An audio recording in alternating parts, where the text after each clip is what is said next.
Good morning, everyone, and welcome to the Standing Committee on Policy and Strategic Priorities for Wednesday, October 4th, 2023. This committee meeting is being convened by electronic means, as authorized under Part 14 of the Procedure Bylaw, the City of Vancouver's electronic meetings, and as such, committee members may participate in person or by electronic means. If a council member attending by electronic means loses connection during the voting process, team members are available to get you back online quickly while the voting process is suspended, and the team members' contact information has been circulated to you. Video of council members speaking, presentations, and vote results will be projected on the live stream when available. Council members are reminded that, in accordance with Section 14.13 of the Procedure Bylaw, members must enable their video to confirm quorum. In the case of an emergency where we need to evacuate the building, I'd like to direct your attention to the exits. There are 2 exits beyond the glass doors and to the left. If these exits are obstructed, please direct your attention to the 4 exits in the chamber. And please use the stairs and not the elevator. I would also like to highlight that there is a defibrillator located at the end of the hallway outside the council chamber. We would like to acknowledge that we are on the unceded homelands of the Musqueam, Squamish, and Tsleil-Waututh people, and we'd like to thank them for having cared for this land and look forward to working with them in partnership as we continue to build this great city together. I would also like to take a moment to recognize the immense contributions of the City of Vancouver's team members who work hard every day to help make our city an incredible place to live, work, and play. Clerk, may we have the roll call, please? Yes. Mayor Sim is on leave of absence for personal reasons for the entire day. Councillor Carr. Councillor Kirby-Young. Present. Councillor Dominato. Councillor Bly. Councillor Boyle. Councillor Fry. Councillor Montagu. Absent. Councillor Klassen. Present. Councillor Meisner is in the chair, and Councillor Joe. Present. The meeting has quorum, Chair. Thanks very much. So we do have a proclamation this morning, and I'd like to relinquish the chair to Acting Mayor Dominato for the reading of the proclamation for Family Place Week.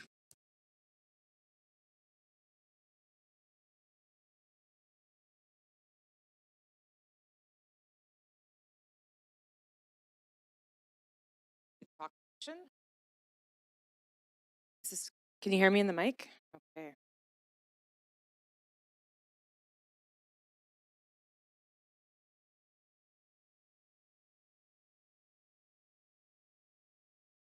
Good morning, everyone. Well, wow, we've got a full house. Really exciting to see. I walked in through the entrance there. It's all these little ones, and it's so wonderful to have so many young people in the chambers.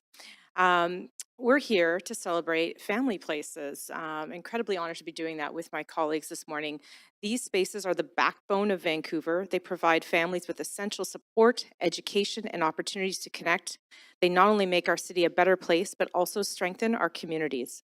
With this in mind, we'd like to acknowledge their significant impact. So I've got all my colleagues here. So what we're going to do is we're going to read the proclamation marking October 1st to 6th as Family Place Week in the City of Vancouver. We'll start.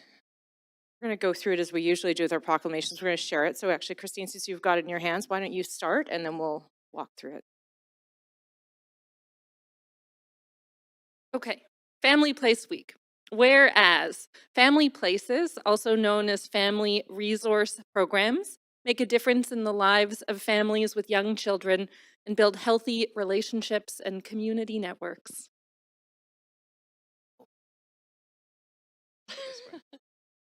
Very collaborative.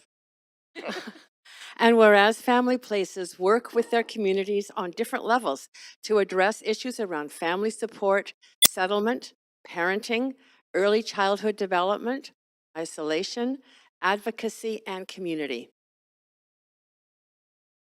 And whereas family places provide opportunities for families to come together to learn, share, network, and support each other.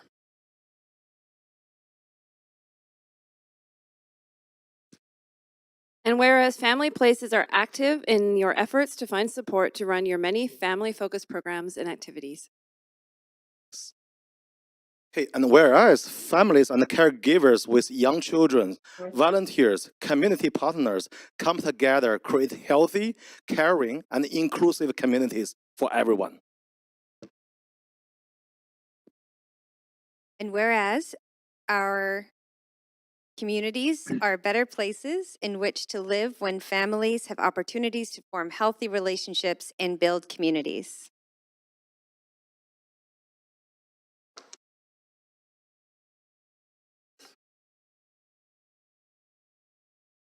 And I, Lisa Domnato, on behalf of Ken Sim, Mayor of the City of Vancouver, and on behalf of all of the council, do hereby proclaim the week of October 1st to 6th, 2023 as Family Place Week in the City of Vancouver.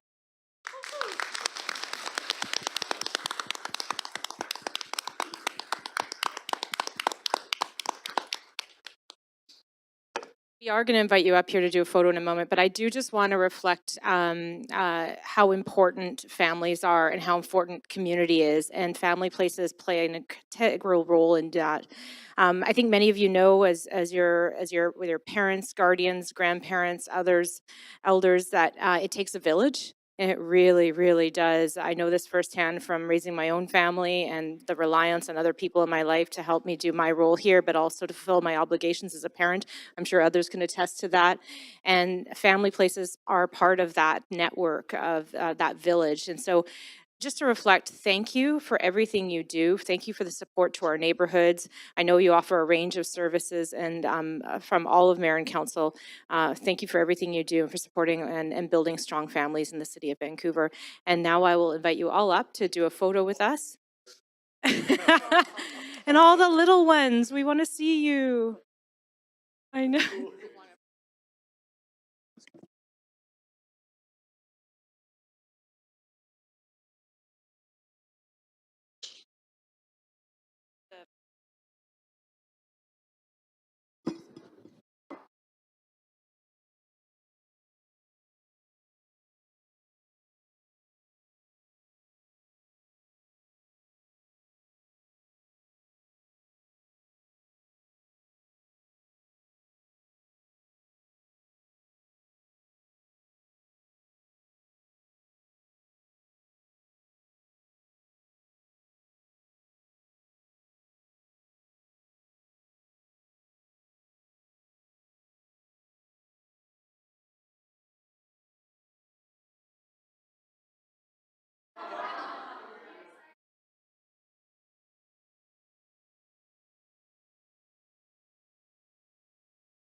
Hey, thanks everybody. And that was a joy to have all the children in the chamber.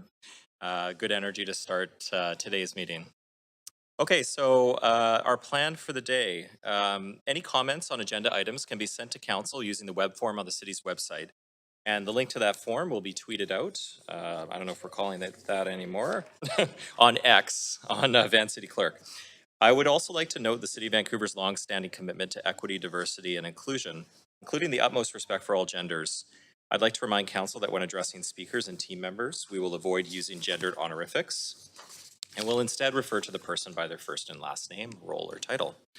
So we have 10 items of business on today's agenda, 5 reports and 5 council member motions. We will recess for lunch at noon and reconvene at 1 p.m. Should the business not be completed prior to 5 p.m. today, we will recess for dinner at 5 and reconvene at 6. And should the business not be completed this evening, the meeting will reconvene tomorrow, October 5th at 3 p.m. I'd also like to remind council members that if amendments are brought forward, they must be submitted to the city clerk in final written form before the council member introduces them. Please ensure the clerk has received your amendment by using the council meeting amendments DL. Before we begin to hear from registered speakers, I would like to remind council and members of the public that in accordance with the updates to the procedure bylaw that were enacted on May 10th, 2023, council meeting, on the May 10th, 2023 council meeting, public speakers may only speak for up to 3 minutes and council may not ask questions of the public. Members of the public should state whether they're in support or opposition of the recommendations and may only speak once. I will also ask if speakers are residents of Vancouver if it is not noted on the speakers list. Following the last speaker on the speakers list for each item, we will go back through the list for those who were not present when their name was initially called. So as chair for this meeting, I'm suggesting that for the reports with no speakers, we adopt the recommendations collectively in a single motion. Okay, just 1 second, Councillor Kirby-Yung. So reports 1, 3, and 5 have no speakers, and just would like to know if any members would wish to hold any of the reports. And I see Councillor Kirby-Yung on the queue. Go ahead.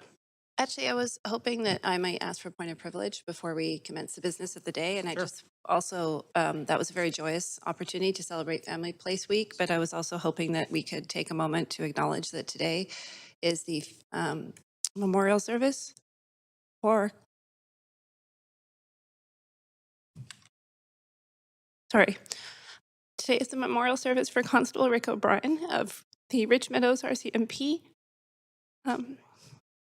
I didn't think I would do this, who was killed in the line of duty. And I know that our mayor is attending the ceremony this morning, for which I'm very grateful, as are a number of mayors and I think members of the service and other law enforcement services from across the region. And I just wanted us to take a moment to recognize that loss and the fact that I think it hits hard a lot of communities, and this has been a year where we have seen in the last 12 months a higher incident of police officers killed on the job than we have in recent memory, and I was just hoping that council could take a moment to acknowledge that.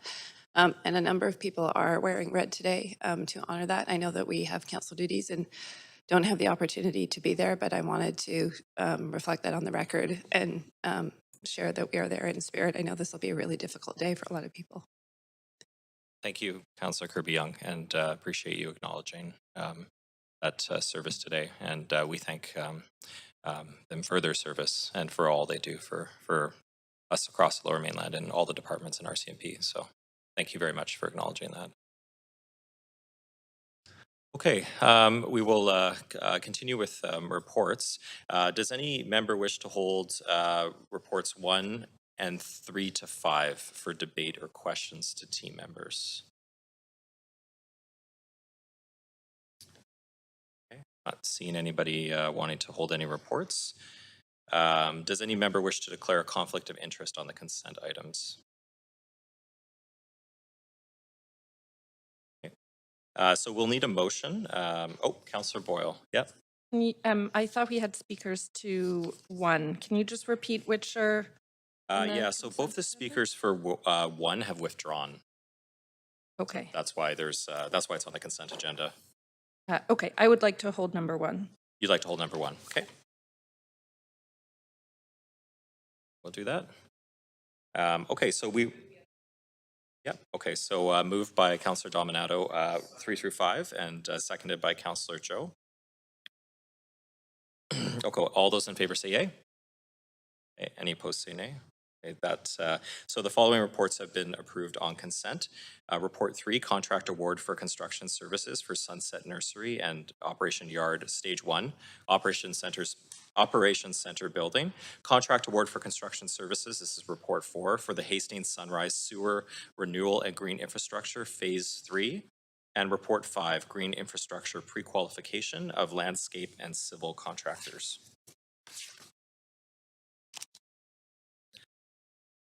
Okay, so we did hold report 1, and that is below market rental housing program optimization. Does any member wish to declare a conflict of interest on this item? Councillor Carr? I'm sorry, that was A ghost? Well, error. oh, you're back on there for some reason. We'll clear that up. There's gremlins in the chamber.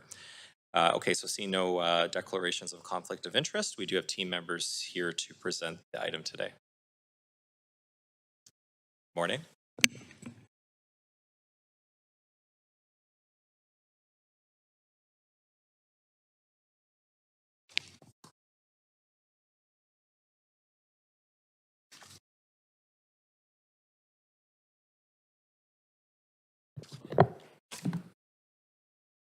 All right. Good morning, Mayor and Council. My name is Jessie Singer. I'm a planner with the Housing Policy and Regulation team, and I'm here today to present on the below-market rental housing program optimization. So I'll go over the purpose and background to the project before providing a bit more detail on the proposed changes and the rationale behind them, the public process we went through, as well as the anticipated impact of these proposals. So today we'll be presenting for Council's consideration a number of policy and bylaw changes to standardize the city's approach and requirements for below-market or BMR housing projects. And the goals of this project are to first streamline and speed up the process of delivering BMR homes, to improve the viability of these projects, as well as address long-term operating and compliance risks, and then finally creating program clarity, all to encourage more BMR projects, as well as ensure that those projects that are in progress currently are able to move from application through to construction and to occupancy. Now, there are quite a few recommendations included in the report, and so I'll be linking those recommendations to the specific proposals later on in the presentation to show their progress towards these stated goals. So moving on to the context and background for this project. So 6 years ago, the city approved the Housing Vancouver strategy, which is our 10-year strategy to address the housing crisis with a focus on retaining the diversity in the city and building what we are calling the right supply of housing that is affordable to people who live and work in the city. This strategy includes a target of 72,000 new homes over 10 years, which is in line with the most recent targets for Vancouver as outlined in the new Housing Supply Act that sets a target of nearly 29,000 new homes over the next 5 years.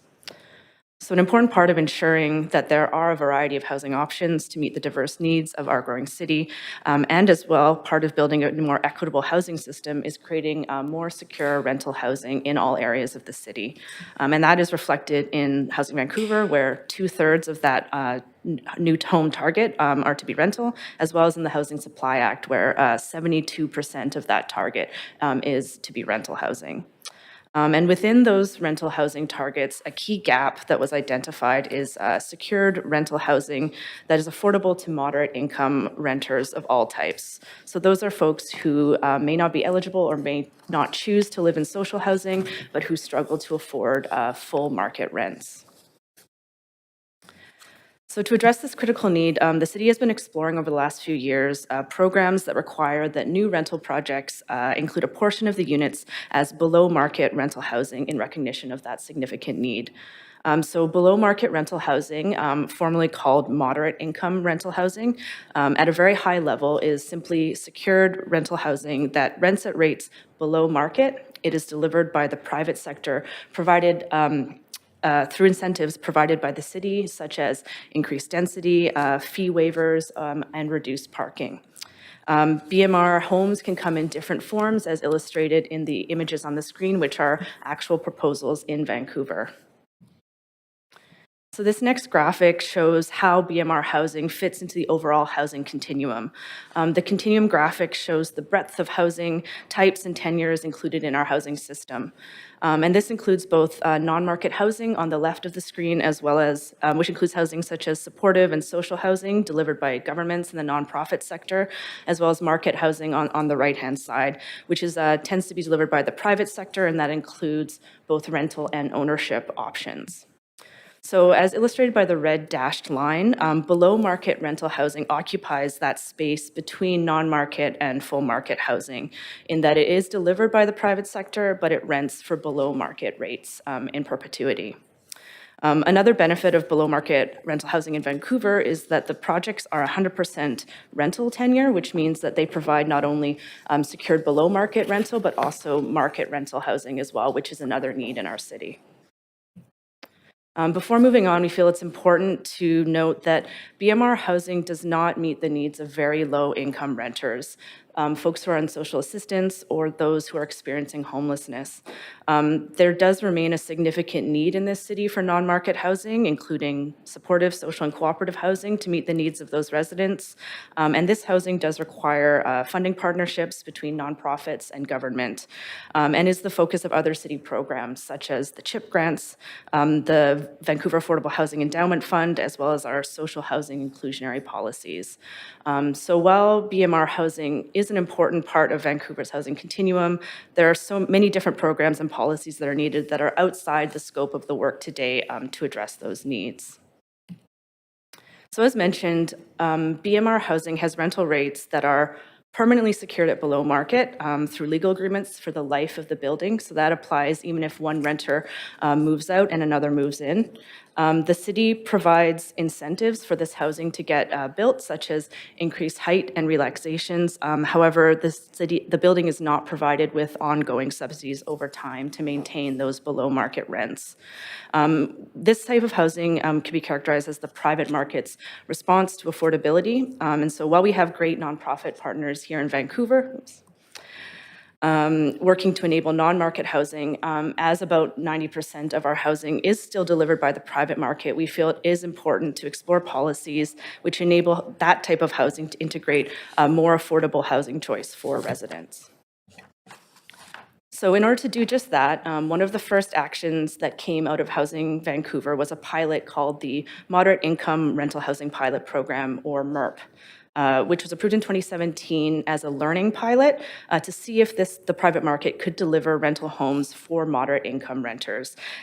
Defined at that time based on census data as earning roughly between $30,000 and $80,000 per year.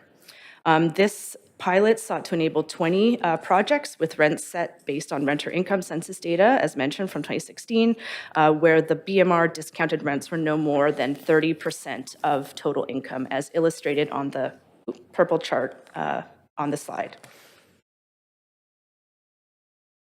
So given the urgency of the housing crisis, almost immediately after the pilot was approved and before the projects had moved through the development process, staff began implementing BMR policies in other areas of the city and incorporating changes based on early and ongoing lessons learned from the pilot and subsequent policy iterations.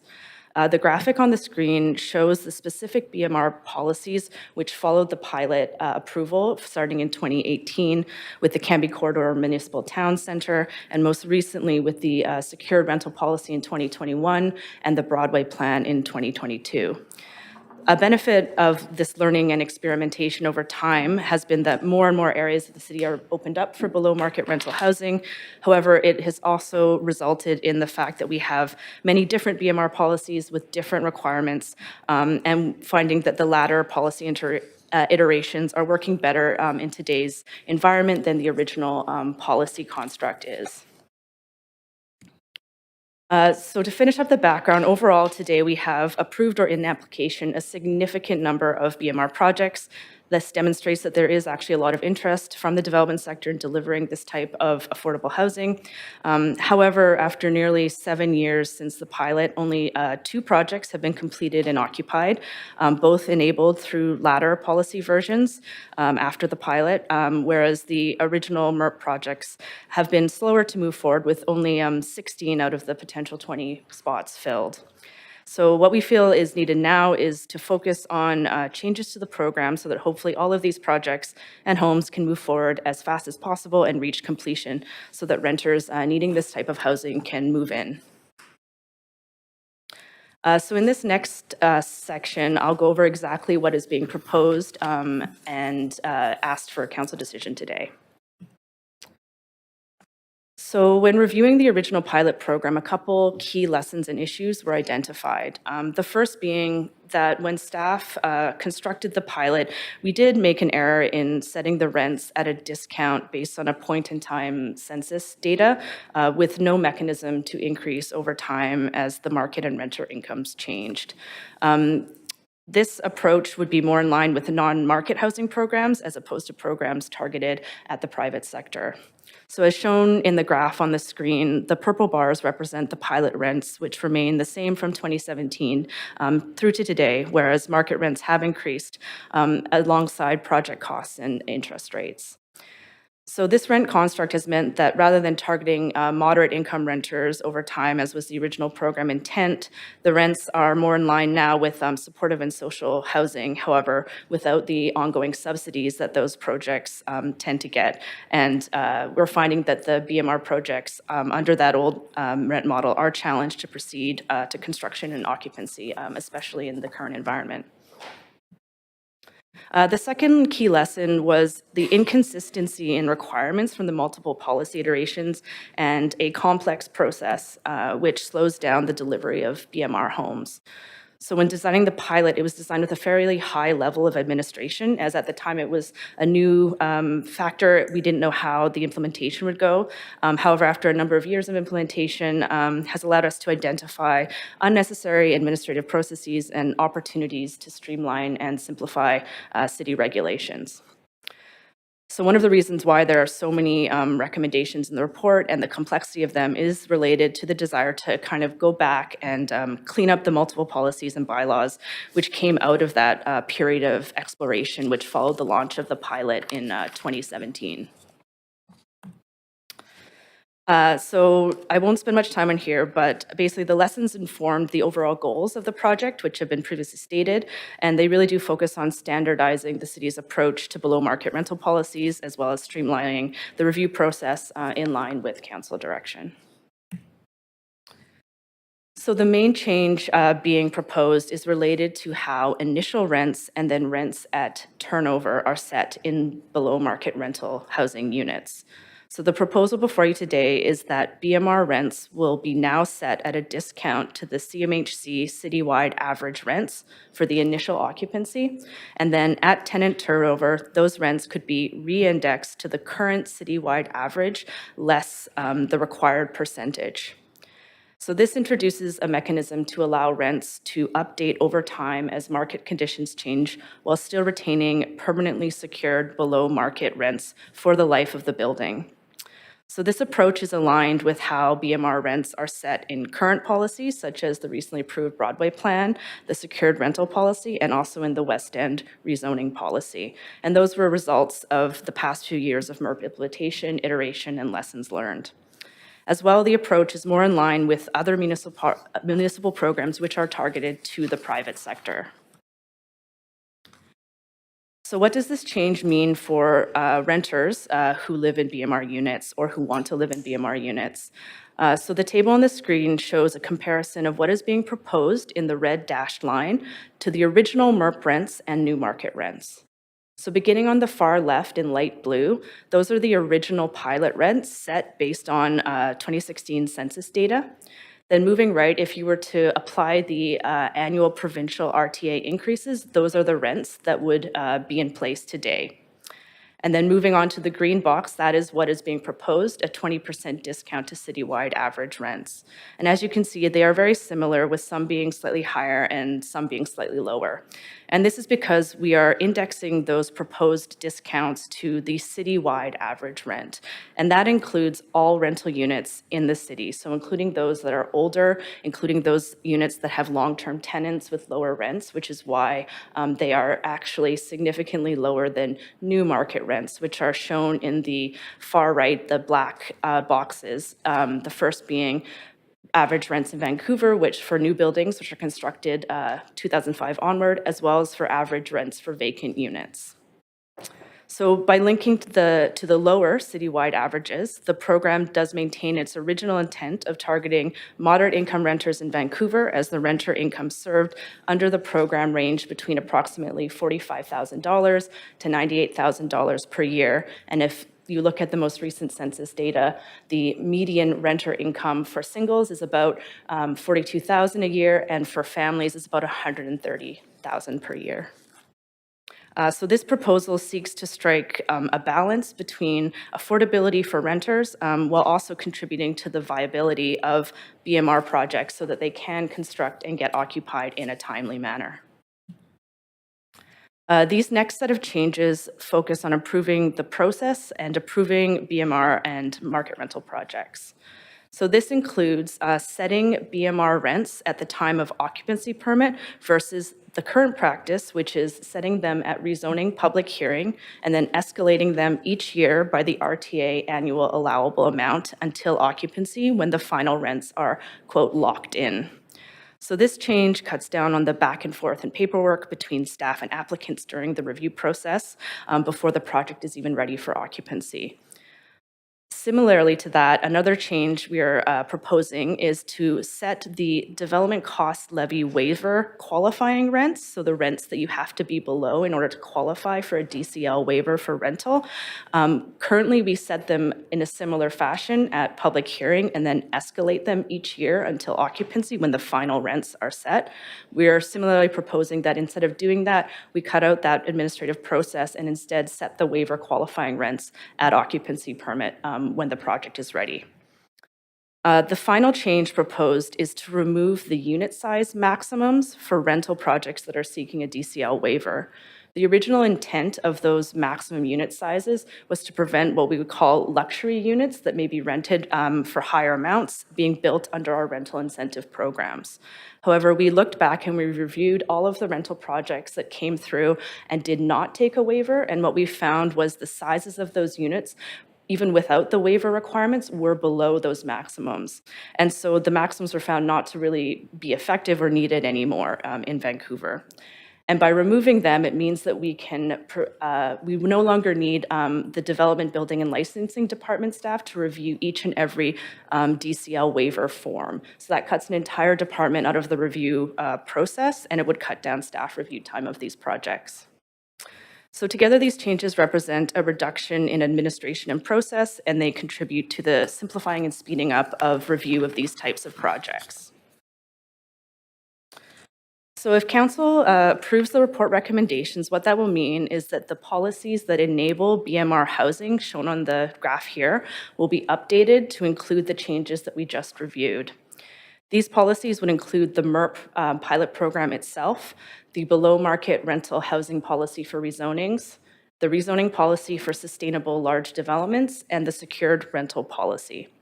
The development cost levy bylaw would also be updated to reflect the administrative changes of setting rents that qualify for that waiver. So the amended policies and bylaws are included in appendices A to E that are at the end of the report. So as part of this work, staff also completed some public information sessions as well as stakeholder meetings. We included 3 public information sessions, so 2 in person, 1 virtual, as well as some stakeholder meetings. To summarize the feedback, overall, a range of opinions on this proposal were expressed. In general, everyone that we spoke to agreed on the need for more rental housing in Vancouver to meet the significant need that exists. Members of the public and tenants are, of course, very focused on affordability for renters of all kinds, as well as the desire for good enforcement of these policies to ensure that new BMR units go to tenants who really need them. The nonprofit sector highlighted that, while moderate income renters do need affordable housing options in Vancouver, the city should really not forget about the great need for social and supportive and non-market housing, and that should be a key focus going forward. We continue to hear from applicants who are building BMR projects and the Urban Development Institute about viability challenges, both for below market rental as well as for market rental. And while there's general support for the changes proposed today, there was also expressed desire from some members to go even further to assist viability of projects. However, we do believe that the proposals presented today are a balanced approach that respond to all of this feedback.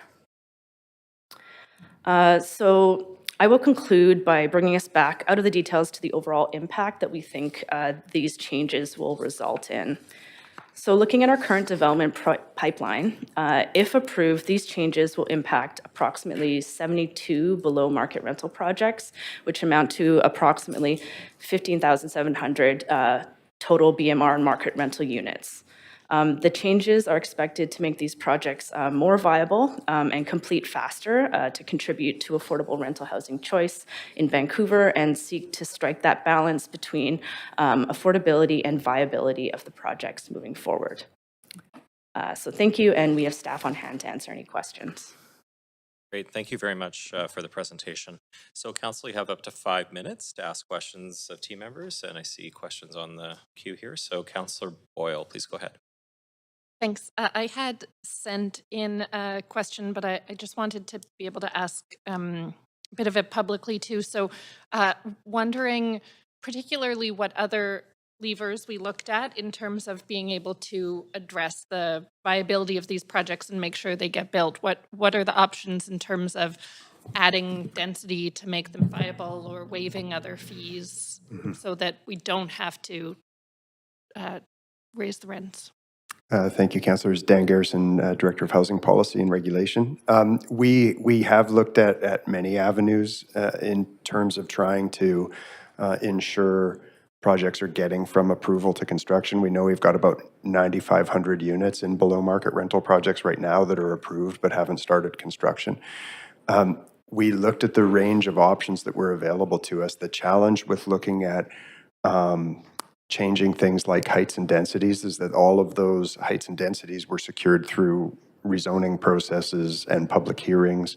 It's not possible to amend the heights and densities allowed for these projects without going back through that administrative approval process for each project, which just seemed onerous. You don't want to do that? Neither do the applicants. So I think that was the challenge we had with heights and densities. When we look at fees, the primary fees that we charge on these projects that impact viability are the development cost levies, and we already have a structure through which those levies are waived. So when we looked at this, both in terms of thinking about viability of the projects, impact on staffing, but also the opportunity to streamline in sort of the spirit of the permit improvement process, we thought that this was really the best way available to us to do this. It was also what the applicants were asking for in terms of what would help them and both move the projects to construction and secure the financing that was necessary to build them. Okay.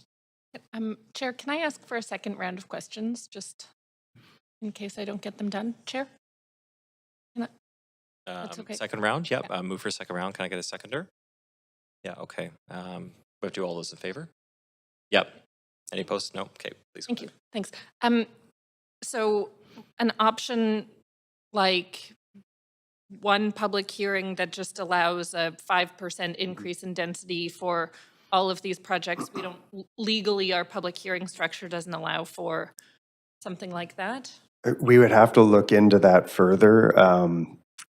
Yeah, I'm not sure that we know that it's complex legally to figure out exactly here right now on what the structure of that could be. Okay. But I would say the other aspect to it is every project is different in terms of the policy that it came in under in terms of the construct. So something like an across-the-board 5% density increase might help out some projects and not others, depending on things like, is it a concrete tower form? Is it a wood frame, 6-story form? So it would be complex to do something like that, just aside from the legal issue, from the practical issue of how a change like that would impact projects. The two buildings that are already occupied and I think it was 14 that are under construction, which policies are they falling under? I was going to ask Jesse to get into that. Thanks. The two that are completed, one was under the below-market rental housing policy for rezoning. So that's where we add a bit more density on top of areas that have already been allowed for rezoning for multi-unit housing. The other was under the sustainable large developments policy. So where we have a large development with a mix of strata rental and below-market rental, as well as social housing. Okay, so even though the 2017 MERP pilot has been in place the longest, we actually haven't seen anything built under that. And Yes.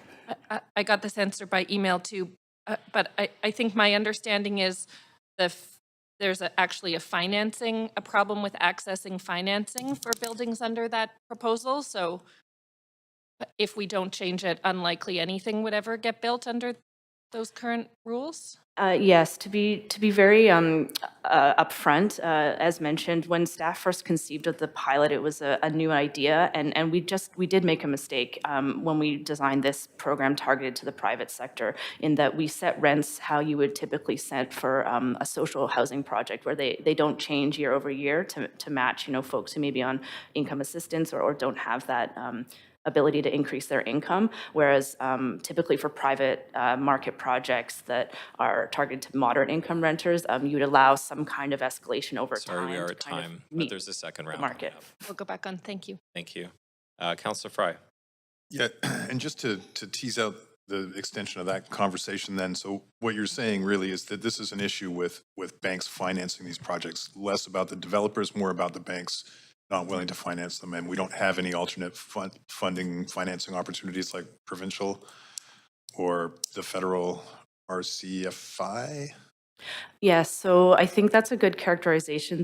Actually, most of these projects do take advantage of senior government financing programs. However, they also need other sources of financing. And so while we did speak to our CMHE and BC Housing partners, and the proposed changes means they still will qualify under those programs, there's still a gap. And we feel that rather than putting equity contributions towards private market rental projects, we'd rather focus ongoing subsidies and equity contributions to the more deeply affordable housing, like social or supportive housing. Right, okay, well, then that makes a lot of sense. So, and just to be clear, what we're still proposing is that all market rentals will still receive a DCL waiver of 86.24%?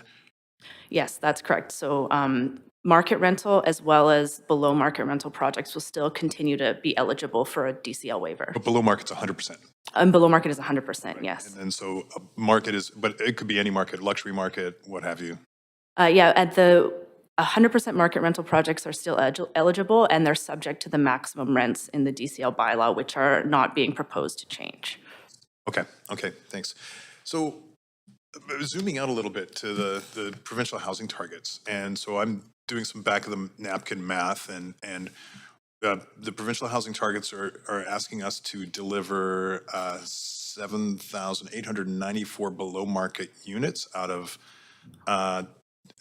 delivery of 20,866 rental units, market rental. So that to me seems about 38% of the new rental is supposed to be below market rental. And we're nowhere even close to getting there. Is that where we're at? I think the new targets will definitely be a stretch. However, we think that these programs before you today will work towards that. And I think one of the motivations for these changes is to try and encourage more take-up and scaling up of the below-market rental program. If we can set the program to be very clear and simple and understandable across the city, feedback from applicants has been that it would encourage take-up and people would feel more confident that the rules are clear and fair across the board so that they can bring proposals forward. So at 20%, though, if we're doing 20% below market out of the rental, we need to deliver roughly 40,000 new rentals to meet our provincial targets. Is that my? Yeah, the provincial targets are for 29,000 total units, about 21,000 rental, about 8,000 of that to be below market. So I think the point I think Jesse was getting at is the below market program changes we're making are part of scaling up on that part of it. But the below market rental targets overall include both privately delivered below market and social housing. They don't break down on type. And so I think what you're getting at is we, staff have the same perspective, which is going to be very challenging to meet those targets. In fact, there's going to be significant equity gaps and funding requirements if we're going to be able to deliver 38% of our rental product over the next 5 years as below market.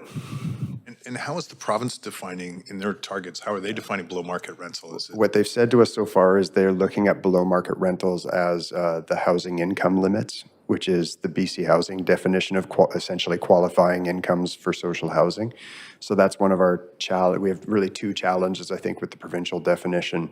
One is the sheer number of below market units and proportion of our housing stock will be hard to meet. The other is their definition is quite a deeply affordable definition based on a social housing construct that will require significant funding, which isn't currently available. So the housing income limits are benchmarked to CMHC currently, right?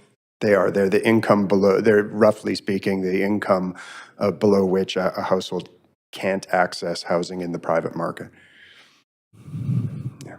Okay, I'm going to come back on because I'm running out of time. Thanks, Dan. Thanks, Councillor Fry. Councillor Bly. Thanks very much, and thanks to staff for the report. Further to Councillor Fry's questions, and just carry on that line of thinking, and it's related to if we are averaging the 20% below CMHC citywide averaging, do we have any concerns about where below market rental housing will be built and where it won't be built? And considering the different types of housing stock and also the costs associated with development in different parts of the city. Yeah, I think I understand the question. If we're using a citywide average, are we worried that the economics of different neighborhoods won't be reflected in that? I think it's a really good question. It's something we've thought about quite a lot. The way we've tried to deal with that issue is if you look at the different policies we put in place that cover different areas of the city. For example, the Broadway plan uses this. This approach. We've then dialed the sort of urban form response to knowing that we can achieve that level of depth of discount. So we're looking at sort of taller towers in that area to achieve it. If you look at the secured rental policy, which is mostly a policy that enables up to 6-story forms in wood frame, we've actually dialed the percent of the discount back to a 10% discount from that average CMHC market rent. Because that's what we think is viable in that form, and it looks like from the take-up we're seeing that's working out. So the main thing we're trying to do here is shift to an approach where we're benchmarking to that CMHC average market rent. We can then dial the extent of the discount as we do area plans or look at the economics of specific policies in order to still make the projects work. Okay, so what I'm hearing, just in simple layman's terms, is that this policy will allow us to adjust that 20% based on the ability for any particular project to pencil out and get the financing needed to actually build those units. Yeah, that's the goal, and we've seen the letter from UDI, for example, that speaks to this, and I think they've framed it well in the sense that it's sort of for future work. As we look at this, as we go forward, rolling out these policies, we can dial it up and down based on what looks like it's financially feasible in the context. Okay, and you referenced the letter from UDI actually, and they do also raise an interesting conversation or question around who's responsible legally around eligibility for the below market units and income testing. And I don't actually know the answer to that. So when we secure a below market rental project, we have a legal agreement that spells out annual reporting requirements and verification of tenant eligibility. So that would be the building manager's responsibility, meeting the requirements in that legal agreement that the city staff would then monitor and enforce over time. Okay, and that's on the responsibility, of course, whatever developer or builder brings in an operator or a building manager, building management company, and is that something that's already done?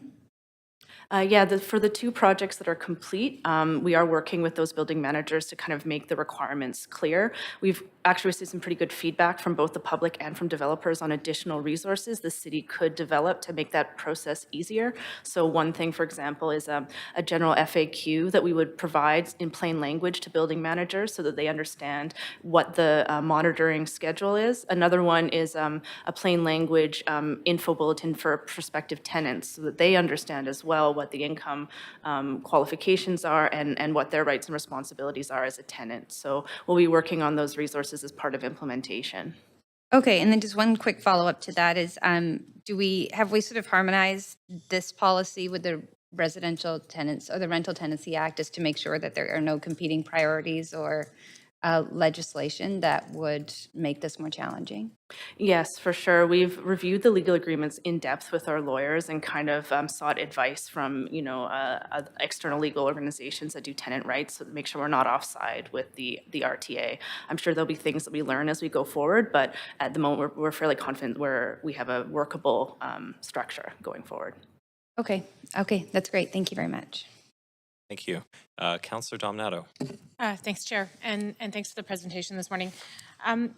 Stepping back to historically the reference to MERP and the initiative of initiating that in 2017 and the lessons learned, I'm curious if there was conversation or dialogue about pivoting more quickly, because I feel from last term we were hearing kind of midterm that this wasn't going to work potentially. We were hearing this from builders, and I'm just curious about your thinking on how we pivot more quickly, because I appreciate the work that's been done here to address sort of a challenge, and you've acknowledged it, but what might be doing? This came up actually last term with another policy initiative where like 7 years went by and then it was reviewed and found that, there were some challenges with it. So I'm just curious of what the thinking is at the staff level about how we pivot and be more nimble in the context of a very fluid economy. Yeah, that's a great question. It's always a challenge for us. So I hope this report, the intent of this report to do that is well received. But I also appreciate it's been 7 years, and so it doesn't feel like a fast pivot. So I understand that too. I think, when we started off, we were more or less alone in the housing world. When we started off, we didn't have a provincial housing strategy. There was no national housing strategy. So we were figuring this out sort of on our own, and this work with trying to incentivize more affordable housing through the private sector was really, we were just trying things out, right? And so I'm not surprised actually that we're here at the point where we found some things out that didn't work. I do think, without putting too fine a point on it, the political direction we're receiving today from council, not just today, but over the course of this term from council, the permit improvement process, the 3331 framework, to expedite the development of housing that we need is helpful in terms of direction to staff to not sort of be too sort of nervous about proposing changes to things that we see that aren't working. And so part of that was us looking at back in the spring, what could we do to unstick these projects? What could we do to support the implementation of the permit improvement process? And this came to the top very quickly in terms of something that we could do. So I think that sort of overall direction from council is really helpful to staff in terms of how nimble we can be. That's great, and I appreciate that candor.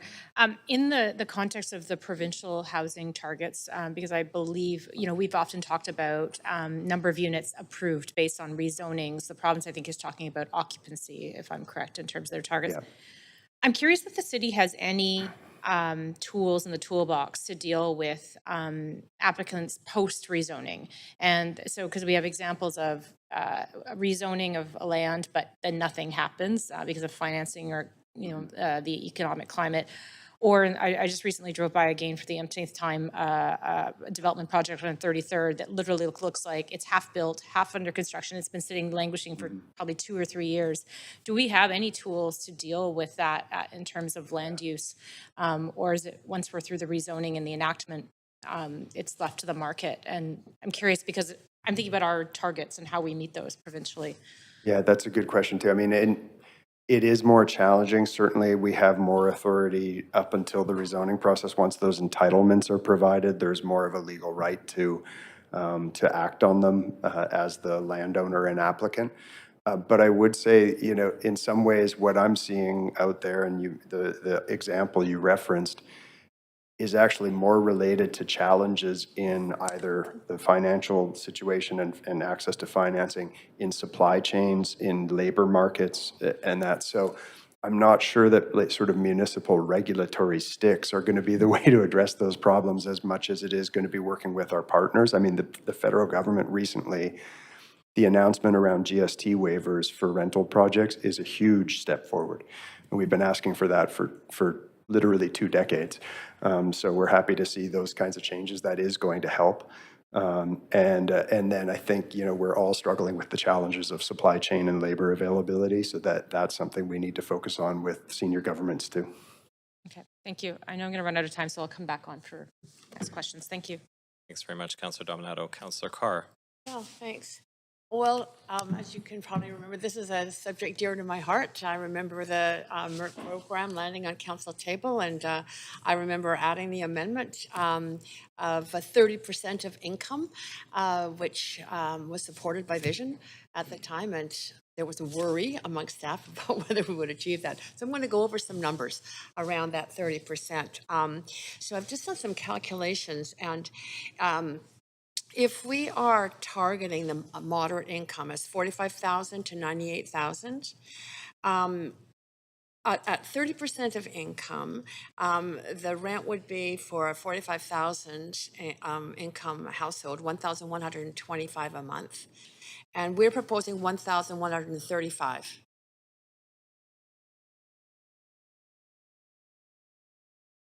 You did say that it would be 1,125 and then up to 2,450?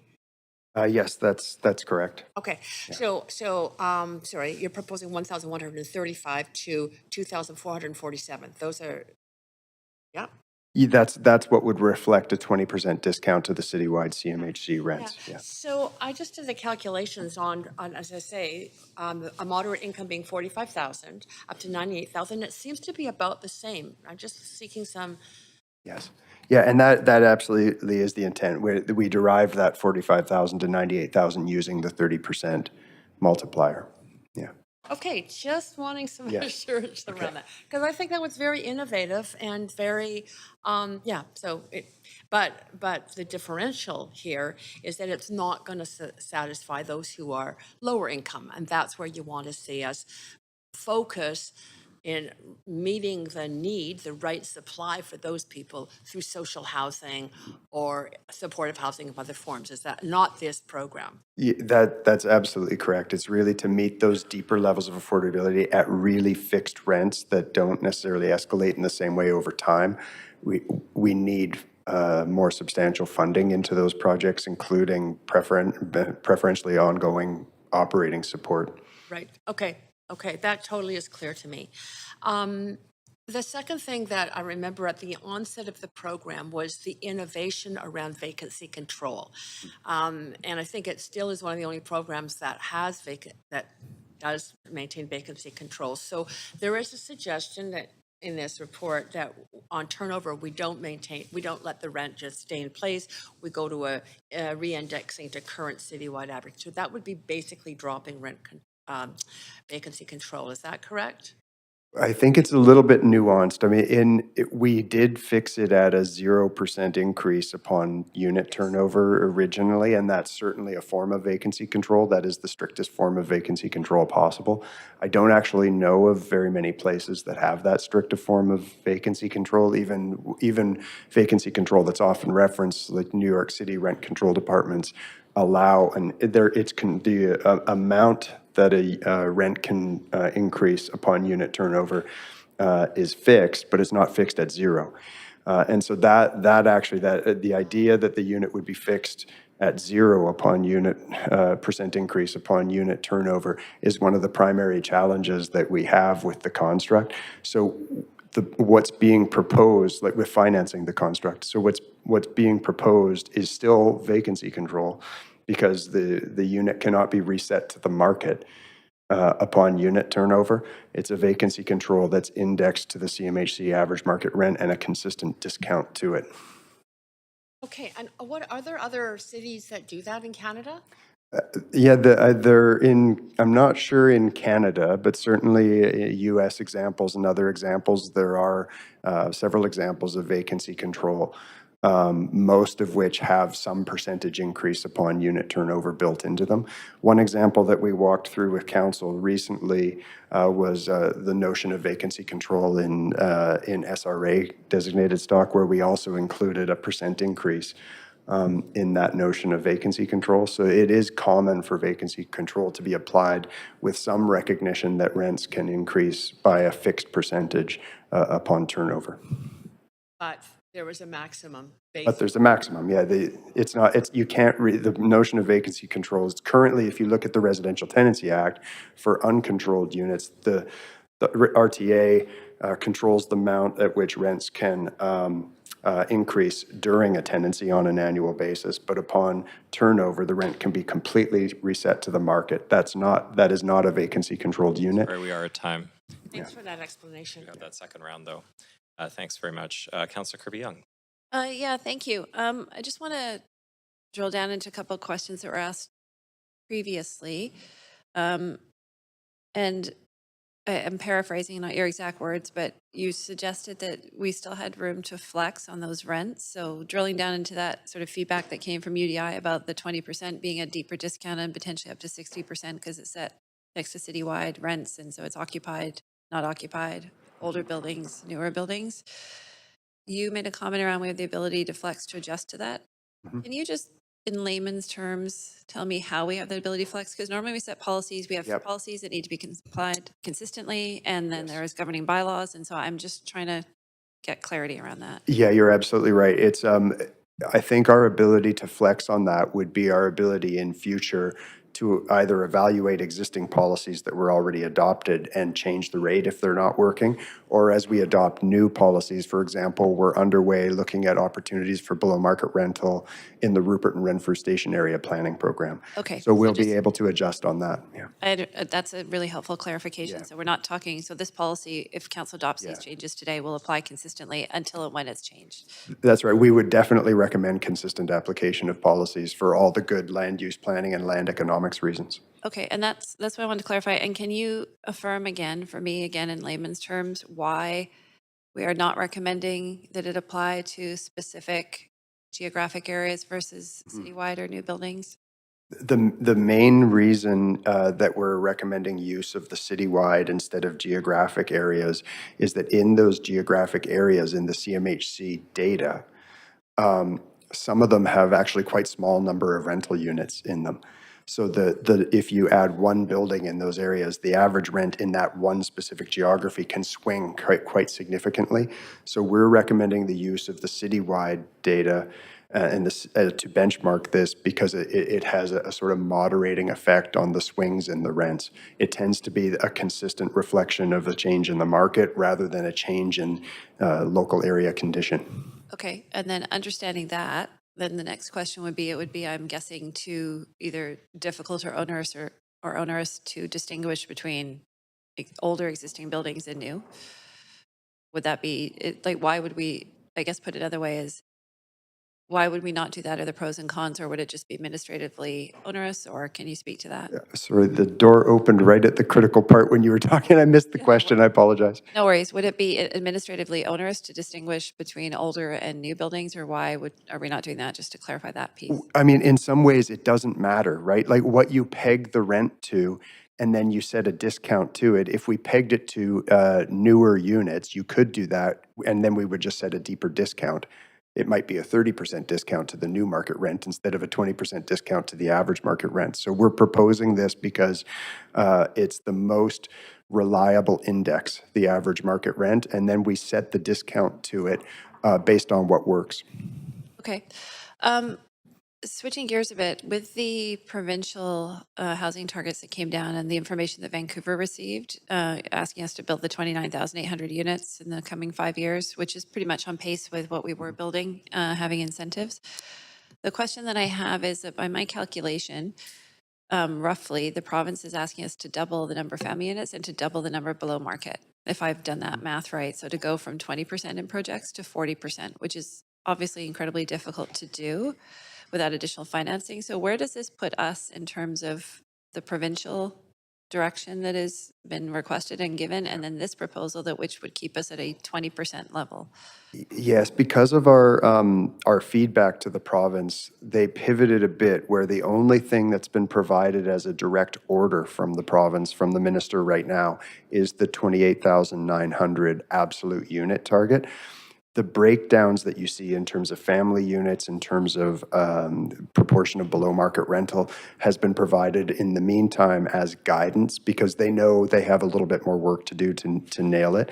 So we're going to report back to them in 6 months with our first interim report. And over that period of time, we're going to continue to work together to try to resolve those issues, because I do think there is, without a significant input of funding, those below market rental targets are unlikely to be achievable. So that was my sense. That was the fear that struck me, is that that's what everybody would like. But we were saying it's a heavy lift. We essentially would have to double. So you would either have to have additional financing, or you'd have to have incredibly tall buildings. Yeah, I mean, yes, that's true. And it's proportional. So as you do the incredibly tall buildings, you're also increasing the portion that's not. Right. So I think it would be really challenging to hit those targets without an input of funding. And even the challenge is even financing programs aren't going to get us there. We need equity contributions to meet those goals. It has to be I grants. just noticed we're at That's my time. time. Apologies. Councillor Boyle. Thanks. I also wanted to just ask a bit more about the vacancy control mechanism, and it was helpful in your answer to Councillor Carr to hear how that piece isn't working with no increase. Is there a version of what staff are proposing now that still allows for a form of vacancy control that only allows, you know, the provincial allowable increase at turnover, so still sees not zero increase, but achieves some balance? I guess I'm trying to get at where the opening rents are set based on 20% below at opening day, but we're still having some lever of vacancy control in there. Or and we did think about that. I think based on market rent increases, you'd be looking at allowable increases at somewhere in the area of 3.5%, somewhere between 3% and 4%.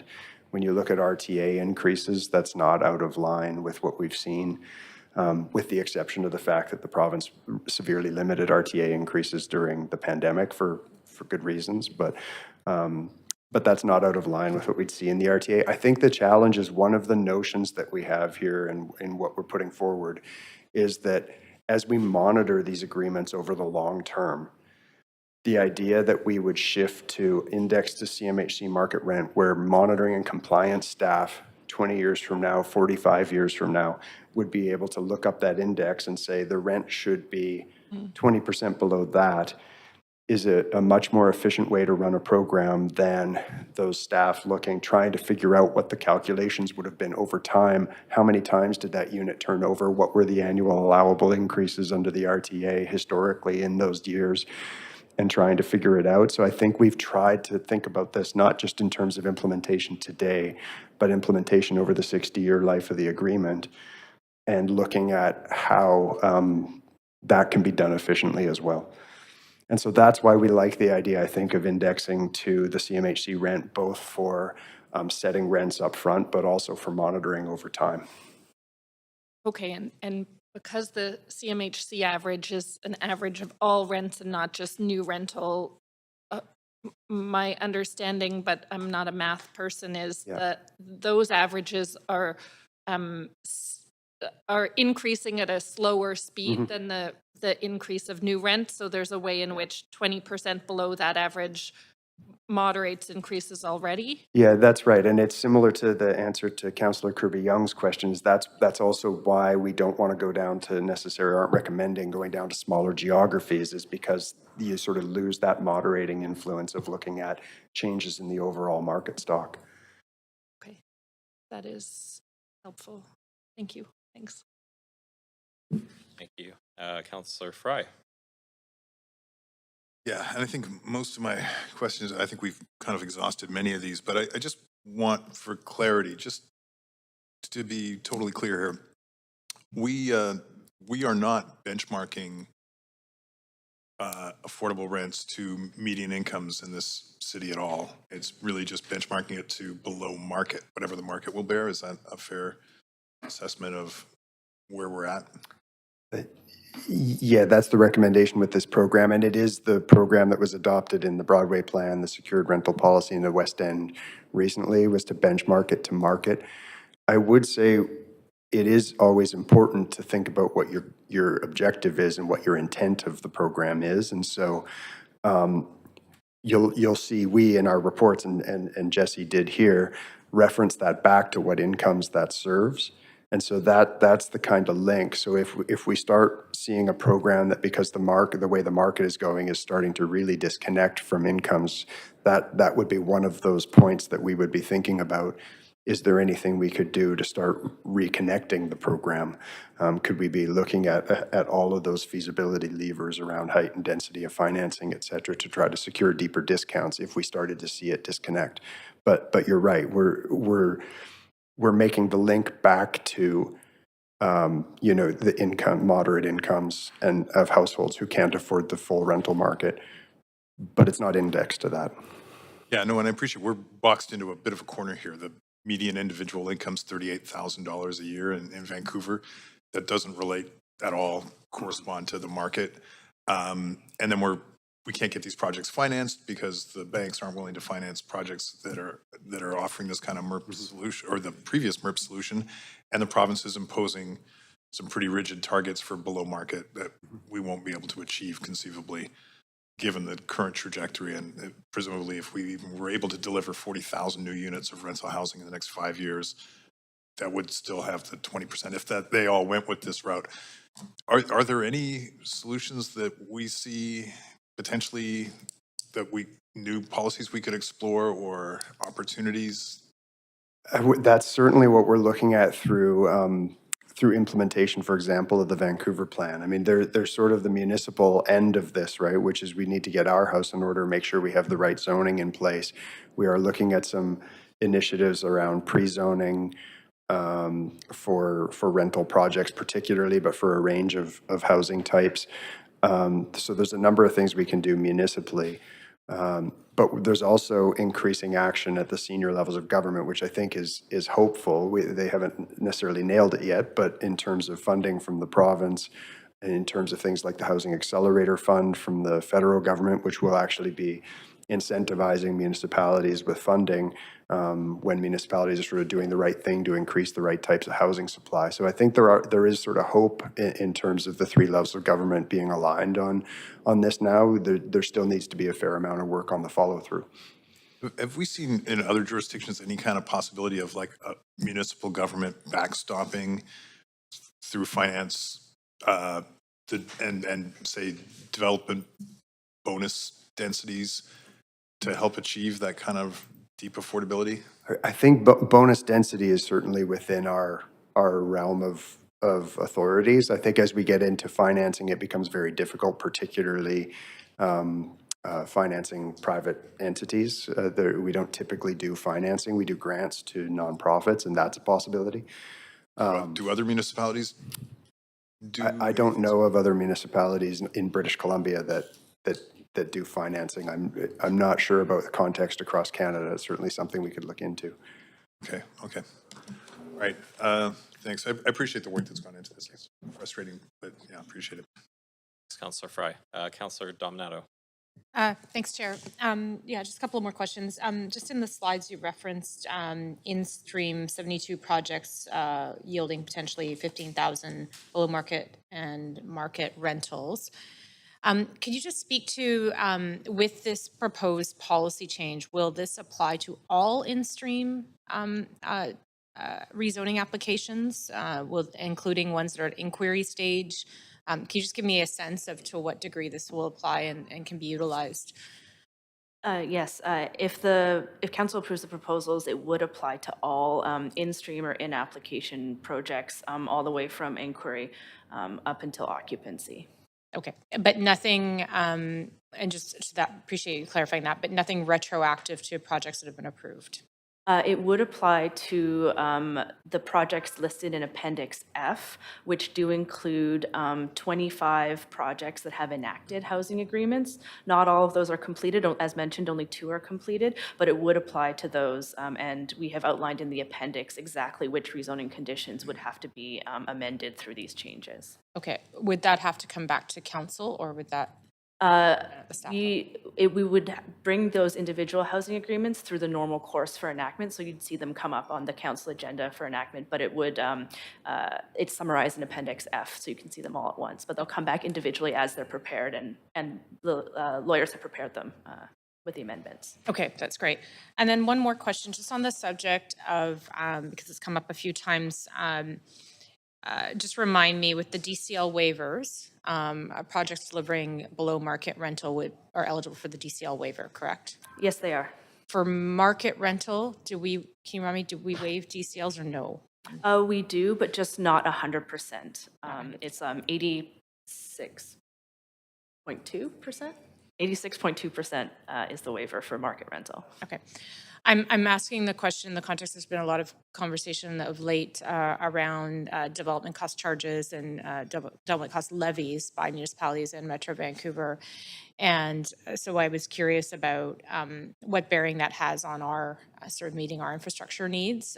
We've been doing obviously the below market for some time, but do you have any comments on that as we're trying to advance more rental to meet housing targets, more rental as part of our housing strategy, but then our infrastructure needs as well as a city? Yeah, that's right. That is why when the new utilities DCL was introduced, I guess it's not new anymore, then when the utilities DCL was introduced, we did actually remove the ability to waive those utilities, with the idea that all that housing is going to create demands on hard infrastructure, and so should be contributing towards it. So rental projects, you can waive the citywide DCL, or you can request a waiver if you meet the qualifying criteria, but you can't, we don't enable waivers for of utility DCLs. Okay. Thank you. Really appreciate the thorough answers this morning. Thank you, Chair. Thank you, Councillor. Councillor Carr. Yeah, thank you. Yeah, I think I was thinking along the same lines as Councilor Dominato in terms of my next questions. I was concerned about the number of projects that have been completed, how many are still on hold. So I'm just verifying that it was, yeah, that we still have a lot of projects that just haven't gone through. You are anticipating, I gather from the answer to Councilor Dominato, that these changes might move these forward. Is that correct? Yes, that is correct. Alongside, as Dan mentioned, the waiver of GST will help that as well. And our existing fee waivers and relaxations that we already provide for rental projects. Okay, so I'm assuming then you've had some conversations or consultations with people who are in stream, as well as broader consultations or discussions. Have you talked to the federal and the provincial governments? How are they taking these potential changes? Yeah, good question. We did meet with the CMHC staff that are responsible for Vancouver, as well as the BC Housing, and we explained the changes. And the key question we asked was, would this impact the ability of any of these below-market projects to take advantage of their programs? And the answer was no, they would still qualify. And in fact, the context they added was that even with this change, the depth of affordability being offered would actually set these proposals up to be quite competitive in their process. Obviously, they couldn't tell us the outcome, but they said that they would be competitive. I really appreciate that feedback. Thank you. Yeah, thanks for all the answers to the questions. Thanks. Thanks, Councillor. Councillor Kirby-Young. Yeah, thanks. I just have one follow-up question that's probably best posed to Dan, I'm guessing, but we'll see who wants to take a crack at it. We just came off of UBCM, the Union of BC Municipalities Conference. Housing was a big topic of conversation. People are feeling extremely emotional about housing shortages and affordability.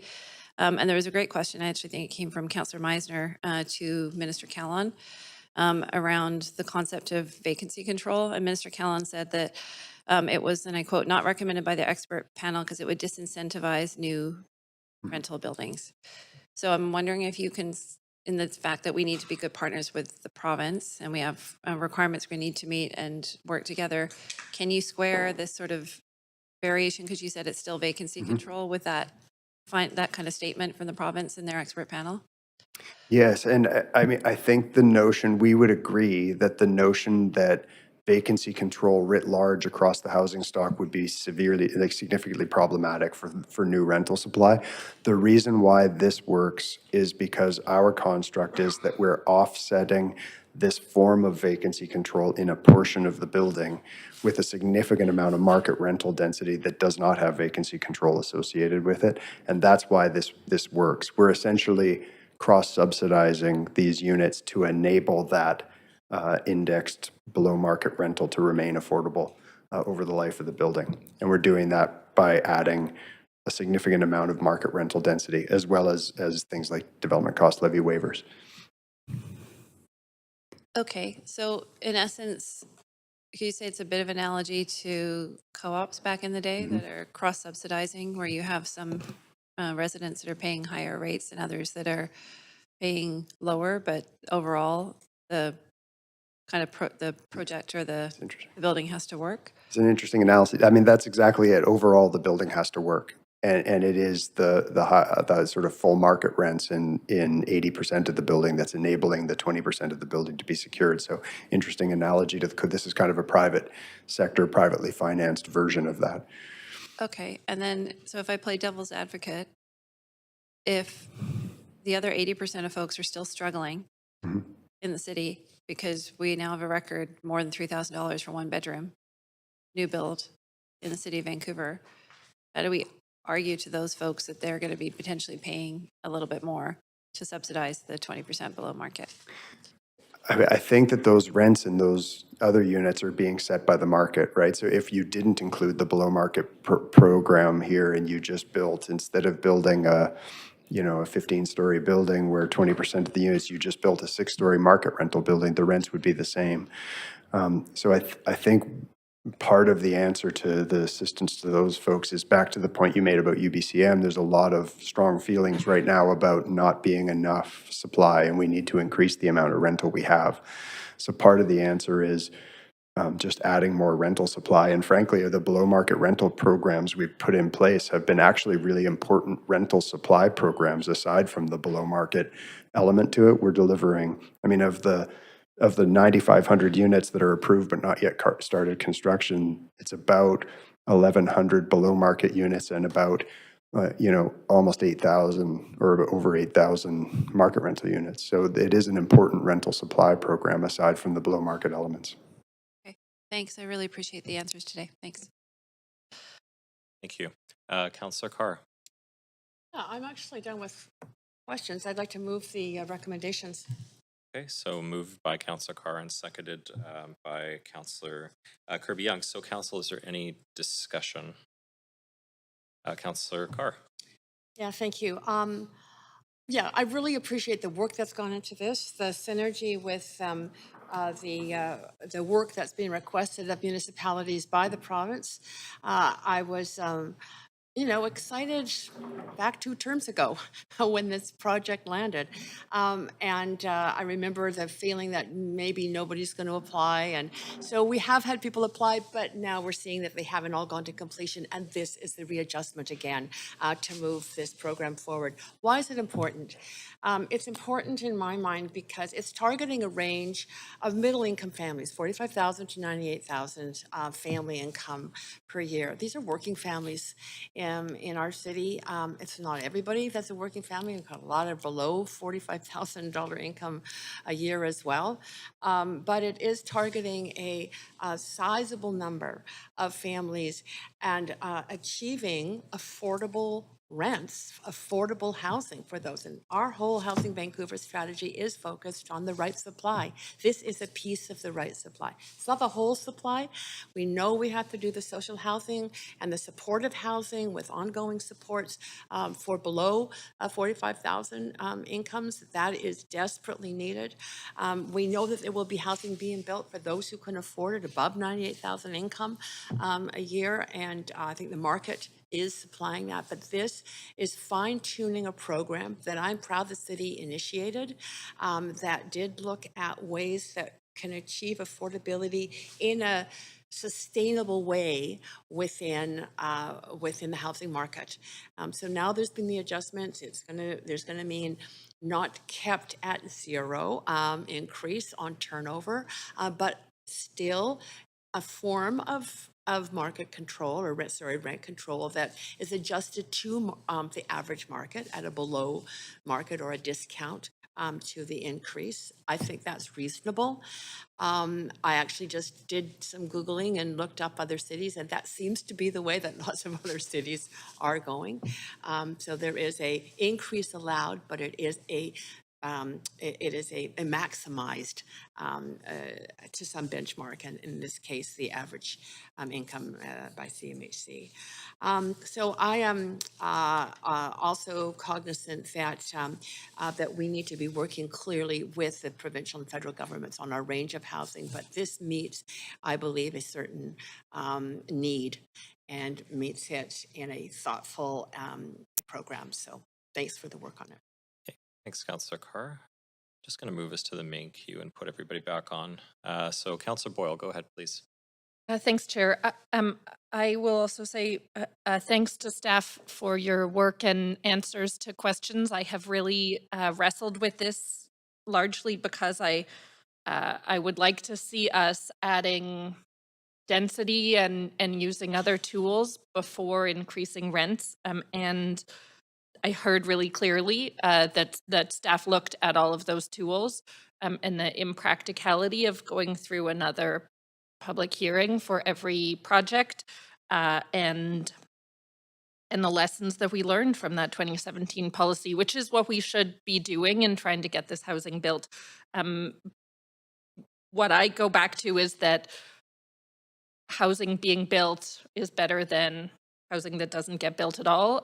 And we do need these rental units and these below rental units. I would much prefer that we weren't needing to shift the affordability levels to get them built.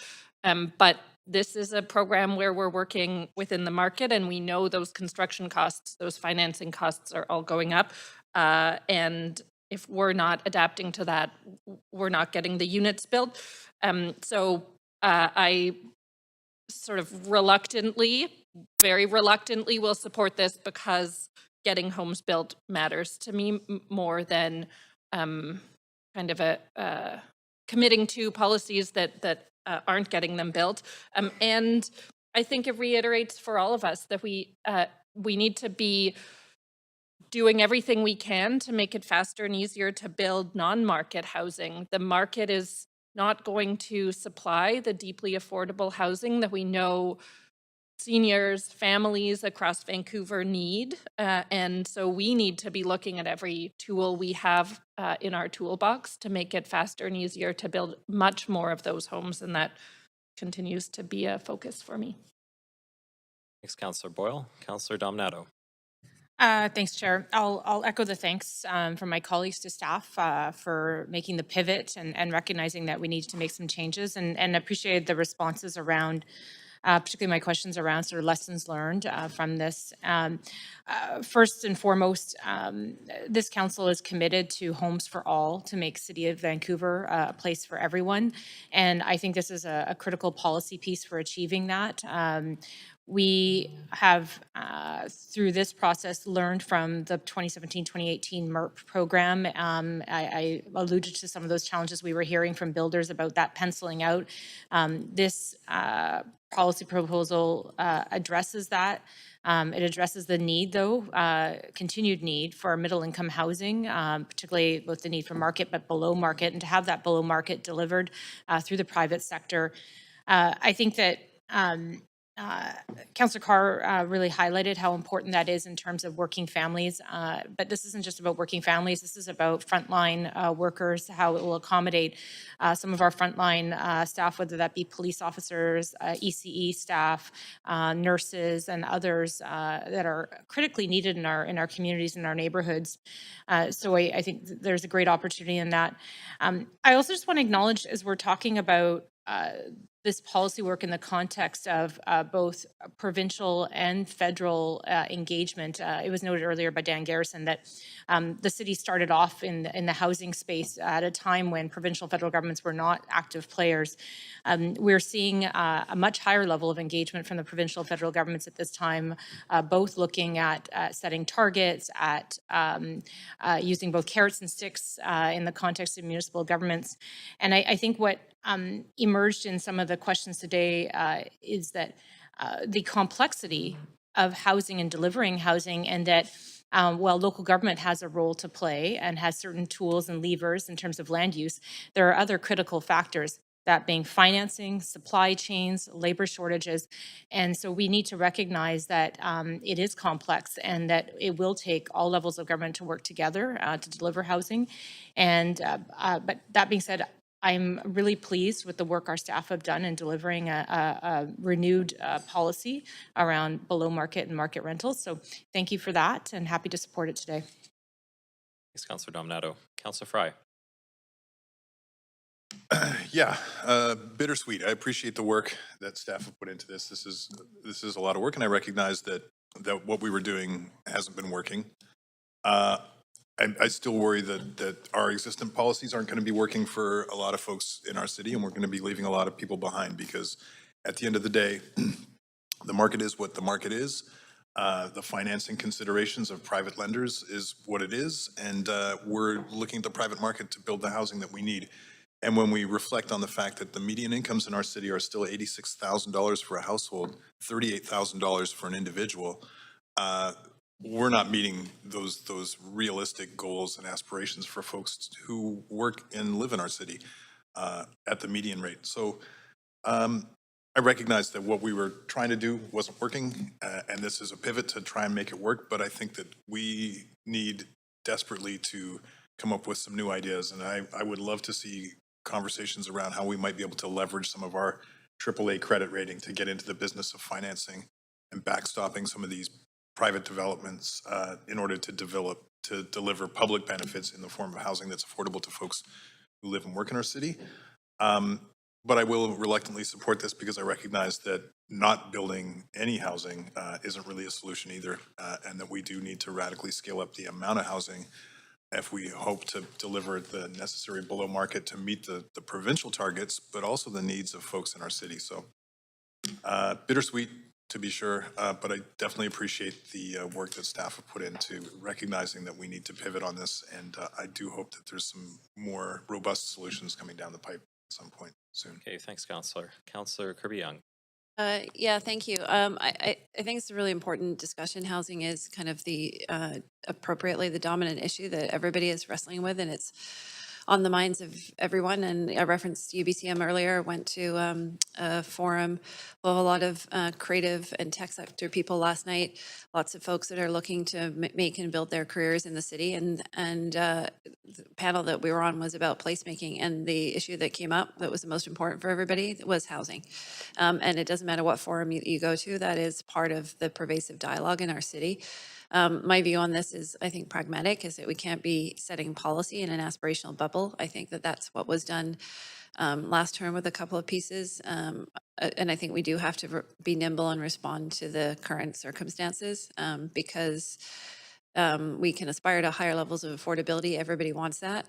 Or we can set something, not achieve it, versus it do better than and get more rental built. I will acknowledge, and I think I mentioned it earlier, that the rental policies that this council had in place last term did result in shifting the dial towards the right type of housing supply that's articulated in the Housing Vancouver strategy to move away from building condo. And we built a record number of rental homes and market rental, and there were some below market. And so this is a tweaking, I think, in terms of trying to bring in addition to just needing the units, period, because our vacancy rate is quite low, but to also bring in the affordability piece. The one thing that I would encourage, I think it does respond to the fact that the economic conditions are a lot tougher. I recall last term we did make an adjustment on the MERT projects to allow them because there was no cost of living escalator that was baked into, it was precluded in the policy, and we did allow that. And now we're talking about actually the ability to maintain the same portion of affordability in terms of discount to the rents, but to change those units at turnover. So I think we need to continue to be nimble. I would encourage staff to not be shy in bringing back updates and changes based on what we're hearing and seeing. Usually we get a pretty good sense if we're not getting more applications in, or if the affordability is the bottleneck again and we're seeing something else that we need to tweak. I think it's important that this council send a message that we're looking to do that and to be nimble, but I will support it because we need to continue to do everything that we can to get the units through. And it's both delivering the units, but also being sensitive to the affordability piece. Thank you. Thanks, Councillor. Okay, seeing no one else on the queue to speak to this, I'm now going to call the vote. Clerk, if you could please take us to the voting screen, and Council, if you could please register your vote on the voting panel.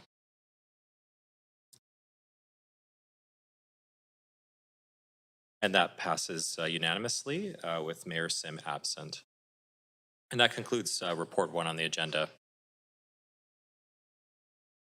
Okay, the next item on the agenda is recommended 2023 grants to support childcare, Indigenous healing and wellness space renovations, intergenerational mentorship programming, and downtown Eastside social enterprise space renovations.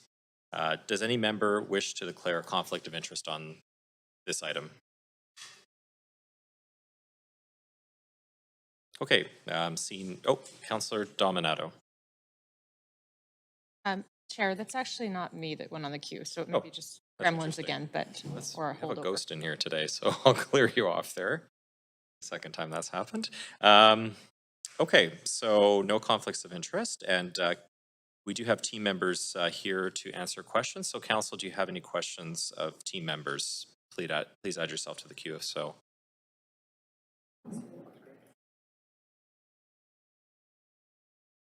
Okay, not seeing any questions. We do have registered speakers. Oh, Councillor Kirby-Yung, over to you for questions. Yeah, thank you. Sorry to be a bit late to the game there. I do have a number of questions on this one, and they sort of stem from ensuring that council does its due diligence. Because speaking frankly, Atira has lost a lot of public trust, and they're in a position of rebuilding that. I know that they're taking a lot of steps there.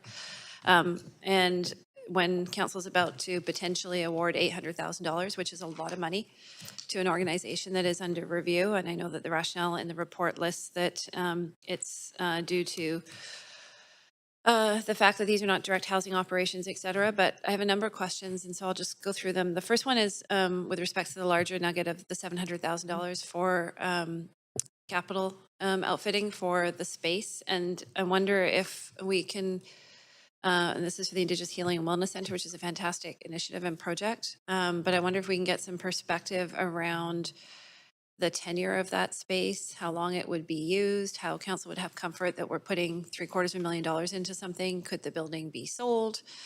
Is that potentially under review? I know there's been a lot of divestiture or transfer of assets of buildings that were bought by Atira. So can I start with that question? Thank you for the question. Sandra Singh, General Manager, Arts, Culture, and Community Services. Yes, so this Indigenous Healing and Wellness Center is a project that has been in development and discussion within the community for a number of years. It's being led by a collaboration of Indigenous matriarchs, including senior representatives from Vancouver Coastal Health Providence, First Nations Health Authority. So it actually is a community-led space that's being created here. Atira has offered a nominal lease on the commercial retail unit at the Olivia Sky building at 41 East Hastings. This is a Atira-owned and operated building, so it is not part of the cohort of buildings that are under review by BC Housing. What we would do is we would secure the use of that site for an Indigenous Healing and Wellness Center for 15 years. We would secure that through the grant agreement and on title, and as we would normally do, and we do this with SRO grants, for example. And should Atira need to make a decision to discontinue the use of that space prior to the end of that term, then the agreement would stipulate a return of a prorated amount of that grant. And that has been discussed with senior Atira staff, and they're aware of this.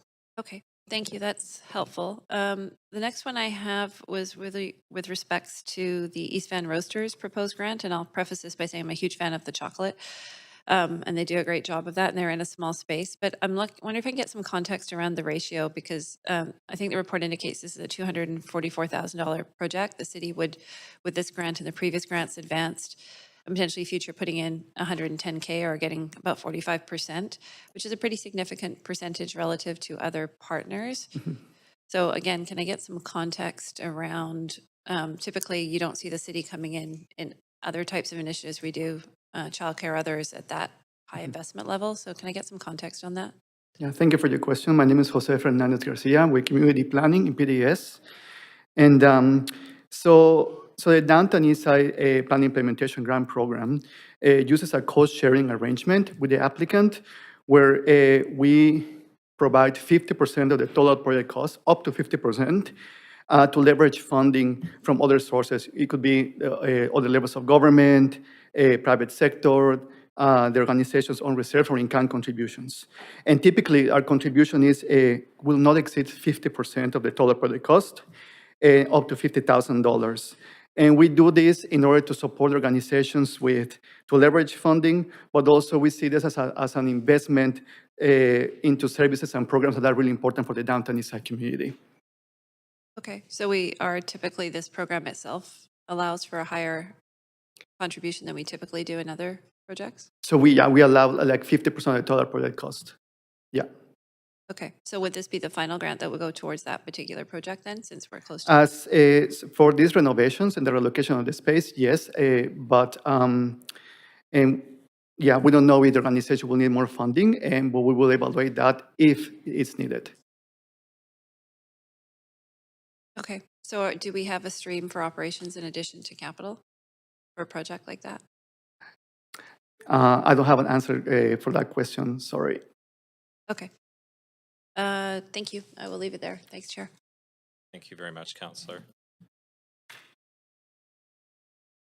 Okay, so we do have registered speakers for this report. And we will go to our first speaker, speaker number 1, Ginu Cayley. You have Ginu?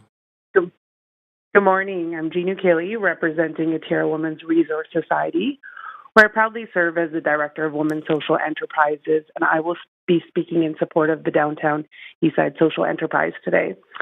Today I'm here to highlight the impact brought about being the parent company of East Van Roasters, also referred to as EVR, and emphasize the significance the social enterprise has had on our community through our work together. EVR isn't just a coffee shop. It's a powerful platform for marginalized women to gain employment skills and achieve financial independence. By supporting EVR, the City Council plays a crucial role in supporting the economic empowerment, reducing reliance on social assistance, and breaking the cycle of poverty. Our accomplishments at EVR are impressive. Firstly, we've created jobs. We provide meaningful employment opportunities for women facing significant barriers in the job market. These women include single mothers, survivors of violence, and those with limited work experience. Secondly, we've built a community at EVR has evolved into a community hub, fostering a sense of belonging and inclusion for individuals from diverse backgrounds. Thirdly, we emphasize education and training. Through our coffee and chocolate making training programs, we enhance women's long-term employability, providing them with valuable skills for a brighter future.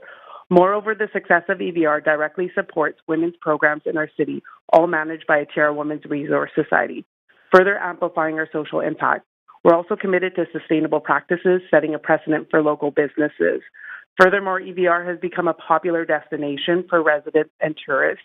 Its unique story and commitment to social change, and being one of the few places in the Vancouver area that produces bean-to-bar chocolate, making it an attractive place to visit. Lastly, our partnership with local organizations such as Spencer Creo Center and HAB Culinary Training Society have strengthened our shared missions for our peer employment program and have allowed us to make more of a significant impact together. In conclusion, EVR is more than just a coffee shop. It's a women's social enterprise that uplifts our community.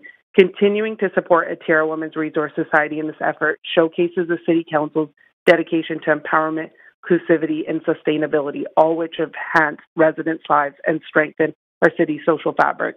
Thank you for your consideration today. Thank you.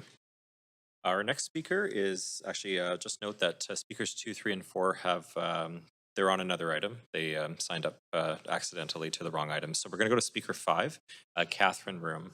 Hi, Catherine. Good morning.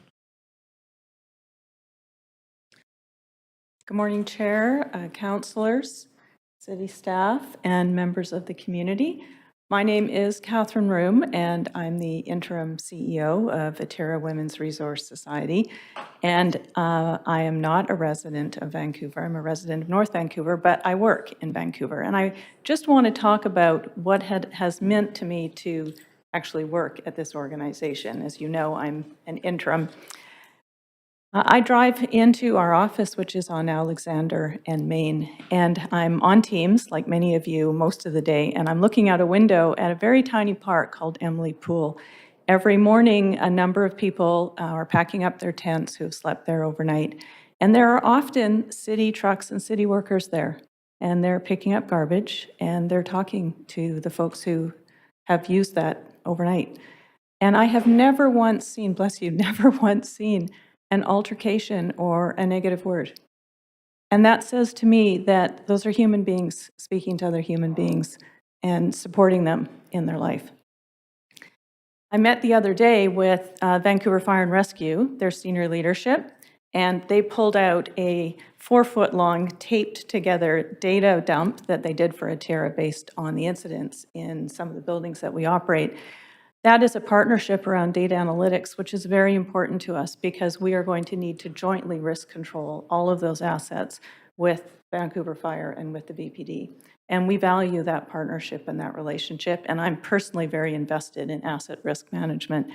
And then finally, yesterday morning, I took 2 very large boxes of N95 masks down to just adjacent to us, Dr. Brian Conway, who is the head of Vancouver Infectious Disease Center, and he has a pop-up clinic very close to us.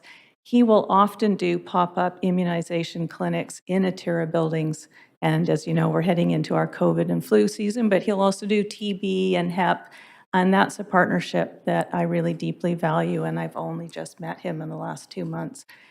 So the point of me telling those stories is Atira cannot be successful without partnerships. And we deeply value our partnership with the City of Vancouver.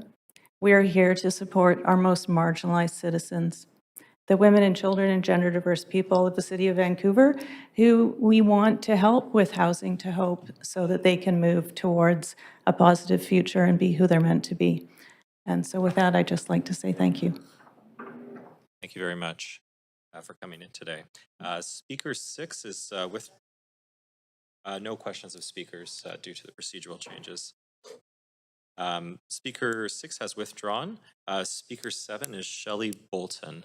Do we have Shelley on the line? Good morning. Hi, Shelley. Please go ahead. You have 3 minutes. Thank you. My name is Shelley Bolton, and I am here representing the East Van Roasters staff and women, our employment program. I am one of the original founders of East Van Roasters, and I am currently in a consultant role with Atira Women's Resource Society. Atira leadership identified 16 West Hastings Street as a future home for EVR chocolate production space and cafe when our current lease at 2 East Hastings Street in the Pennsylvania Hotel was not renewed. The location is close to our coffee roasting cafe at 319 Carroll Street and directly underneath Veronica Block's supportive recovery housing for First Nations, Métis, and Inuit women. Our experience at 319 Carroll Street in the Rainier Hotel over the past 10 years has shown us that removing the barrier of travel increases the likelihood of a participant starting and completing their training, so we hope to welcome many of the Veronica Block residents into our program. We have always been a safe place for downtown Eastside community members to come inside and have a warm drink or use the facilities. The suspended coffee program that we started in 2012 has provided around 1,000 drinks prepaid by customers and free to community members. We have sold our products to organizations like BCLC, UBC, Sauder School of Business, SFU, Sam City, Goop, Sony, Lululemon, Aritzia, and hundreds of wholesale business-to-business clients over the past 10 years. This new space will allow us to expand our chocolate and coffee production capacity, double the cafe seats we currently have, and in turn create more jobs. This Downtown Eastside Capital Grant will help us complete our renovations and equip 16 West Hastings Street with the necessary items needed to open the doors to this new location and engage our community in a beautiful, friendly space. In conclusion, I'd like to say that for many women, East Van Roasters represents hope and inclusivity. I've seen women blossom into confident coworkers and mothers while simultaneously developing strong relationships that last long after the time they are in our program. I wish that everyone struggling had a place like this to find acceptance and caring encouragement. At East Van Roasters, we continually witness that it is never too late to begin again. Okay, thanks very much, Shelley. We'll now move to speaker number 8, Leslie Bonshore. Withdrawn. Okay, speaker 8 is withdrawn. Okay, that does conclude our speakers list. Thanks everyone for speaking to council today. So would someone like to move a motion for report 2? Okay, moved by Councillor Blythe, seconded by Councillor Klassen. Okay, so council, any discussion?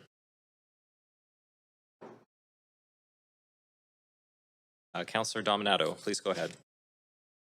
Thanks, Chair, and thank you to the presentation from staff, but also to the speakers and to callers who phoned in today. Just a couple of reflections. I appreciate the questions that were asked earlier by my colleague, Councillor Kirby-Yung. I think particularly it's important to do due diligence in the context of the broader provincial discussions and review underway with Atira. That being said, it's very clear from the staff report and discussions that our staff have had with Atira that the grant allocation proposals that we're dealing with today are separate from the housing programming and the housing review that's underway by the province. So I think it's really important to distinguish that. Our staff did undertake some due diligence as well at the direction of council in light of provincial discussions. I think what we need to understand and acknowledge here is that some of the programming offered by Atira is we don't actually see this with other organizations. Atira serves a very vulnerable population. They often serve communities that other organizations don't want to undertake and support. And we're talking about vulnerable children, vulnerable young people, women. And from my perspective, on balance, I think we should support these grants today. And I think that my understanding from processes before, decisions we've made before, is that there are some accountability mechanisms around these grants. But I think that we'll let the provincial review unfold on the housing front and look forward to that. But today, I think we should support these grants. They're small and they will go a long way, as we've heard, in terms of supporting, for example, East Van Roasters, the social enterprise, which supports women, and some of the other programming that's articulated in the report. So I will be supporting the recommendations. Okay, thanks, Councillor Dominato. Councillor Bly. Thanks very much. And I think Councillor Dominato said it just perfectly in terms of underscoring the critical services that are provided by all of these organizations, actually. And also just to thank Catherine for coming in to speak. And I believe it's the first time since taking your position. So that's really helpful to hear directly from you in terms of the leadership required to ensure that Atira continues to serve in an impactful way the community that very vulnerable residents, as Councillor Dominato pointed out, are depending on. Indigenous Healing and Wellness Center is a priority that we've set at this council. Motion passed in January. So while this may not be directly related to that, I think the intent is that this is a much needed service in the city of Vancouver and the downtown east side specifically. And we hear that time and again from community. And the intergenerational mentorship program, and for sure East Van Roasters, all critical services and opportunities to support some of our most vulnerable residents. And just wanting to note that Sires also sent a letter of support for the East Van Roasters, as that's an organization they've been working with since inception and can vet the good work that they do. So I just want to say thank you to staff. I do appreciate there was inclusion here in terms of the provincial review, BC House, or the Atira review, in the BC Housing Review update. So that's due diligence to me, that staff are really providing the information we need to council in order to make these decisions. So that's really great. I'm happy to support. Thank you. Thanks, Councillor. Councillor Kirby-Young.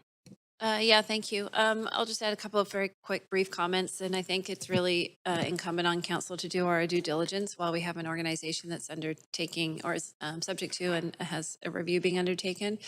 It was important to me because I was nervous, quite frankly, when I saw the name Atira pop up again, and for more grants before the review is concluded, and to the tune of $800,000. It's a lot of money. However, I did appreciate the responses back. I do want to emphasize that this is not about the housing portfolio. These are separate social initiatives, which I understand, and two of them I think are incredibly valuable and important, being the new Indigenous Healing and Wellness Center, which is a huge need, and the fact that that's an initiative coming from the matriarchs, I think is very meaningful and very powerful.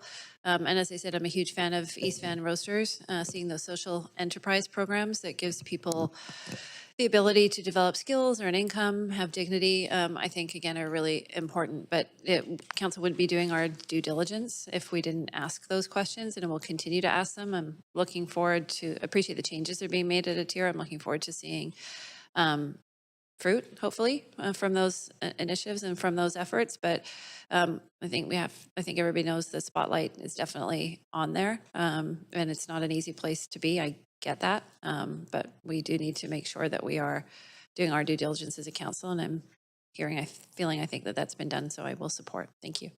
Okay, thanks, Councillor Kirby-Young. Councillor Fry.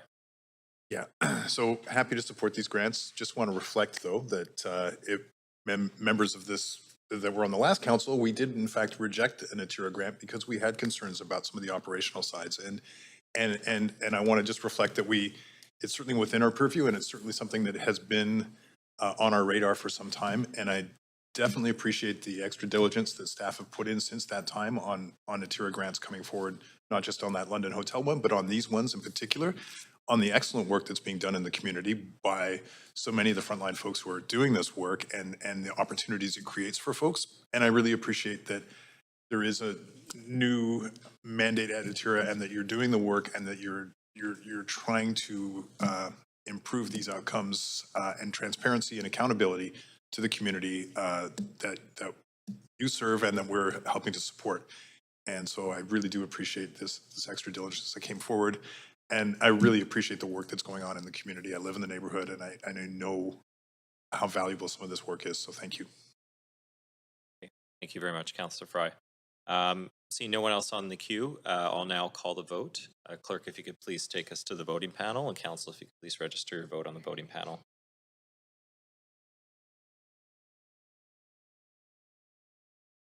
Okay, that passes unanimously with Mayor Sim absent. Thanks very much. And that concludes report 2 on the agenda.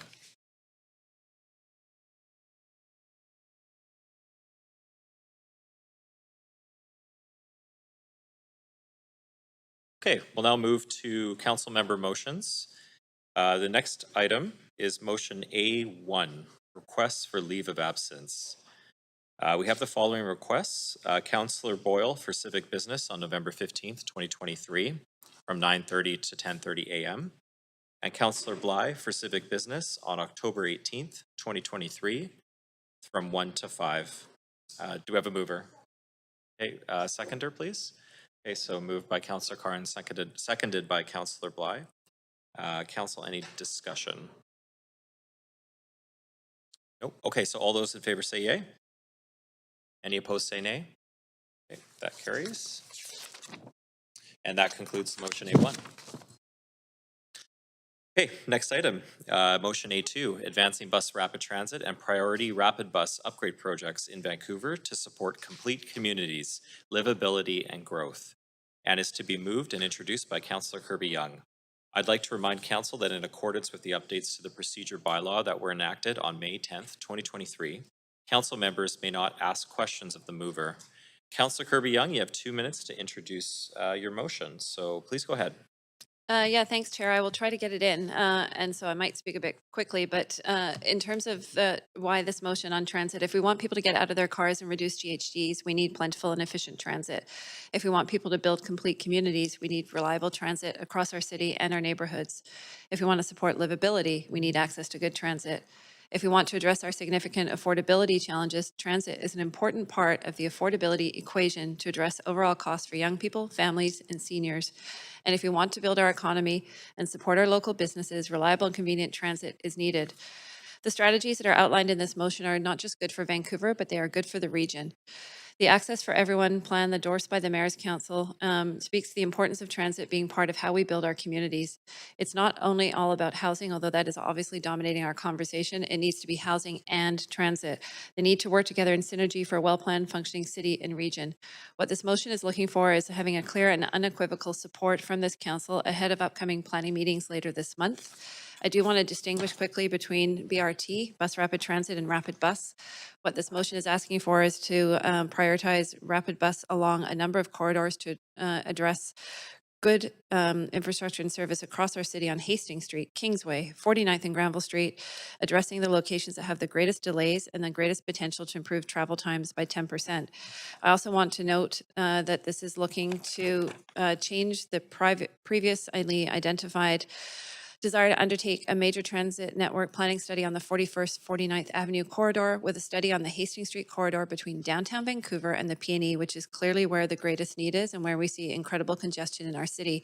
This is a natural, forward-looking extension to Vancouver beyond the current Broadway extension that is happening and the study that is underway due back in 2024 on the UBCX extension.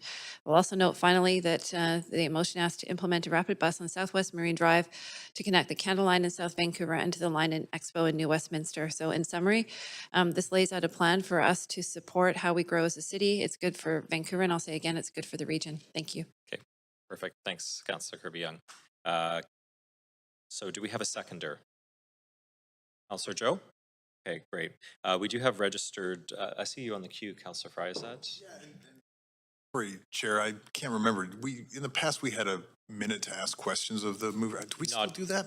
Now we have the procedural bylaw changes, so unfortunately no longer. But, all right. Thanks. So we'll now move to the registered speakers for the motion. We do have 5 registered speakers. I'm just noting the time is 11:40. I'm wondering if someone wants to move a motion to complete the item. Okay, thank you, Councillor Bly. Can I get a seconder? Seconded by Councillor Carr. So all those in favor say yay. The motion, this motion, complete this item. Yeah. Oh, what was your intention? Just hearing from speakers? Okay, so let's just redo that. So motion to finish hearing from speakers moved by Councillor Bly, seconded by Councillor Carr. Thank you very much. All those in favor say yay. Okay, any opposed say nay. Okay, so we'll complete this. We won't know. We'll complete the speakers. Okay, so I'm talking way too fast. Let's go to our first speaker, speaker one. I feel like an auctioneer. Nathan Davidowich. Good morning, Nathan. So you have 3 minutes, and please go ahead when you're ready. Yeah.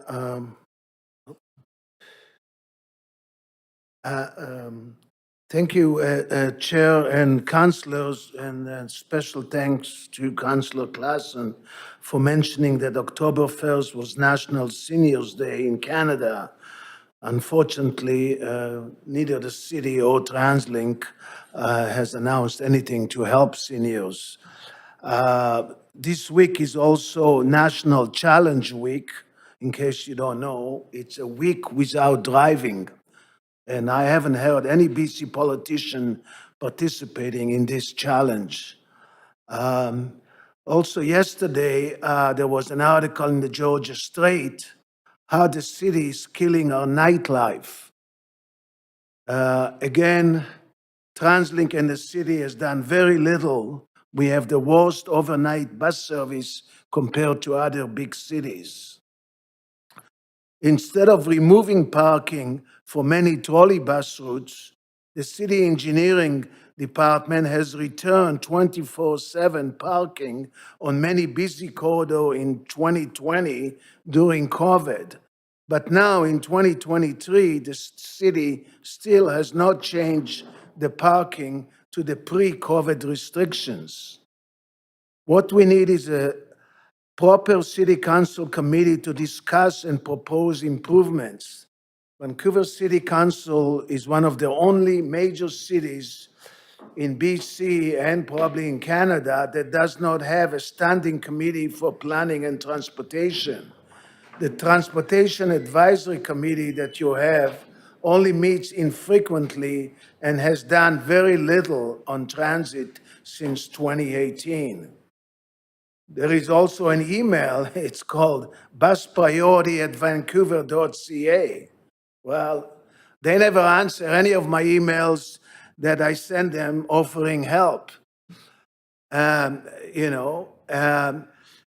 Since we are so far behind, the only emergency thing to do is to appoint a special emergency task force for transportation. I would suggest that former mayors who were interested in transit to chair this task force. And you know who they are, Sam Sullivan and Mike Harcourt, are the only two mayors who were really interested in transit and supporting transit over the last 50 years. So that's my recommendations. I mean, the motion is okay per se, but it misses lots of things, and especially in the West End, where we have the slowest bus routes in Metro Vancouver. Thank you very much. Okay, thank you, Nathan. Now we will go to speaker two, Lee Haber, on the phone. I'm a transportation planner and board member of Mountain Valley Express, an organization supported by City of Langley Mayor Nathan Pacal that is advocating for a world-class regional rail network. We are speaking in favor of City Council's motion to research and prioritize the Hastings Corridor. This is a corridor that contains major destinations such as the soon-to-be-improved PNE and multiple SFU campuses. It is also a corridor that could be integrated with future regional rail, and if we are proactive and start planning now. It is essential that we start this planning process early. As stated in the book, How Big Things Get Done by Ben Floberg, one of the common elements among the small fraction of projects that are on time, on budget, and realize their expected benefits is that their teams think slow, act fast. In other words, their planners are given enough time to analyze and test alternatives before any shovels are put in the ground. As we begin this process, it's important to remember that a successful project doesn't start with finding great solutions. It actually starts with asking the right questions. Are we building a system for the next 15 years or the next 50 years? How will the Hastings Corridor fit within a larger network? What is possible if we don't limit ourselves to conventional government sources of funding? Most importantly, do we want transit to be a mode or the mode that people use to travel along the Hastings corridor? Our team at Mountain Valley Express has started this process of asking these questions and has already found some answers. We are developing and advocating for a world-class 350-kilometer-long regional rail network that would connect Vancouver with Whistler, Chilliwack, Mission, and Tsawwassen, as well as pave the way for future high-speed rail to the U.S. You can advance the slide. You can also find a detailed report on our website, mvx.vision. You can advance to the third slide. We estimate that approximately $2 billion can be saved if infrastructure is shared between regional rail and local rapid transit, such as that which may exist along the Hastings corridor in the future. This is only possible through careful coordination on technology, design, and construction schedules. On slide 4, you will see how a future Hastings rapid transit line could fit within an integrated rapid transit and regional rail network. As we first imagine, then design, then build the future of the city, I invite this council to think bigger, to not just think BRT, but also what transit looks like beyond the next 10 years, to think beyond just this corridor, but also about an integrated network, to think outside the current conventions for funding transit expansion, and to think about what kind of transit surface is truly required to get people out of their cars and into a transit vehicle. Only then will we have the kind of transit system that serves this corridor, this city, and this region proudly for generations to come. Thank you. Thanks very much, Lee. We'll now go to speaker number 3, Owen Brady, on the phone.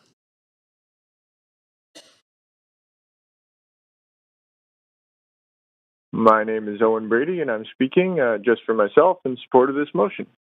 I frequently ride the R5, and the problems caused by congestion and lack of transit priority are very obvious. Sometimes the bus will be late and jam-packed, followed 2 minutes later by a practically empty bus.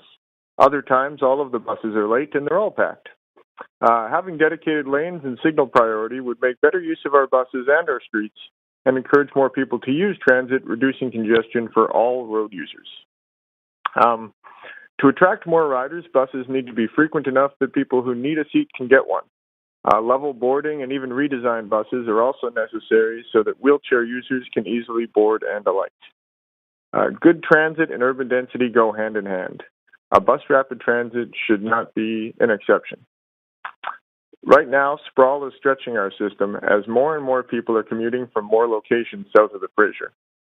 Vancouver should be growing population and jobs at least as fast as Surrey, especially along rapid bus routes. So I hope you will move to rezone in areas like Hastings Sunrise, where I live and there has not been a real area plan in a very long time, to help make the case for TransLink to invest more resources here, to improve quality of life by making people's commute shorter, and to make the transit system more sustainable overall. I'll leave it there. Thanks for listening. Thanks very much, Owen. Now we'll go to speaker 4, David Ham. We have David on the line.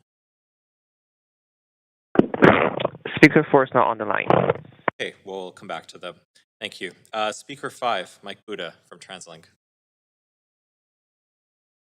Morning, Mike. Thank you. My name is Mike Buda. I'm the Executive Director of the Mayor's Council at TransLink. I'm not a Vancouver resident, but obviously TransLink provides transit service in the city and throughout the region. I'm here to speak in support of the resolution.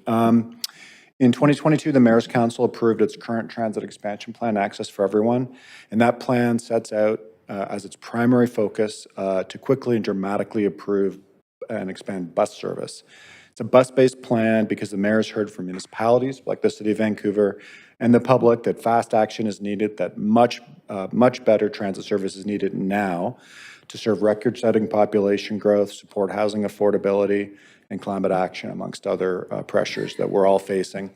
So the Mayor's Council focused much of its plan on improving bus service because that's the mode of transit service that we can actually improve the fastest and most cost-effectively. We heard that, the mayor's heard that people want action now. Improving bus service is something we can do very, very quickly. So this resolution is really important for that because the measures this resolution outlines are the #1 things that municipalities can do to contribute to the success of this plan. which is to improve bus speed and reliability of our existing services. As the resolution notes, traffic congestion makes our existing buses slower and less reliable for transit riders and more expensive for TransLink to operate. So bus delays across the region cost TransLink $80 million a year, which is a massive amount of money. We could build 2 new rapid bus lines a year for that, just the cost of bus congestion. And over 35% of those delays, 35% of those costs are occurring right here in the streets of the city of Vancouver, where we run a lot of bus service and where obviously there's lots of congestion.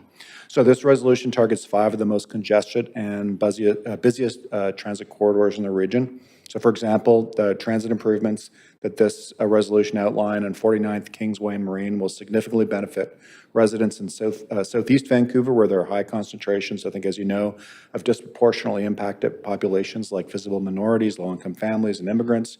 Hastings is one of the busiest bus corridors in the region, and buses that travel along that corridor that are squeezed into traffic lanes wherever they can, essentially sharing lanes with automobiles, carry the equivalent of 2 entire traffic lanes of automobile users. So if we can address transit delay, we're going to be able to improve and increase transit service. That's going to make transit more desirable, which will therefore encourage more transit use, all at very little cost, and therefore have a substantial impact on the city's climate emergency targets for sustainable transport and increase affordable access to jobs and housing.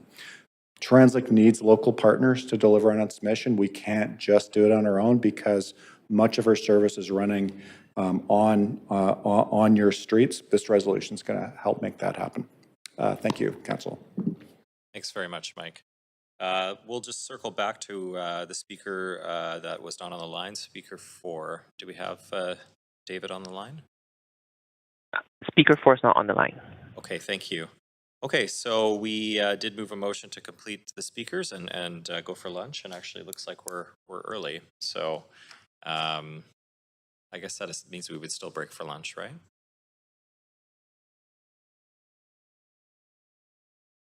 Council have any motions they'd wish to move on that? We have 8 minutes before noon to complete the item. Yeah, okay, so moved by Councillor Bly, a motion to complete the item, and seconded by Councillor Joe. All those in favor, say yay. Yeah, anyone opposed? Nope. Okay, so we'll complete the item. Councillor, we're going to go to, discussion. So I'm just going to main queue here. Councillor Kirby, I'm going to put you back on. So please go ahead. Yeah, thanks. I'll just close by, and I appreciate all the speakers and particularly Mike Buda for being here to provide the Mayor's Council perspective on this. I think it's, when you think about, and I thought that was a great example, that $80 million cost per year delay that you could build 2 brand new rapid bus routes for that is pretty significant. This is a motion that will impact the major travel corridors in our city from east to west and north to south. And that does have a huge impact on equity, as was mentioned, as well as affordability for families. And time is money in terms of transit. And we know that TransLink is strapped in terms of that. There's a lot of work that's being undertaken in terms of looking at funding mechanisms. But I think this is a pragmatic approach to recognizing that the prioritization that the Access for Everyone plan put on buses and how that can complement sort of our large vertebrae rapid transit pieces to get that service and to keep throughout the city and to keep our region moving. And most of these have regional connections. And I think that's really important to recognize, whether it's setting the longer term vision for Hastings all the way out to the PNE for rapid transit and connections into the North Shore, which is really important. We know that's a region that intersects with Vancouver and is experiencing significant delays. But if anybody has sat in Hastings in that traffic, whether you're driving or on a bus, it's pretty congested and it's pretty awful. So I do think we need to be taking the long-term view there. And again, looking at sort of reprioritizing and resetting that intention very purposefully with this new council away from 41st, 49th to Hastings is important. And I just want to highlight again sort of the broad nature of this, that we're talking about Hastings Street, Kingsway, 49th and Granville Street to get it moving through the region. This does require the City of Vancouver to be a good partner in terms of working with our engineering and streets department to support the implementation of these measures. And I think that the last thing I'll say is that there's a huge cost to not doing this because as we continue to grow and densify, we've all seen the intended kind of population growth, the immigration targets, and the housing expectations. We need to ensure, as I said, it's not just housing, it's housing and transit for livable, sustainable, and affordable communities. Thank you. Councillor Kirby-Young. Councillor Fry. Yeah, appreciate broadly the intent, and as a regular transit user, I do appreciate the interest in investment in transit. I'm not really seeing anywhere, though, and I appreciate that Mike Buda was here to speak to this, but I've yet to hear an articulation for why Article D of this resolution to shift the Access for Everyone plan to forget 41st, 49th and focus on the Hastings Street corridor. You know, the best I can find was a commitment from ABC to increase density along the Hastings corridor, but I've seen no other as a campaign promise, but I've seen no actual justification otherwise for focusing on Hastings Street. And I bring this up because we do have an incredibly sensitive area on Hastings Street where we're currently seeing a significant amount of displacement. We have a 30-kilometer-an-hour zone because we have there's pretty significant impacts of folks with houselessness, dual diagnosis. There's a lot of complicated interfaces along Hastings Street and some of the most affordable housing in the city. And so I'm really struggling with a lack of explanation other than traffic and the interest in densifying Hastings Street and in the campaign platform for ABC and of course the investment in the Hastings the Peony Amphitheater. I'm hoping I can hear some kind of more cogent sort of articulation of why we would reject the standing transit plan that's undertaken by the Mayor's Council. And barring that, I'm going to ask for D to be severed. So I can vote against that separately. Thanks. Okay, thanks, Councillor Fry. Councillor Carr.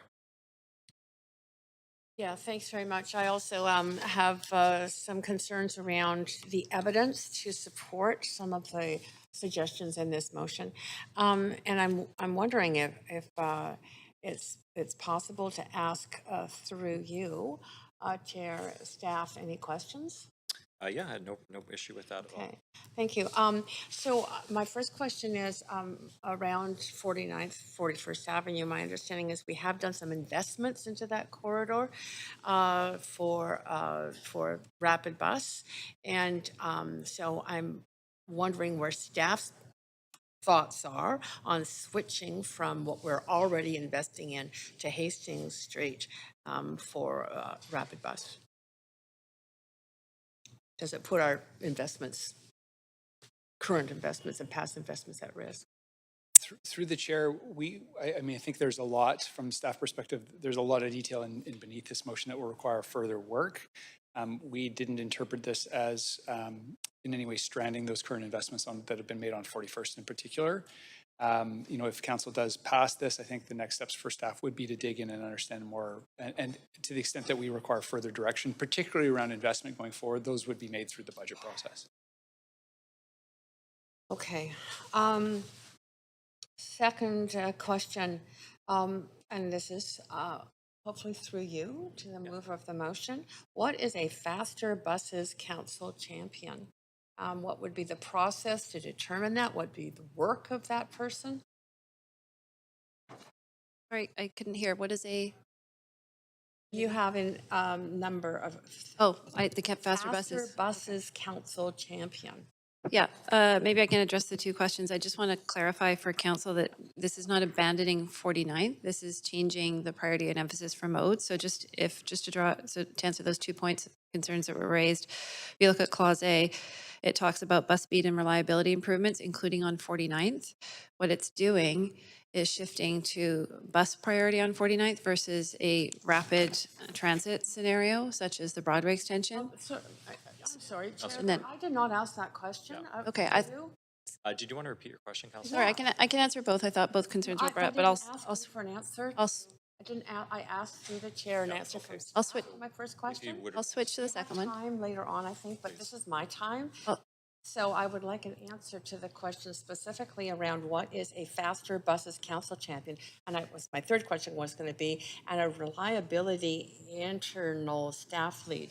What, I'll give you a bit more time, Councillor Carr. thank you, appreciate that. Kirby-Yung, go ahead. Yeah, thanks. Happy to answer the question. I think you can choose your terminology. I think what this is simply asking for is that we have dedicated staff to support this work and these projects. So you could call it another term, but it's the fact that that council is deeming that this is a priority, and the City of Vancouver is dedicating staff resources from our streets and engineering team to specifically support the work.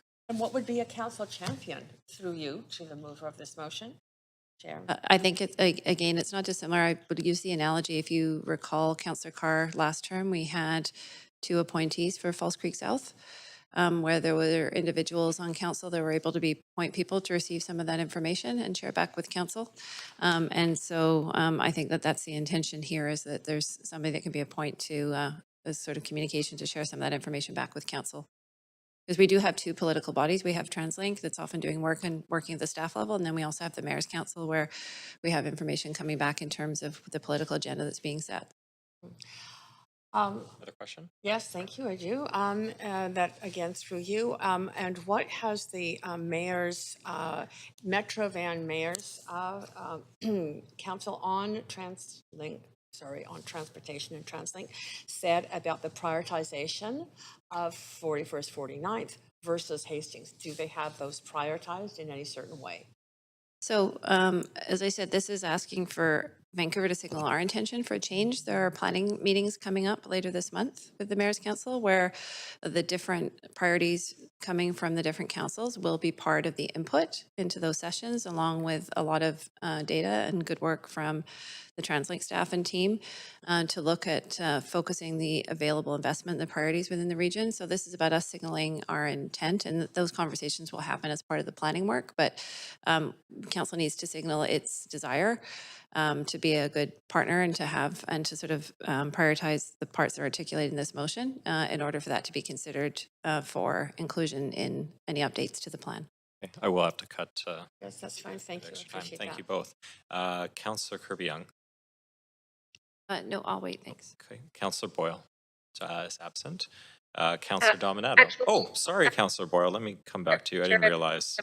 One sec. Joining online, sorry, I didn't realize we were going to do the vote. So Sorry about that. this way between things, I am happy to speak in strong support and excitement for the majority of this motion. I know how hard the Mayor's Council and staff at TransLink have worked on this plan, and I'm really grateful to see these recommendations come forward and for our council to be able to signal our strong support for these measures. I last term had made some similar requests successfully through amendments around prioritizing buses and transit. I'm glad to see that continue to move forward. The one concern I have that others have raised too is in letter D, in shifting the focus of that planning from 49 to Hastings.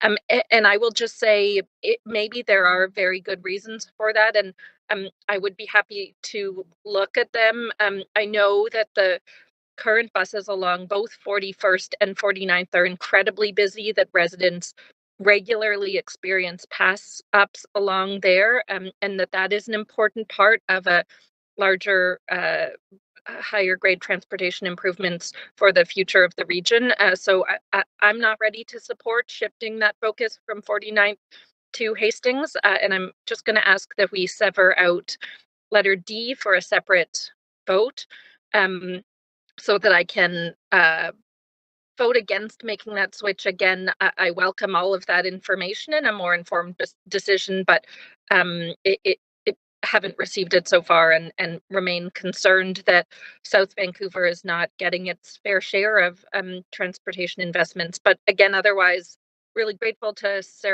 Councillor Kirby-Yung for bringing this forward, and hope to see strong council support for making these important changes to prioritize buses and public transit on our streets. Thanks. Okay, thanks, Councillor Boyle, and noted your desire to sever D. Councillor Dominato.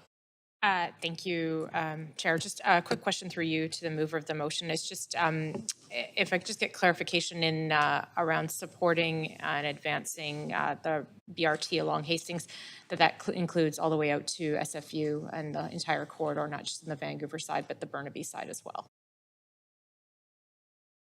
So there you go. Yeah, I mean, I think that, this is a very high level, early stages motion. It contemplates obviously what's within our jurisdiction out to Vancouver. It doesn't preclude potential extension to other municipalities. Other cities are also looking at bringing their motions and priorities forward so that they can be part of that prioritization discussion that's happening later in October, as I said.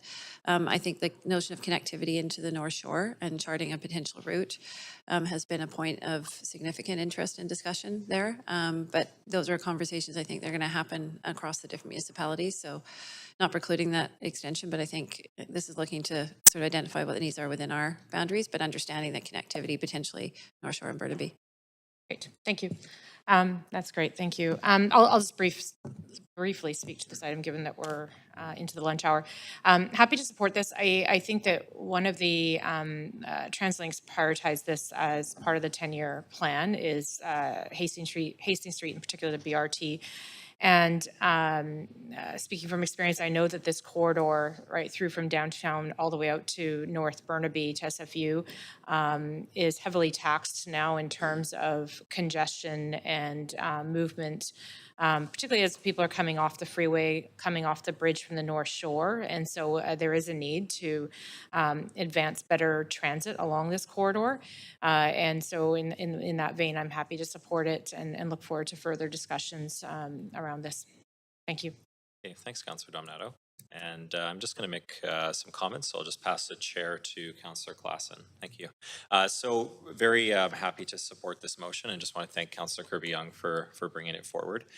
This is a serious issue moving people across our region, and I know that Hastings personally is one of the most congested rapid bus routes. A friend of mine, my best friend, lives at SFU and comes downtown on that route several times a week. So it's very important, I think, also the relationship piece with City of Vancouver in terms of what we can do for traffic signal prioritization, for example, looking at the different parking restrictions just to ensure that those BRTs are moving efficiently.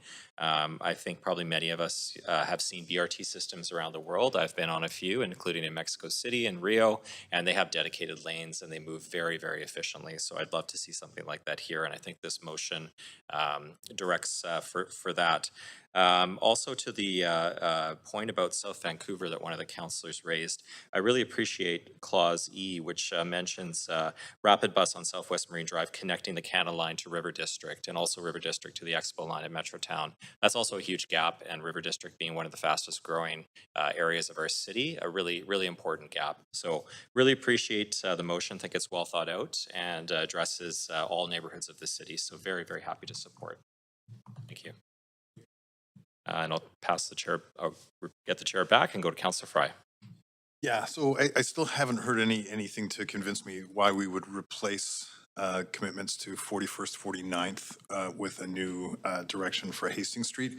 I mean, just to reiterate, we have existing commitments for a new municipal town center at Oak Ridge. We have significant development around the two Canada Line stations that's coming down the pipe, and we're talking tens of thousands of new residents on that 41st, 49th corridor that are already being planned for. And I appreciate that there is some notional commitment in the ABC platform to densify Hastings Street, but none of that's in this motion. And frankly, because that direction has been set at the Mayor's Council and it's been a transparent process, it's been ongoing for a while, and we know that we have this new municipal town center at Oak Ridge that needs to be serviced. We know we have an incredibly busy bus route, and I do live just off Hastings Street, so I recognize that it is a traffic busy commitment and that there are, certainly other ways to get to SFU other than Hastings that are faster with SkyTrain, obviously, but I'm not convinced that this particular article in D is is justifiable, and I'll be voting against D, but happy to support the rest of the motion and obviously more investments in transit for the city of Vancouver. I'd need more evidence to support D before going down that road, though.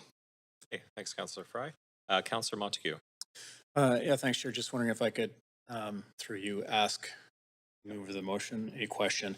And that is that you began to answer the question that was being asked around chambers here, and I'd like to hear the response you were planning on giving before you were interrupted. Yeah, thanks. I mean, I have had the benefit of attending, which I know council haven't, so I probably have access to a little bit more perspective and sort of hands-on the discussions at the Mayor's Council, attending as Mayor Sims alternate on occasion. And there is a lot of analysis that goes into these different recommendations. And I think just as we're flexing our housing policy, this is really an acknowledgement of how do we best collectively move people around the region and our whole city with the available funding envelope. I do want to kind of address the question that this is not, this is changing the emphasis for modes between Hastings and 49th, but it's not deprioritizing 49th in that sense, because it's still looking for continued support and investments in Rapid Bus and moving that forward. But I think it's a recognition in terms of a major corridor in and out of the city that is really important to our region collectively. This makes a lot of sense, and it's a little bit of we need to be planning for reliable transit now, but we also need to be planning for the future. So, you know, I use the example, like we've got the extension happening right now on the Broadway to UBC, or Broadway to Arbutus, the study that's coming out next year on the Broadway extension to UBC. This is the next natural evolution in terms of building that corridor there. But in the short term, we can continue to invest and really alleviate on 49th. And I trust the analysis and the stats that's coming forward from the expert staff. That's what informed this motion around how we best position Vancouver in terms of supporting the growth and alleviating congestion. Thank you for that response. I appreciate it. Okay, thank you both. Okay, seeing no one else on the queue, we are going to sever D. So proposing we vote first on A, B, C, and E. So we'll just take a second to get those up on the screen.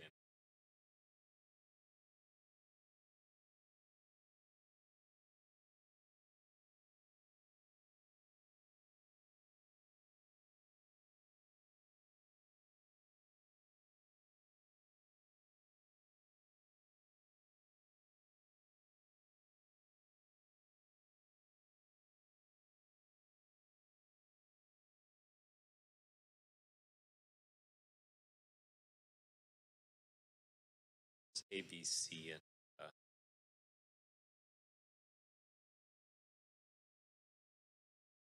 Chair Meisner, this is Councillor Boyle. I'd like a vote assistance support. okay, thanks, Councillor Boyle. Noted.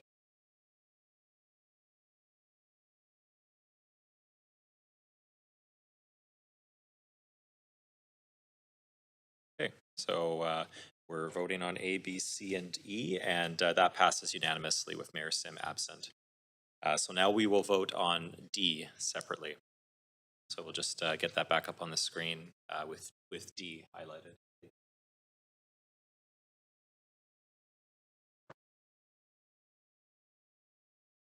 Chair Meisner, can I get a vote assistant opposed this time? Thanks.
Hi, everyone watching online. Just a note, we'll be back at 1:15.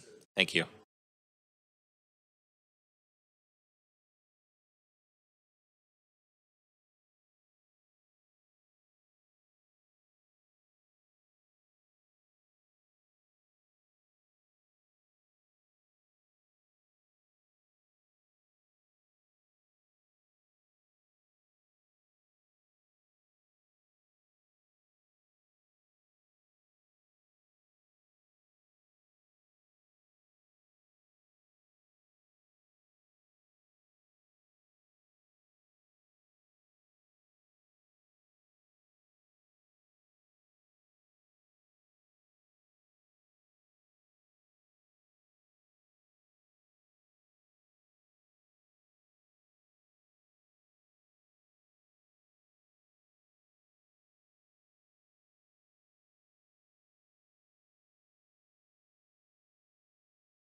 Welcome to TELUS Conferencing.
Hi, David. Can you hear me okay?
Hi, David. Just testing for TELUS.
Hey, David, can you hear me okay?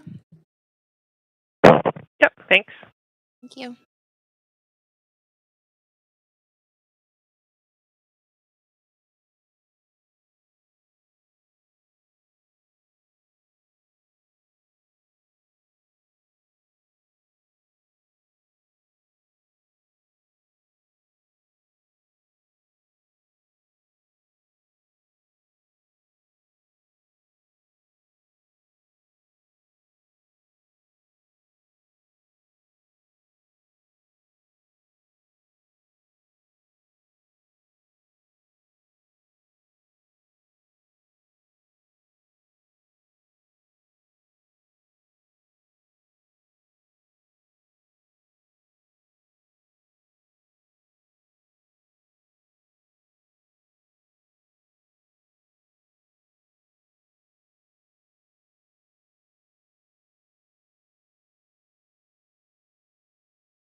Hi, everybody. Welcome back. We're going to get started again. Okay, we're going to move on to item, which is the next item, which is motion A3, enabling the rapid deployment of additional childcare spaces combined with essential worker housing in the city of Vancouver, and is to be moved and introduced by Councillor Klassen and seconded by Councillor Dominato. I'd like to remind Council that in accordance with the updates to the procedure bylaw, which were enacted on May 10th, 2023, Council members may not ask questions of the mover. Councillor Klassen, you have 2 minutes to introduce your motion. Thank you very much, Chair. So yes, we saw what I would describe as a very strong and visceral reaction to a news story that appeared late in the summer regarding childcare, and it underlined, I think, that the real strong feelings and of Vancouverites to try and get desperately needed childcare in their communities.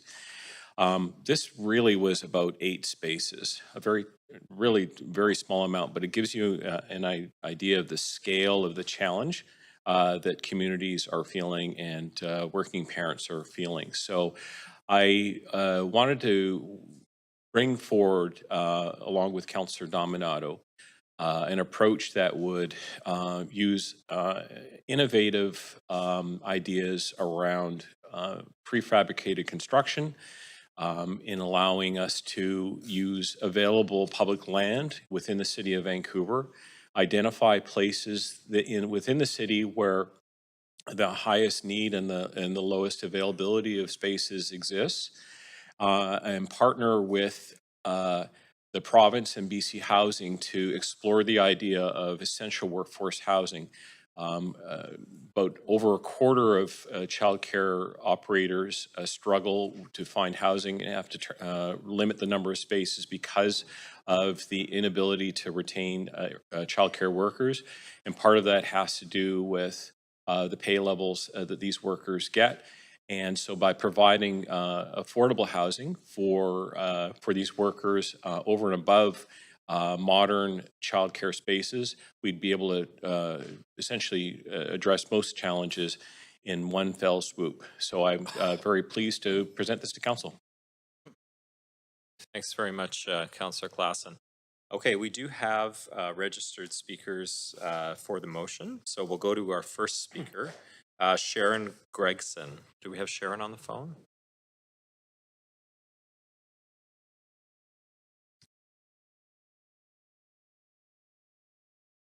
Hi, Sharon, are you there? Hello. Hi, Sharon. We can hear you well, so you have 3 minutes. Okay. Please go ahead. Okay. Thank you. So my name is Sharon Gregson. I'm the provincial spokesperson for the $10 a day childcare campaign, working with the Coalition of Childcare Advocates. I'm also a longtime Vancouver resident and former Vancouver School Board trustee. And thank you for the opportunity to address Council on the important issue of childcare again, which you'll know impacts Vancouver's economic prosperity, gender equity, family well-being, and children's healthy development. And my particular thanks to Councillors Klassen and Dominato for submitting this motion with new ideas for solving both childcare and housing issues. So the organization I work with has be supporting the idea of quality modular for childcare creation for about 5 years. And so we're urging councillors to support this innovative motion, which will result in the creation of many more desperately needed licensed childcare spaces in our city, with the added bonus of new housing for early childhood educators, and whose average wage in BC last year was just $24.32 an hour, along with other essential workers. And you'll all know from your own personal experiences or with family, and certainly from voters, that childcare is a huge issue in our community. And so I'll urge you, as you are leveraging funding with BC Ministry of Education and Childcare and BC Housing, to ensure that the new programs that open as 10-a-day sites now that there's new provincial and federal funding for 10-a-day childcare. So I need to stress that will, of course, be necessary to ensure that the new buildings, new childcare facilities are built to the highest standards of quality. Faster built, prefabricated buildings in Vancouver must still be beautiful places for children to spend their days. And finally, to stress that Vancouver has a decades-long proud history under governments of every political stripe of upholding high-quality childcare standards and has created more than 4,400 spaces since the 1970s, a huge accomplishment. So I urge this council to continue that proud tradition of Vancouver's leadership on childcare for Vancouver's next generations of children. And thank you for considering this motion. Thanks very much, Sharon. We'll now go to Speaker 2, Shang Shi. Hi, Shang. Hi, so you have 3 minutes. Go ahead when you're ready.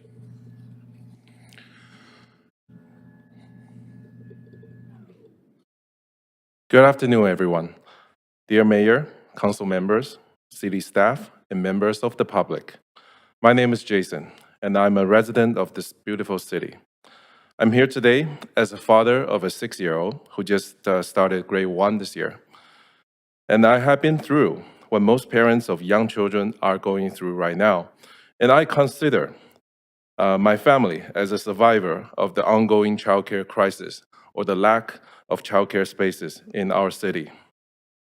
First of all, I would like to point out that the childcare crisis is not unique to our city and has progressively worsened over the years. I have noticed more and more parents are sending their kids to our neighboring cities for childcare. Why would this be the case? And this morning, I met a parent of small children from the group that was here in the chamber earlier this morning. He told me he started to register for schools when 3 months after their children's conception. And now the children is over 1 year old. They got only one space available. It's in Burnaby. And they are living literally 2 minutes walk from this city hall we're in right now. So why would this be the case? Wouldn't it be easier for most parents and more cost-effective for them to keep their child in Vancouver, and not to mention the environmental impact of the daily commute required? I believe the main reasons are 1, cost, and second is the availability. In terms of cost, in Vancouver, the average cost of childcare is at or above $2,000 per month and could easily go up to $2,500 per month. And some of the top schools in Vancouver charge as much as $4,000 per month per child. In contrast, Richmond's top school is charging just over $2,000 per month before CCFRI. Even at $2,000, it is nearly the cost of 1-bedroom rental apartment in our city. It is extremely costly. Secondly, the availability of childcare spaces. We are simply not creating enough new childcare spaces to meet the demand of our changing demographics. We need not just affordable childcare space, but affordable quality childcare spaces to keep the vibrancy of our city and our community. Most of our essential workers would be hard-pressed to afford to raise a child in Vancouver. Sorry, we are at time. Apologies to cut you off, but thank you very much for coming to speak today. Thank you. Appreciate your comments. We'll now move to Speaker 3, Lawrence Jiang. We have Lawrence on the phone. Hi, this is Lawrence on the phone. Hi, Lawrence. You have 3 minutes. Please go ahead. Yeah, no problem. Yeah, this is Lawrence coming from Vancouver. I am the resident of Vancouver, and also as a father of 4 years old and 3 years old children. Actually, we cannot be able to find, the daycare when our children were born. So we need to, send them to the Richmond, because Richmond daycare they have, the availability, and they have a spots to be available for our children. And also the fee we pay is, reasonable. So we need to, every morning, we need to drive 40 minutes to the Richmond. And every afternoon, we need to cut our job to go to the Richmond to pick them up. So it's been 2 years already. And this year, because we live in the Point Grey area, we've been on the waiting list for 2 years in Point Grey daycare, the Monarch Montessori. So we are accepted to join the Monarch Montessori.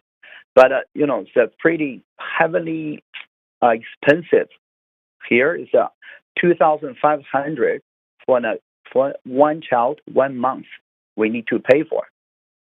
So compared to Richmond, so this is no choice for us, no choice. When I look at this motion, I was very surprised. So I'm very, look forward to having more and more motions like this to utilize the current school area and then set up this kind of, daycare to solve the problem in Vancouver. So thank you very much. Okay, thank you very much for calling in. Now we'll go to speaker 4, Emily Mileszczeko. Mileszczeko. Hi there. Can you hear me? Hi, Emily. Yes, we can. So please go ahead. Hi. Thank you. Thank you so much for this opportunity to speak to this motion. My name is Emily Mileszczeko, and I'm the Executive Director for the Early Childhood Educators of BC. Early childhood education has long been regarded for its caring aspect. Recently, with advocates celebrating the long-awaited recognition and economic singing its praises, there are many pieces moving forward. Studies in psychology, neuroscience, and economics have flipped the script dramatically, not only highlighting the importance of early years, but claiming that any investment in this pivotal field will have a far-reaching and long-standing benefit. We've known for a long time that people in Vancouver can't work without childcare. You likely know how challenging it can be to find a space, and although getting better, how does one afford it? One of the main reasons behind this shockingly common and long-standing situation is the chronic shortage of qualified early childhood educators. The COVID pandemic proved to be a significant tipping point when it quickly became clear that the work of early childhood educators supports the wellness of children and families and supported the work of other essential workers. This meant that ECEs were called upon and expected to do highly complex and stressful frontline roles during a time of great uncertainty with very little support. Not surprisingly, staff shortages worsened and many childcare centers were forced to decrease their available spaces or shut down completely, leaving many families scrambling for solutions. The motion put forward today is one of innovation that looks at how can we start to stabilize the early years workforce, and hope that many municipalities will also consider this direction. We have heard how difficult it is to hire qualified staff, the lack of housing availability, and the cost continue to be a barrier. Until there's a provincial wage grid and more housing options, this will continue to be an issue. In this motion, it states 45% of EC employers are losing more staff than they can hire. The sector labor market evaluation further breaks this stat down into health authorities, and the Vancouver Coastal Health has a rate of 44% losing more staff than they can hire. The situation is dire and innovation is needed. ECBC supports this motion to extend housing options that are environmentally responsive, allows children to experience environments built specifically for them. Educators need to have the first opportunity to live in these new housing in this most vibrant city. Let's not forget how essential early childhood educators are. Thank you. Thanks very much. Okay, speaker 5, M. Wickham. Yes, can you hear me? Oh, hi. Hi there. All right, wonderful. Please go ahead. Okay, good afternoon, Chair and Councillors. I'm Marlene from Vancouver. I'm generally speaking in favor of the motion, but request clarifications and broader reach in order to address the problem presented. It is vital that the City of Vancouver acknowledges that families need childcare and that low-paid early childhood educators need affordable housing. However, your solution is to involve the Vancouver School Board and BC Housing to build theme buildings for daycares and early childcare educators altogether on school and government property. There are a number of things to be concerned about here. One, if an early child care worker is living in close proximity of their place of employment, they may be pressured to work on their days off. To Vancouver School Board, a number of parent groups are concerned about VSB selling off so-called excess school land to developers. Is this proposal meant to encourage BC Housing to build apartment buildings with a daycare on school grounds? This is not right. Children need a playground for sports and to play freely. Schools need protected space for future expansion, which could include daycare. Don't put apartment buildings into schoolyards. What would be of greater interest is what VSB is going to do with the Kingsgate Mall, which could accommodate a lot of housing and daycare space. 3, the Broadway plan. Although it's probably too late and government land around the subway stations has been spoken for, there should have been childcare facilities near or at the subway stations. This was talked about at the Broadway Plan UDP meeting. I watched the video. This didn't make it into the Broadway plan that was presented to us last year. Also, councillors and city staff, you did not explore Councillor Blythe's idea of using multiple funding models to add family-type housing to the BC Housing Project that are viewed as an 8th, across from a school and a daycare. You easily could have added early child care educator housing there, but you didn't. No exploration of new ideas. For BC Housing, this is not a nimble organization, and they take a long time to develop housing, and they don't spend efficiently. It would be faster and more economic to distribute grants to homeowners and nonprofits, such as faith groups that already have land, to create apartments and childcare spaces across the city. During the Missing Middle hearing, there was a speaker of a church group that wanted to create affordable housing on their property. There are probably a lot of faith-based groups that could do this with added government funding. Those dollars would go much further as there would be much less bureaucracy and people would work on the project for free. I am unaware of any local philanthropic organizations being involved with affordable housing. This is more common in the United States. This is an avenue that could be explored. If you're creative and willing to work with non-government and non-BSB people, including homeowners, you could have more housing and daycare choices throughout the city and for much cheaper than what a government-driven theme building could provide. Thank you. Okay, thanks very much, Maureen. That concludes our speakers list. Thanks everybody for speaking to council today. Okay, council, is there any discussion? Councillor Klassen. Thanks, Chair. Again, thanks to our speakers who called in. Obviously, some great comments there. With regards to the last speaker, I take her point. There are many different ways to be adaptable and innovative in terms of making spaces available, including working with churches and not-for-profits. But this is an opportunity that I think that presents itself based upon some of the direction that we're seeing clearly from the provincial government. The New Spaces Fund, ultimately the money that came from the federal government to support $10 a day care, the funding that's being sort of distributed by the province through the New Spaces Fund, and of course BC Housing's imperative to try and make sure that we have affordable housing, and including housing that would allow people to live and work in the city. I also really appreciate what we heard from Emily Mileczko, with regards to the pressures on early child care workers.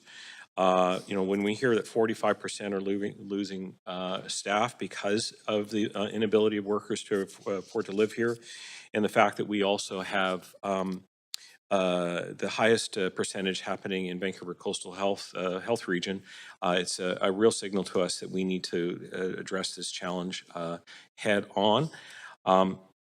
As Sharon Gregson said, City of Vancouver has a very proud tradition of creating high quality childcare spaces. I would sort of say that some of the designs and ideas that I've seen for these childcare spaces are beautiful. They're not just extra buildings or basements of schools that I've seen in the past. These are designed for the sole purpose of making sure that they're great places for children to spend their days, but also great places to workplaces as well. So I think this is an idea that is time has come, and it's one that I think a lot of the stars are aligning. And as I've said to others before, when we were at UBCM, we received extremely positive responses from both the Minister of Childcare, Grace Lohr, but also other members of the provincial government who seem to think that again, they're in alignment that this is the right time for this. So I sure hope that Council will support it, and then we'll be able to bring forward some potential places for these buildings to take place, and create these incredible partnerships for a pilot that potentially could bring us hundreds of childcare spaces in a city that you could use over 10,000 of them. So with that, I look forward to hearing from how Council thinks about this. Thanks. Okay, thanks, Councillor Klassen. Councillor Boyle. Thanks, thanks, Chair. I'm happy to support this. I'm happy to support every creative option we can think of to be building more childcare. And I circulated an amendment to Council earlier today that I'm hoping to. I'm just going to pop you over to the amendment queue. Go ahead, please. Thanks. I think you need a seconder. Oh, yeah, need a seconder. Yeah, thanks. So the amendment is to asking Council to endorse QPBC's campaign to expand seamless and integrated before and after school childcare in public schools to create thousands of new childcare spaces across the province. The QPBC campaign has been doing really great work, working with childcare providers, working with school boards and educators and school staff to look at how we can make better use of the space that we already have in schools to address that before and after school gap, which we know is an important piece of the continuum of childcare that families are wrestling with across Vancouver. It's certainly a challenge I hear about from parents all of the time, that there's a massive shortage right away when a parent is looking to go back to work at 6 months or 18 months, or anytime there's another bump at 3 years when they often get moved into a new space. And then I hear from family after family who thought when my kid got into kindergarten, it would be easier, and suddenly are trying to juggle a work schedule where they're doing a drop off at 9 and they're picking up at 3, and there's they're realizing the gap continues in before and after school care. So QP's work has been really valuable on that front, and I think is an important piece of doing everything we can to address these challenges our families are facing. Thanks. Councillor Boyle.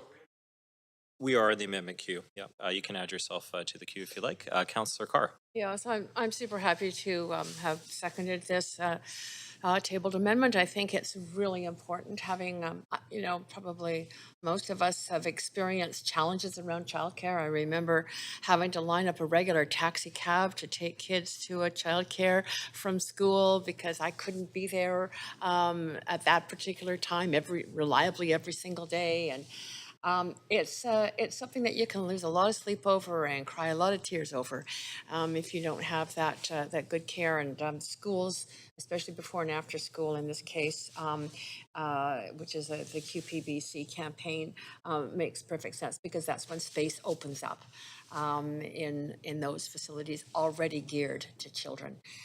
So happy to support that. Thanks, Councillor Carr. Councillor Dominato. Thanks, Chair. And through you, a question to the mover of the amendment. I'm just curious if Councillor Boyle, if you could just comment on what kind of conversations have taken place with the province about this initiative in particular, and sort of co-location and leveraging the role of existing K-12 educators in support of before and after school care. And yeah, just be interested in what that looks like.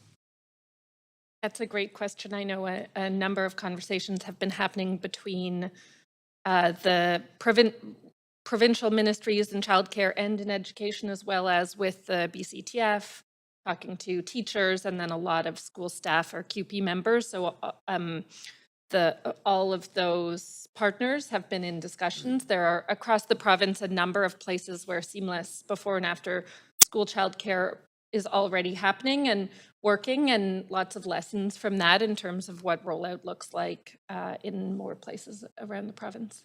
Okay, thank you. I appreciate that. Thanks. Okay, thanks, Councillor Dominato and Councillor Bly. Councillor Klassen. Yeah, through you, Chair, to the mover of the amendment. I just would like to know, my understanding from the QP-led initiative is about retrofitting older buildings and school buildings and using those. Is that correct?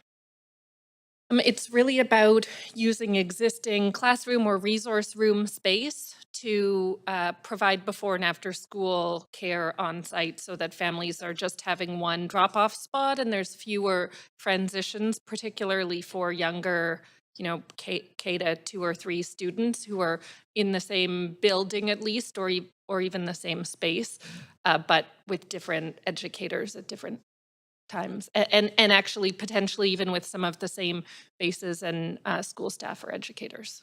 Again, through you, Chair. So is this, like I'm trying to understand, we've been getting a lot of communication from some of our DPAC representatives about concerns about loss of childcare space, or not childcare, classroom space in our schools and in a school district.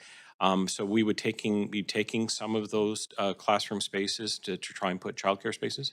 No, not taking them, just using them differently at different times of day. So a teacher's classroom that a teacher's teaching in from 9 until 3 would also be used for like an after-school care. Before and after school. Yeah. So the space is being shared at different times of the day. Okay. And should we be concerned that just, again, there are sort of only so many resources that the province would be able to come forward with would there be a cost to the city from the school district for providing these? No, it's really about figuring out, like they've done in a number of pilot sites around the province, what those systems look like for teachers to be for classroom teachers to be sharing their spaces with, whether it's QP staff, and often those QP staff are also in the classroom as support workers or other staff, making sure, there's office space, there's some additional kids in the class who aren't, there are some logistical pieces there about sharing the rooms, but not in the QP plan, no additional cost to the school board. And really actually a huge benefit is, that the cost is reduced because that space exists. It's designed for children already, and it's just an expanded use in terms of hours of the day. Mm-hmm. Okay. I probably don't have any other questions. My sort of general comment is that I'm a firm believer that we need to kind of get all hands on deck when it comes to supporting both after-school care, but childcare in general for working families. My only sort of main concern is one of the points of the motion on the floor is to try and bring new spaces that are custom designed, modern, and beautiful workplaces for our childcare workers, as opposed to adapting and adopting other classroom spaces, which are really serve a function quite a bit different. They're sort of rectangular. They don't have quite the nice appeal, I think, for the workers themselves. I mean, obviously, it's a place to teach and look after children, but it probably wouldn't be as nice. But that said, I think we're in a high need situation, so I would be prepared to support the amendment. Okay. Thanks, Councillor Klassen. Councillor Joe. Yeah, thanks, Chair. So through you, Chair, I'd like to ask a question to the mover of the amendment. So what does endorse mean in this amendment? Thanks. Great question. So the QP campaign has been doing a lot of public engagement with workers, with different sectors, with parent groups and community groups to really build awareness and understanding about what this could look like, and the questions being asked are a lot of the questions that families have. And on the Q&A of the seamlesschildcarenow.ca website, similar questions. What does this look like for a parent? What does this look like for a teacher? How do we understand what the sharing of spaces and seamless on-site childcare could look like? So us adding our voices in support helps just in the expansion of the campaign, the expansion of pilot sites, and more childcare spaces being available for families in our. Okay, thank you, Councillor Boyle. So that means they can use publicly that Vancouver City Council endorse this program. Is that how it works? Yeah, and there's not on the website or anything a long list of endorsements. I think it reflects that this is a commitment to addressing the issue and a potential solution that we're looking at. And but it doesn't mean those childcare spaces open up. Of course, all of our work takes longer than that. Okay. So it's an opening of that conversation that we support the idea of this, and then it's a lot of decisions by teachers, by the school board, by school staff that actually get it built. And the more we can support that, the better in terms of it getting done. Okay, thank you, Councillor Boyle. So, yeah, so I don't know how I'm going to support or oppose this amendment yet because I don't have enough information nor time to understand this program before publicly giving my endorsement.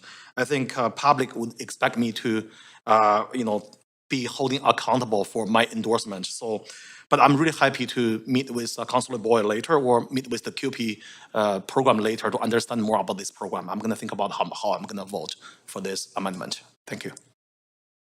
Thanks, Councillor Joe. Councillor Boyle. Thanks. I just wanted to say thanks for those questions on the public record. I think it's a really important conversation. And one of the reasons that I thought it was such a strong connection to the motion on the table is around the rapid deployment of these additional spaces. We know the squeeze is happening now because we all hear from families about it, and being able to utilize existing space that's already set up and designed for kids to expand the hours of it is one of the most rapid ways that we can bring these spaces online. And so that's part of the connection, as well as just expanding the ways that we're addressing that spectrum of childcare needs, not just from 0 to 5, but the reality that our families are facing where parents are working and out of school care is a massive need as well. So appreciate the support. Thanks. Thanks, Councillor. Okay, seeing no one else on the speakers list to speak to the amendment, I'll now call the vote. So Clerk, if you could please move us to the voting panel, and Council, if you could please register your vote on the voting panel.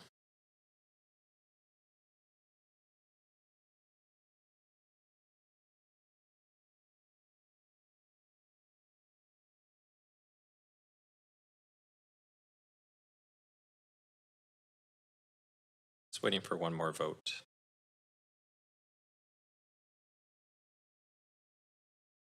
From Councillor Kirby-Yung.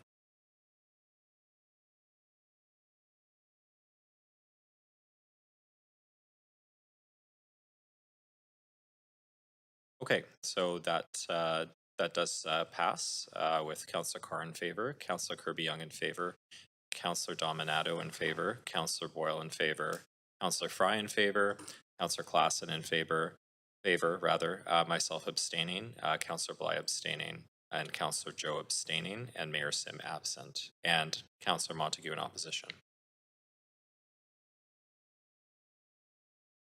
Okay, we'll now go back to the main queue. I have you on the queue here, Councillor Boyle, but I imagine you're... I just had a couple of questions about the original motion to the mover of... Sure, yeah, we could do that. Either mover or seconder of the motion. I just am curious, again, I'm happy to support this, and I've been hearing from folks, as we all have, who are keen to see this move forward. I'm curious if the mover of the motion has had conversations with the park board or the school board in terms of potential sites. I know we heard from one speaker about, and I hear just in general, the tension of loss of park space or loss of green space the kids are playing on. So wondering if you have initial sites in mind or a scale of the number of sites that would get us to where we might get to. So to your first question, no, there are no specific sites that have been identified. Certainly the school trustees and park board have been made aware of this idea, but there have been no sort of actual discussions as to legitimate sites. I think it was just important to kind of socialize the concepts of people, because it takes a little while for people to kind of get used to new ideas. I think your second question was, sorry, was Scale, kind of how many childcare or well, housing it is sites? to dream, but again, there are some. I think there are some great possibilities, because the city of Vancouver clearly is one of the largest landholders within the city itself. However, we want to make sure that we are maximizing the use of that land for any potential public benefit that goes forward. But also, as the motion points out, we need to identify those places that are in the strong, sort of most biggest deficit in terms of spaces per demand. So the idea that we would be able to get up to 5 sites is ambitious, but I think also possible. And then I've talked about the idea that we might be able to put 2 childcare buildings side by side to allow us to kind of use the same amount of property, perhaps at different times of the day, thus, again, maximizing that space and doubling the number of childcare spaces available in those communities. So again, we're going to ask, I'm sorry, I know you've got more time. Just wondering, and then like 4 stories of housing on top, or I'm just trying to picture it. I'm happy Yeah. to support it, but I think it'll depend on the site, but I think there are many parts of the city now where we're seeing up to 6 stories as being possibilities. So that would be 1 level of childcare space covered by 5 stories worth of apartments. I appreciate those answers, and I look forward to what we can get done. Thanks, Councillor Boyle. Councillor Kirby-Young. And thank you, Chair, and thanks to Councillor Klassen for bringing this forward. One of the things that we've heard about is, and he can probably correct me on the number, I'm going from memory, I think we're short thousands of spaces, about 16,000, I think, if, getting a nod, if memory serves, and that is significant. So we do need to materially build new facilities and new capacity and spaces, because it is very difficult for families to participate fully and economically and to live in a city when it often requires 2 incomes, and having access to childcare is a really important part of that. And I think it's always great when we're looking to innovation. There's a lot of dialogue right now. I know we just came off UBCM, lots of dialogue around prefabricated construction and the potential benefits of that. And so I think it would be fantastic to see a couple of showcase projects in the city of Vancouver, and I look forward to that. I also really appreciate the language in the motion that talks about working with the school district. We've had good partnership. We've done a couple of projects with respect to childcare. It's a natural synergy and fit, reduces the pressure for parents, as we've said, and maximizes the land. That said, I appreciate the fact that this talks about working with the school district and identify available public land or sites within Vancouver communities that have a shortage of childcare. And I really appreciate the fact that it does not mention parkland, because if it did, I would be, maybe it's coming back as a former park board commissioner, as our city continues to grow, we have pressures like childcare spaces, but we also have increasing pressure on our green space to ensure that we maintain that livability as our population grows and people can have access to that. And so I appreciate that the motion doesn't take aim at the green space, but it talks about public land in general. And I think that any of those opportunities would come back to council in terms of use of public land. And I think that staff would be judicious, because we actually need to be increasing our green spaces we saw in the Broadway plan, not taking away from it. And I think there's lots of other places for it to go. And this motion articulates where some of those places and spaces could be. So I appreciate Councillor Klassen and Councillor Dominato bringing it forward, and I'm happy to support. Thanks, Councillor Kirby-Young. Councillor Dominato. Thanks, Chair. I'll offer a few comments with respect to the motion. Appreciative that we were able to collaborate and bring this forward together with Councillor Klassen. Just reflecting from a personal perspective of a parent with kids in care who've, my youngest is still in after-school care, and how challenging it is for parents. And I know some of my colleagues around the table who've recently had children can attest to that, of trying to find childcare. And And when I moved back to the city, I recall I didn't know exactly what neighborhood we were going to live in. So I had my kids on, or my youngest, or my first on lists all over the city. I had a spreadsheet tracking every application I made. I knew, and visits, what my gut feel was. If for most of those applications, you had to pay a fee, it was increasingly unsettling. The prospect of going back to work and not having a placement for my daughter in childcare. And so this is a reality for many parents, and it's stressful. It can be overwhelming. And so I just want to underscore how important this is to families in the city, the ability to find safe, secure, reliable childcare. And to that point, what I love about this opportunity is that it's about doing things differently. We can't keep on doing things the same way. We have underutilized land in the city, including where our schools are placed. The ability to co-locate childcare at school sites, particularly if you have more than one child and you're doing drop-offs, integrating housing with that to support our early childhood educators, many of whom can't afford to live in the city. The caregivers I had were commuting in from Surrey, from the Fraser Valley. And so the ability to enable those workers to live here in the city and to deliver much needed childcare. I love the innovation, I love the prefab construction options. The province is looking at having prefabrication facilities here in the Lower Mainland, not only to support housing, but I think there's potential then to support childcare developments such as this. And again, just the opportunity to co-locate those services on school grounds makes a lot of sense, particularly in the context of K-12 education and the fact that really we're talking about early learning when we're talking about childcare. And I think this will help us meet some of the need and demand that we have in the city. So I'm happy to obviously support the motion. Okay, thanks, Councillor Dominato. Councillor Carr. Yeah, just echoing so many of my fellow councillors' comments. I think that finding affordable, safe, convenient, high-quality childcare is like a huge stress in parents' lives. I've gone through it, and I know that you shed a lot of tears when it doesn't work out, and are just jumping with joy when you land on something that is really working.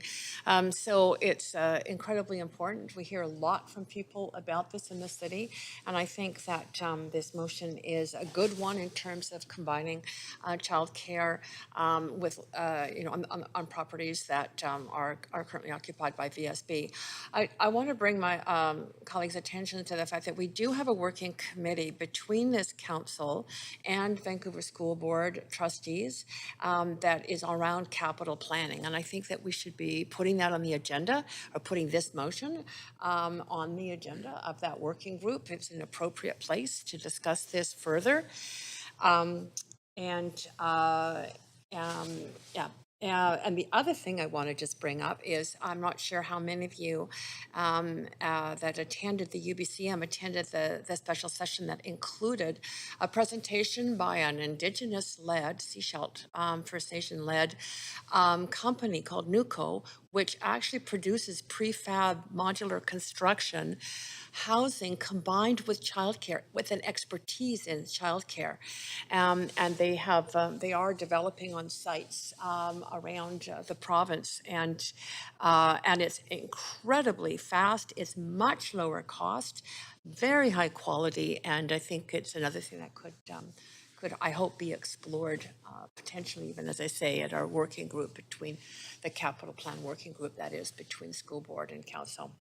So very happy to see this come forward. Thanks, Councillor Carr. Councillor Montague. Thanks, Chair. Just wanted to say that happy to support this motion. Really looking forward to seeing how it progresses in the next little while. I had the opportunity to see that presentation by NUCO.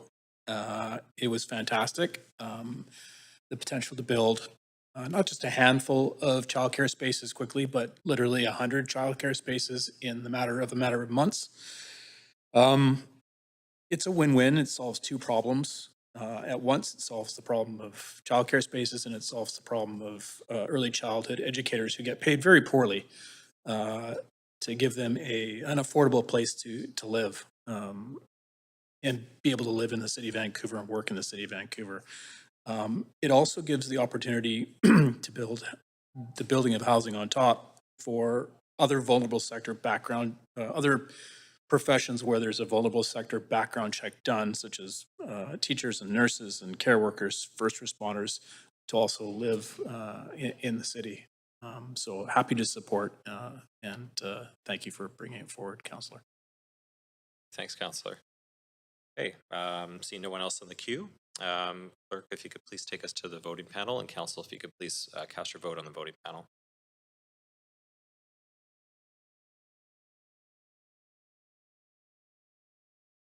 Yes. It's the motion as amended. You'd like to sever? Okay. I don't have it in front of me, but we can get that up on the screen.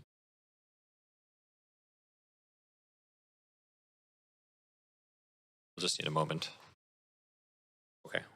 So this is A and B we're voting on first?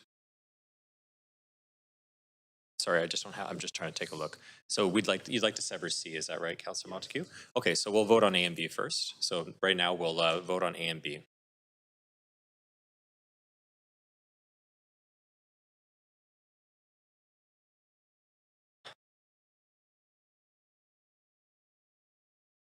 Just one more vote from count. Yep, perfect.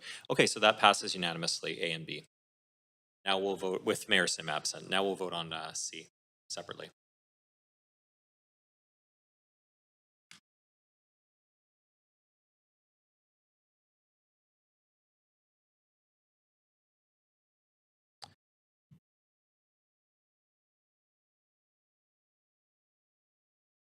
Okay, that, oh, one moment.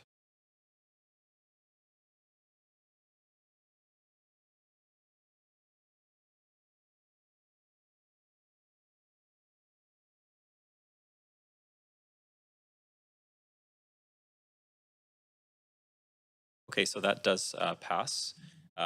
With myself abstaining due to lack of information, Councillor Carr in favor, Councillor Kirby-Young absent, Councillor Dominato in favor, Councillor Bly abstaining, Councillor Boyle in favor, Councillor Fry in favor, Councillor Montague in opposition, Councillor Klassen in favor, Mayor Sim absent, and Councillor Joe abstaining. Okay, that concludes motion A3 on the agenda, and we're just going to take a brief 2 to 3 minute recess so we can switch the chair from myself to Councillor Klassen, Vice Chair of the committee. So we'll be back in a couple minutes.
Okay, I think we have quorum and we can continue on this item. I am stepping in here as chair while we address the motion brought forward by Councillor Meisner. So the next item is motion A4, modernizing the city's view protection guidelines to unlock new housing and economic opportunities. And it is to be moved and introduced by Councillor Meisner. I'd like to remind council that in accordance with the updates to the procedure bylaw that were enacted on May 10th, 2023, council members may not ask questions of the mover. Councillor Meisner, you have 2 minutes to introduce your motion. Thanks very much, Vice Chair Klassen. This motion really comes down to one central question. Do we have a view crisis in Vancouver, or do we have a housing crisis? And I think we can all agree around this chamber that we are in a serious, unprecedented housing crisis in our city, with rents for one-bedroom apartments at $3,000 a month, and just a shortage of housing across the board of all types. So Vancouver is well known for its beautiful vistas of the mountains and oceans. And I want to be clear that nothing about this motion is going to change those big panoramic views, like the view from Queen Elizabeth Park, for example. We will always have those big panoramic, beautiful views of the city skyline. We also have urban design principles like tower separation that are world-class and leading in terms of livability. Ensuring livability for everyone, no matter if you live in a high-rise or adjacent to one.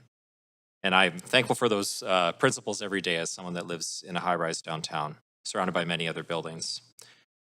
But the fact of the matter is that in Vancouver, we do have some view cones put in place 30 years ago that are seriously limiting the amount of housing we can develop on key sites downtown, as well as on the Broadway corridor. Many of which are obscured by vegetation or blocked by a sail mast in a marina, or only even visible from a moving vehicle. Our city's missing out on not just housing, but office space and the jobs that go with it, and millions of dollars in public amenities that we can use to deliver the services that people need, like community centers, libraries, and parks. So this motion is not about eliminating panoramic views that we all value and we all treasure and love. This is really about taking a smart look and a review of those smaller framed, lower priority view cones that we could perhaps make adjustments to.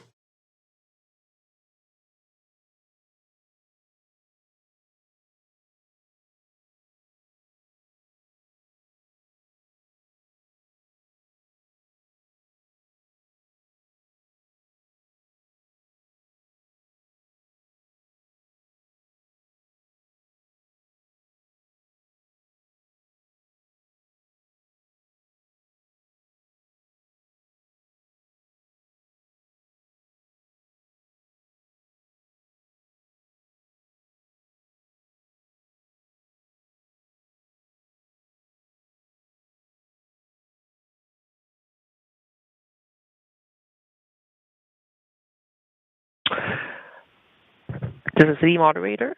It appears we have experiencing some technical issues on the telephone line, where the meeting sound is no longer being broadcasted. Please remain on the line as we try to figure out the issue. Thanks.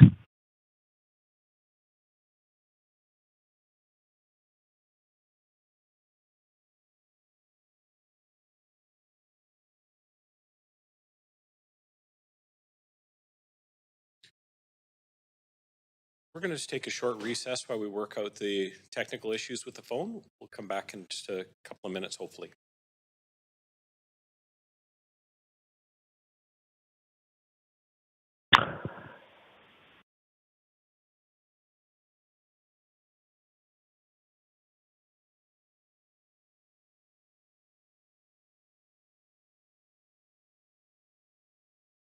Can you hear me okay?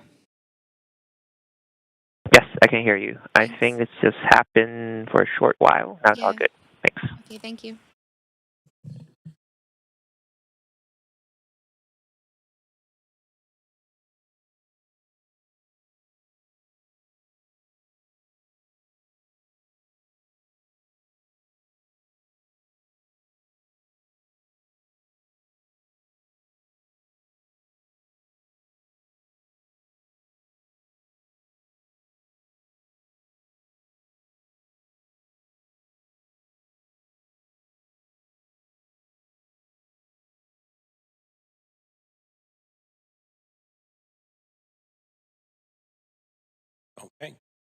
All right, we can pick this up now. Our first speaker is Farouk Baboul. Farouk, can you hear us? Yeah, can you hear me? Very good. You have 3 minutes. Thank you. Good afternoon, Council. My name is Farouk Baboul, and I'm Vice President of Development at Intercorp Homes. I'm speaking in support of Councillor Miser's motion to modernize the city's view protection guidelines. I wanted to illustrate the issue that the view cones create with reference to a site that I've been working on in the West End. As you know, the West End plan intentionally placed most of its future development density along the corridors to protect the heart of the community for change, while still achieving its housing and public benefit goals. While we see this rolling out as envisioned with tall towers like the Butterfly, however, other sites, including ours, are faced with significant challenges due to additional layers of policy, such as view protection and staff-enforced shadow guidelines. The last comprehensive study of view corridors was conducted in 2009. The results of the study noted that panoramic views were favored over framed ones, and of the framed views, Heather Bay ranked amongst the least favorable, with 54% of respondents voting in favor of raising, narrowing, or eliminating it. The view originates in Leg and Boot Square and is intended to offer a peekaboo view of the Lions. The next time you go for a stroll in False Creek, stop at Leg and Boot Square and take a hard look to find the Lions. If you see them, you'll note that views are shallow and obstructed, and often obstructed by sailboat masts. Even the photo on the city's website is taken at a 2x zoom. In the case of Heather Bay, the downstream effects are significant, and it cuts our site's development potential in half. These types of overly prescribed planning interventions dramatically reduce not only our site, but other sites within the downtown peninsula from delivering housing and amenities. We conducted a study earlier this year, which we submitted to the city, illustrating the additional development capacity that could be unlocked in the West End and Cole Harbour with the elimination of the Heather Bay view.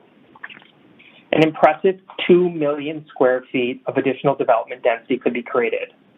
Along with the added housing that could be created, there would also be significant CACs for public benefit and other spin-offs for local businesses. This is just one example of an outdated protected view, but there are several other examples, such as vantage points taken from an above-ground parkade, protected views of vehicles in motion, and protected views that are now obstructed by landscaping. While these planning objectives were well-intentioned, they now impede the city's ability to deliver housing and amenities within the downtown peninsula.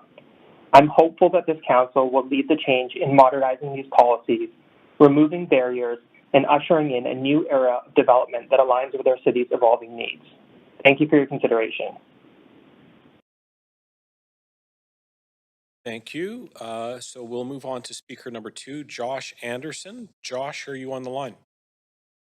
I'm on the line, yes. Very good. You've got 3 minutes. Thank you.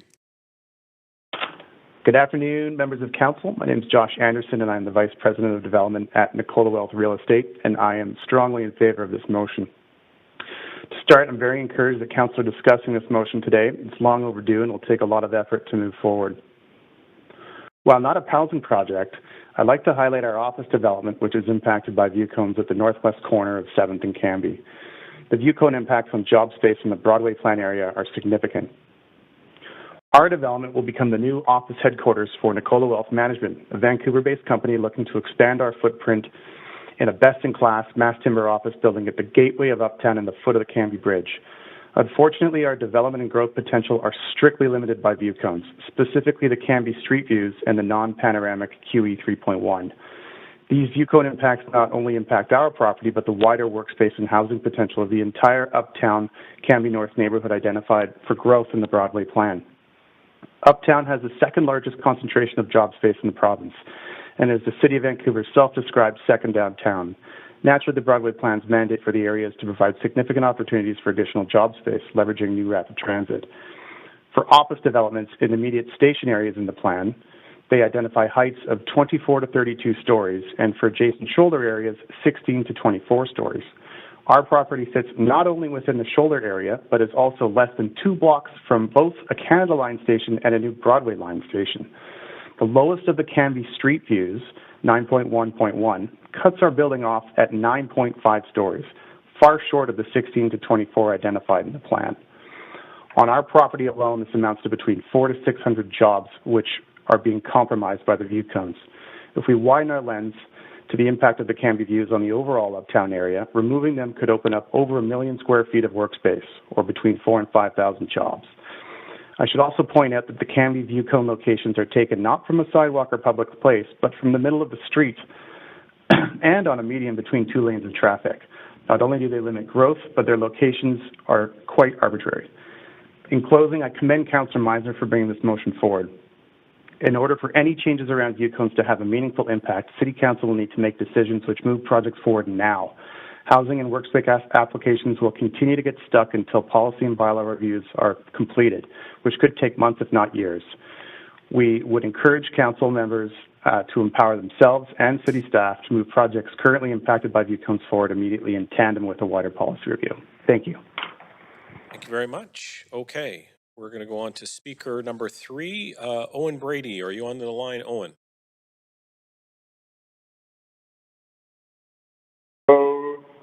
Hi, Chair Owen. Klassen and Council. Can you hear me okay? You bet. You got 3 minutes.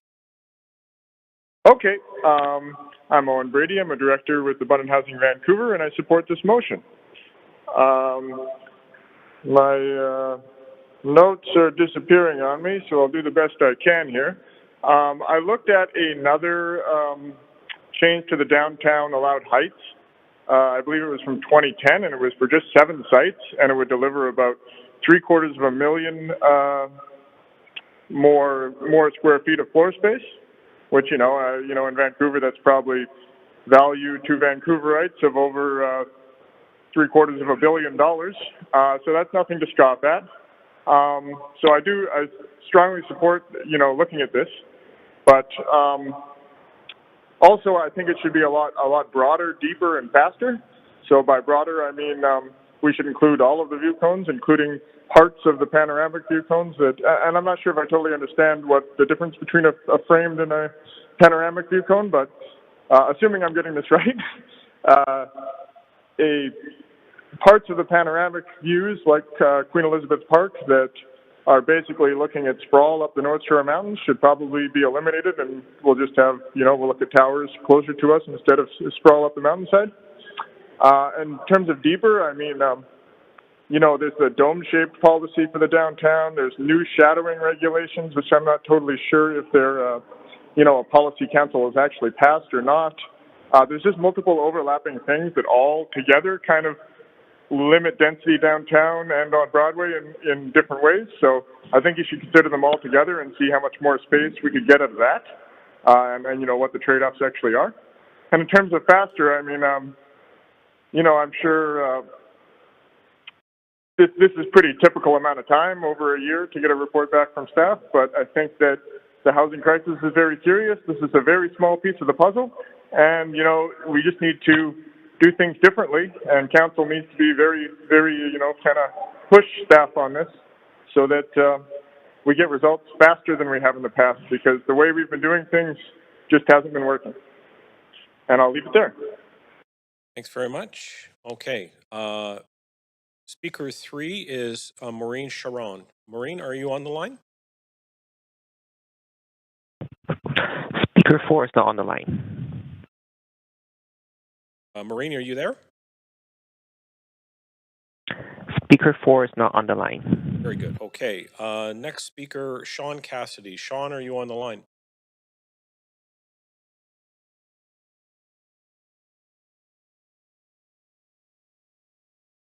Person, not seeing them. Okay. We'll move on. Melody Ma is the next speaker in the queue. Melody, are you on the line? Yes, I'm on the line. All right, thanks very much. You have 3 minutes. Here's the answer to Councillor Meisner's question. We are in a view cone crisis right now, and you are creating it with this motion. Vancouver's public mountain views are already public amenities, just like libraries, parks, and community centers. In this increasingly unaffordable city, when rents are $3,000 for one bedroom, all mountain views, all public mountain views, whether they're panoramic or framed, become even more necessary to be kept for the public to enjoy for free. There are few cities in the world where you can see mountains and oceans. You can always trim vegetation and move the sailboats to see the mountains more clearly. But if you allow for buildings to cover our mountain views, they will be gone forever. Developers already get density transfer that compensate them for any view cone impacts. There are people in your seats before you who had the foresight to protect the beautiful mountain vistas we get to enjoy today. Let's hope you're not the city council that will be known in Vancouver's history for destroying our priceless mountain views like what Premier Doug Ford wants to do to Ontario's Greenbelt.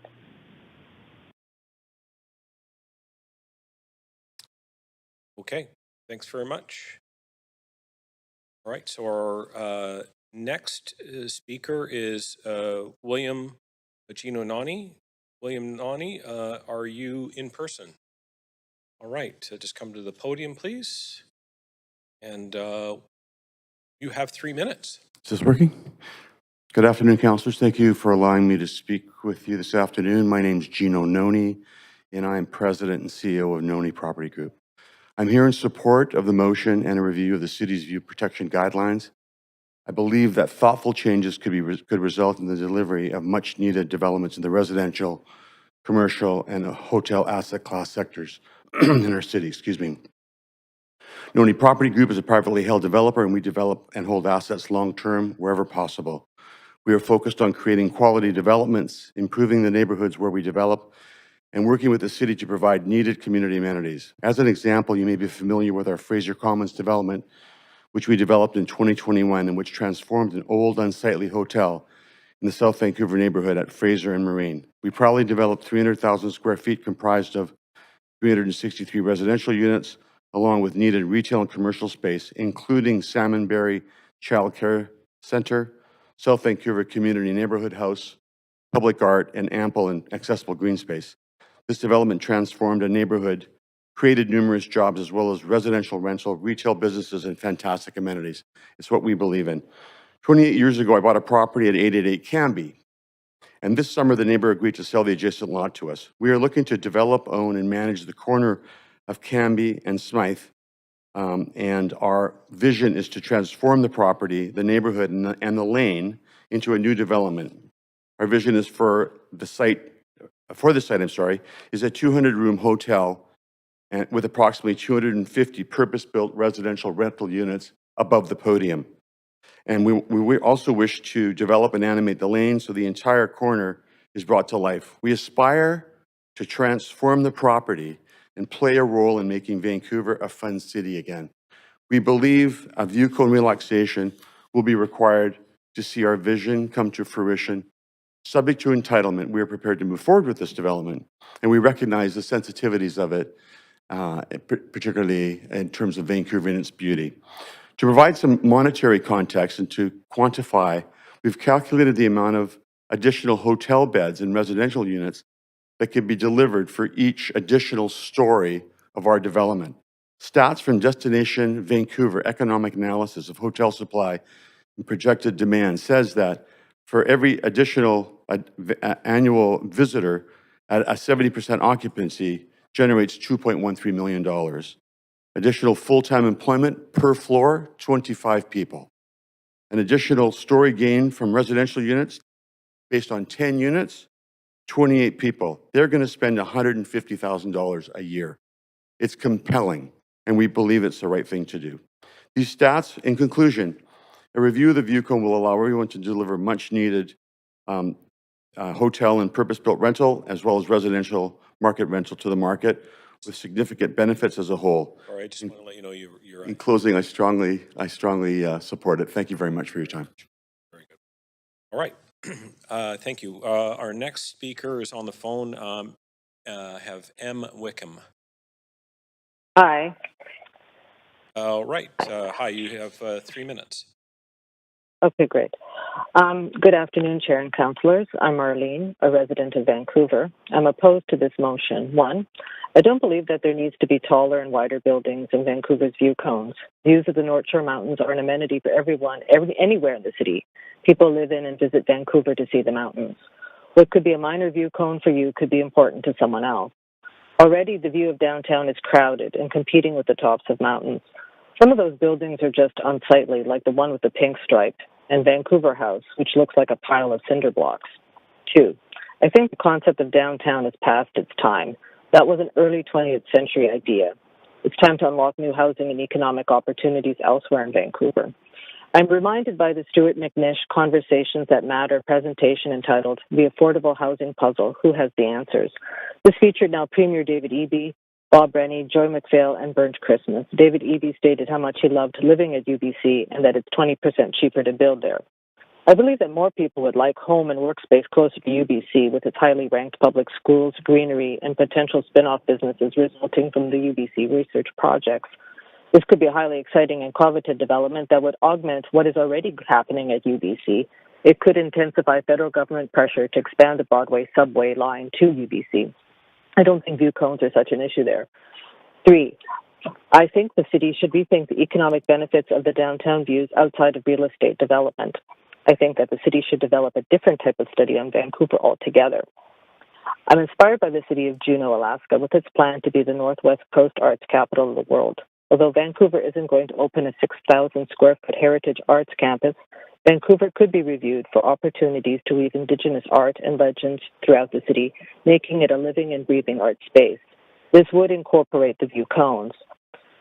Searching for these opportunities needs fresh eyes, not only from artists and knowledge keepers, but people that work in the film and gaming industry that visually understand what makes an attractive, enticing space and what could coexist there. There needs to be a more holistic overview of what Vancouver could look and feel like before adding even more density downtown for developers that don't like view cones. Please prioritize long-term gains for Vancouver. Thank you for your time.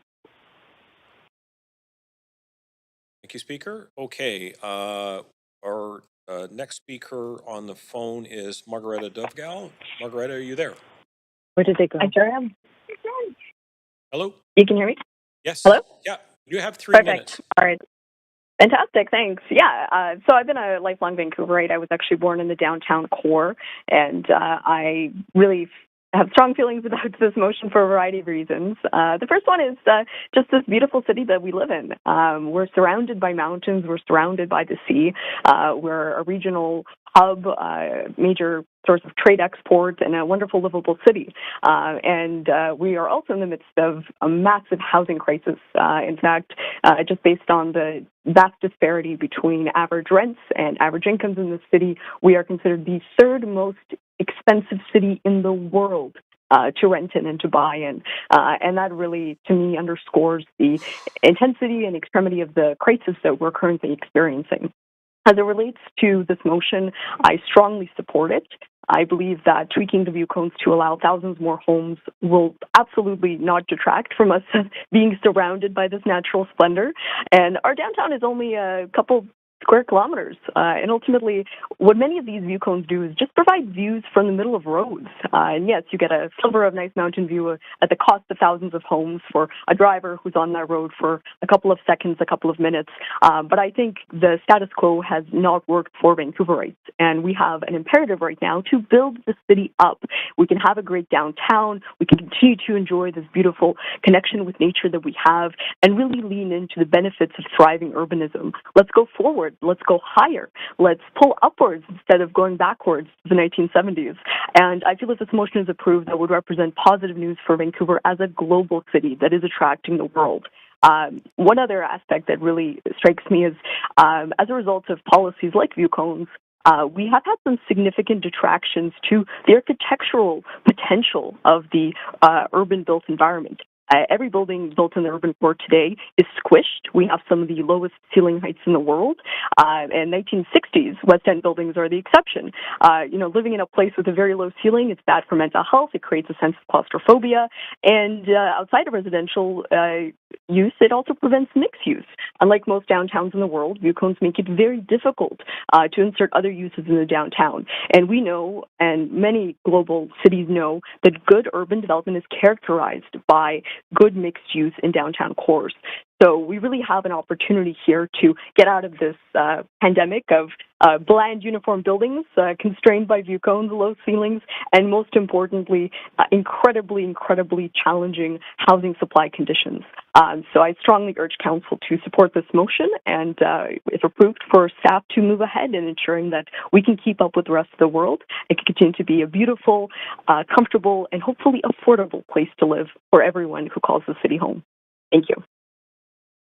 Time. Thanks very much. Okay. Our next speaker on the line is Sean Bailey. Sean, can you just confirm whether you are a resident of the city of Vancouver?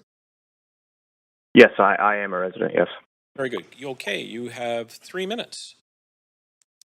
Yeah, I'm Sean Bailey, and I'm speaking on behalf of the Downtown Vancouver Business Improvement Association and speaking in place for our CEO, Jane Talbot, who is currently away at a conference. The Downtown BIA is in favor of this motion. Our district is impacted by 21 of the 38 view cones, and we appreciate the significance of preserving Vancouver's natural beauty and iconic views while recognizing the pressing need to address the increasing demands for housing and economic growth. The time has come for modernization of the view protection guidelines to align with the evolving and urgent needs of Vancouver's residents and businesses. This motion rightfully aims to assess the potential benefits of eliminating and or adjusting outdated and functionally irrelevant view cones, which could unlock additional housing, job space, and public benefit. In light of the housing crisis currently gripping our city and its contribution to slowed economic growth, rising unaffordability, rising homelessness, this motion represents a step toward addressing these issues. Downtown Van would also like to motivate the inclusion of hotel space into the scope of this review of view cones, as it has been well documented that our city's current hotel room supply will not be able to keep up with the rising tourism demand of our city. We fully endorse the call for a comprehensive review encompassing all enforced framed and panoramic view cones within the city. A transparent and thorough approach ensures that any modifications to the guidelines will be well informed and in the best interest of our community. I'd also like to offer that Downtown Van is willing to collaborate with city staff and any stakeholders to ensure that this review is executed with the utmost consideration and care, safeguarding both the beauty and the growing community of our downtown. Thank you, council members, for your time. Very good. Thanks very much. Okay, so going to speaker 11, Frank Heinzelman. Frank, are you there? Speaker 11 is not on the line. Okay.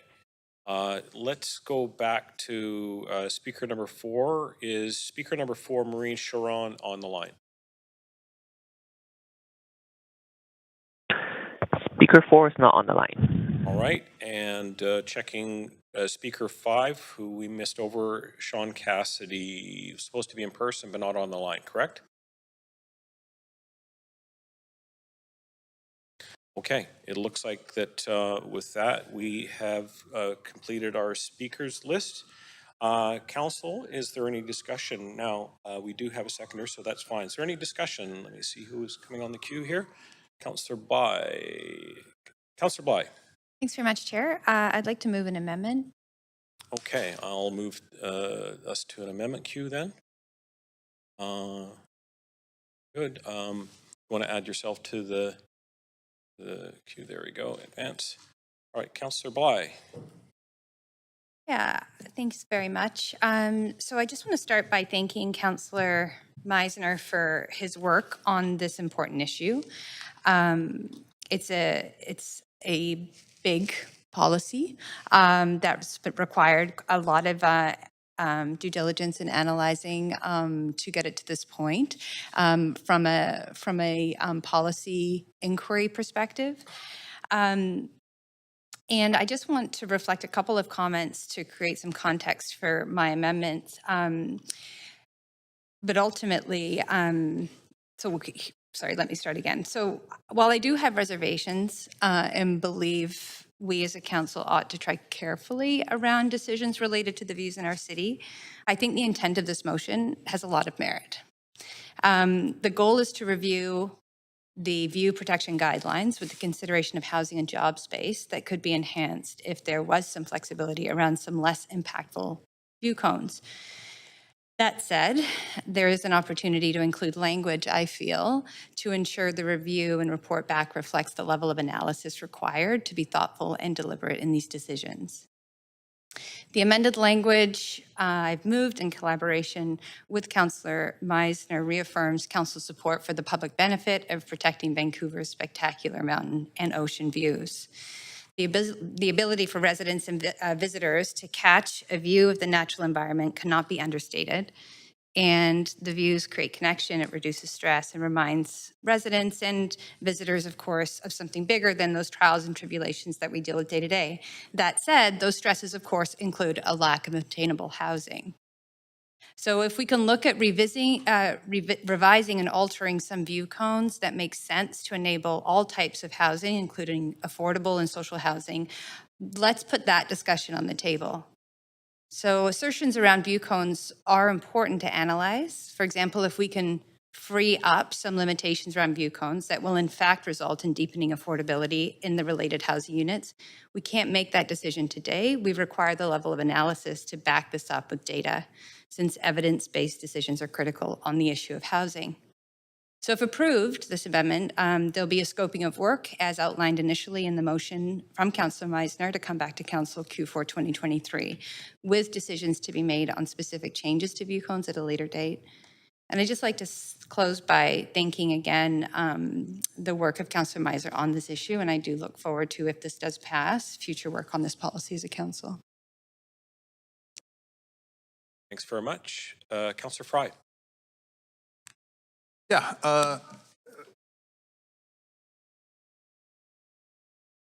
I seconded it.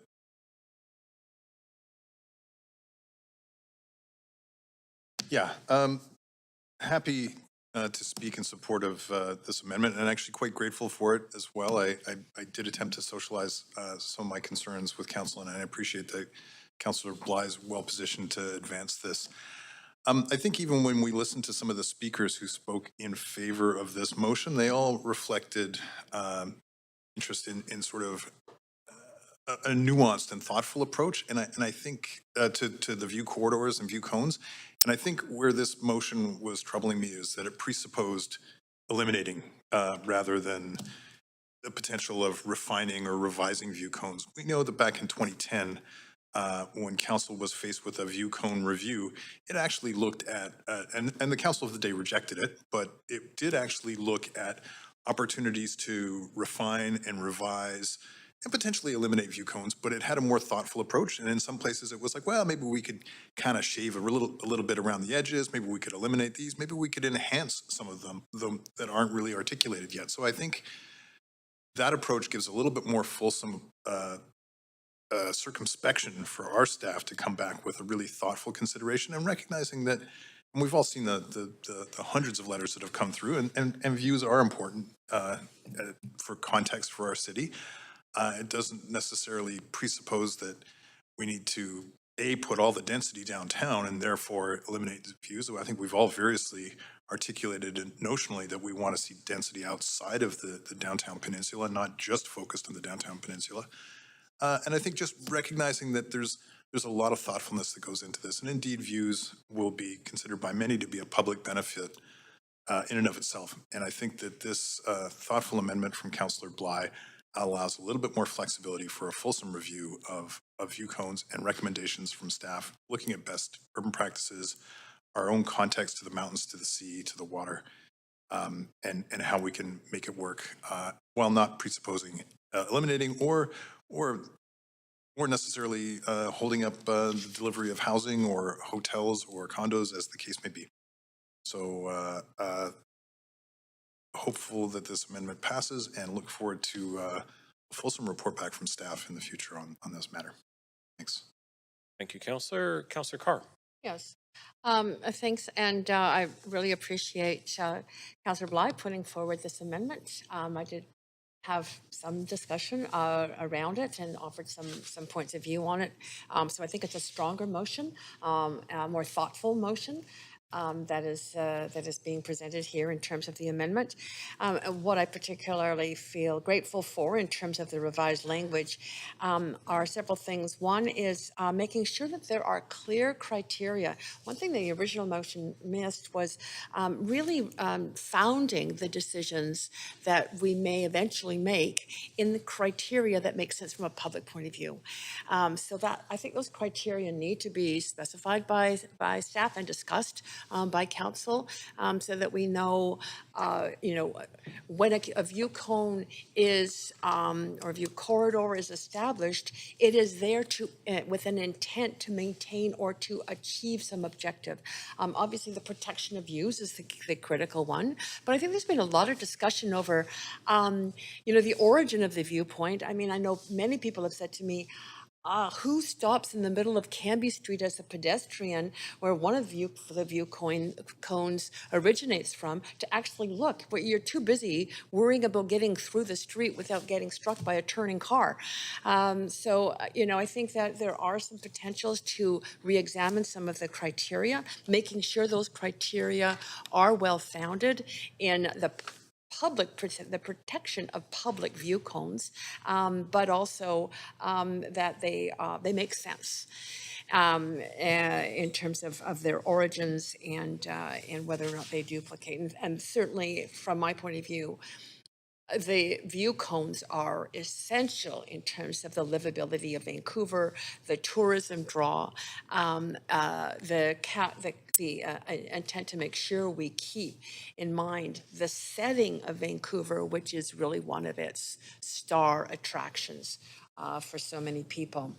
So the criteria is key. The change in language around potentially looking at removal so that things are left open. There is no pre-assumed end outcome to this. And I love the fact that there is a retention of language about highlighting the view cones that should be retained for public benefit of protecting Vancouver's spectacular mountain and ocean views. That is really at the heart of, I think, what all of us want to see, make sure is maintained. But there may be, and this motion deals with it, the original motion highlighted it. There may be some now that view cones that have already been altered by development in place, some in which, as I say, the vantage point, may be up for reconsideration, and so therefore there could be some adjustment or removal. So happy that this is on the table, happy that there is an amendment that makes sense from my point of view to be able to support. Thank you, Councillor. Councillor Meisner. Yeah, thank you, Vice Chair. Just want to say I really appreciate the collaborative approach led by Councillor Bly in order to get this motion to the place where it is today. Just recognizing that we do all, of course, value Vancouver's beautiful panoramic views. But I did circulate an amendment. I'd like to move to the amendment queue, please. Good. I'll move us to amendment Q2. Councillor, do you want to just put yourself on the queue there? Meisner? I need a second. Second, Councillor Bly. Thanks very much. Councillor Meisner? Yeah, so thanks very much. This amendment just simply adds the language hotel space to A. We did hear that reflected by several of the speakers today, and I think there's a strong case to incorporate this into the motion, given the ongoing hotel room shortage that we're all aware of. Just a reminder on the state of the situation regarding Vancouver's hotel room shortage. We do need 20,000 hotel rooms by 2050, and that's a massive shortage that we're grappling with. And we also have FIFA coming up in 2026. And right now, Vancouver's room rates reached an unprecedented level of almost $400 a night on average. I know that's much higher in the summer months or when there's events. So I think it would be prudent for us, given what we've heard today, as well as the ongoing hotel room shortage, just to add that language to A. Okay, thank you very much, Councillor. So we'll just advance you there. So I guess we have no other speakers, so we'll vote on the amendment to the amendment. Clerk, can you please put the voting screen up? Oops, I know I have to. Sec.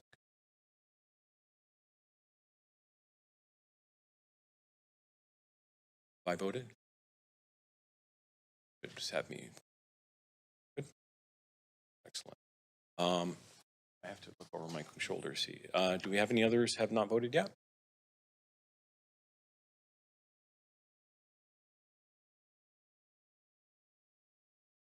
Okay, great. Very good. That passes unanimously with Mayor Sim absent. All right, so we'll go back to the amendment queue. Councillor Meisner, any other comments? Yeah, I just wanted to again reiterate my thanks to everyone for working collaboratively. I can't say that word today for some reason on this on the amendments to this motion, recognizing that some of these minor tweaks that may be made following a review will hopefully unlock significant amounts of housing, job space, and public amenities downtown.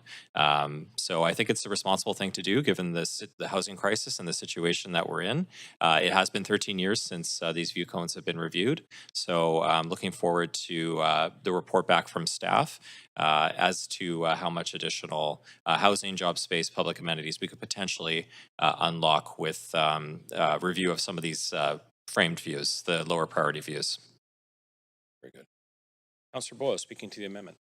Thanks. I'm happy to support the amended language and the original language. Happy to see us do a review like Councillor Fry mentioned. I also got a chance to glance at the 2010 staff report that was done, and I think there were some thoughtful ideas and suggestions in there. So I hope that that's brought into the staff work so we're not recreating the wheel entirely from zero. And also just want to add, as will be no surprise to anyone that I add, the view cones are really a downtown and north end of Vancouver issue, and I'm happy to see us look at them, but there is a lot of the city where we can still add a lot more rental housing and where there is a lower density of renters already, and so adding more rental housing across those neighborhoods actually results in less displacement while still continuing to add the badly needed housing that we need, and view cones aren't an issue there. So I hope we take a serious look at the entirety of the city, north to south and east to west, to be adding badly needed housing across Vancouver. Thanks. Very much. Councillor Fry, back on about the amendment. Yeah, thanks. And I hadn't intended to submit a subsequent amendment, but just given the addition of hotel space, and I held off on this as part of an earlier thing, I've submitted an amendment to the clerks, just adding, and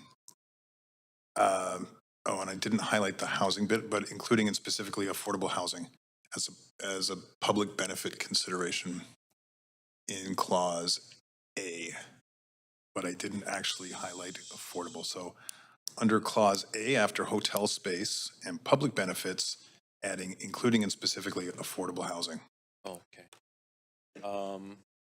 Just one moment. I'm going to pause. For Did I not send it to the? Oh, but thank you. I just see it went to Mayor and Council D. I didn't go to the amendment. It went to the wrong list. Yeah, and I think Councilor Bly just sent it. Okay. Very good. Here, I'll put us in an amendment queue too at any rate. Oh, I don't know why I'm there. Should be me.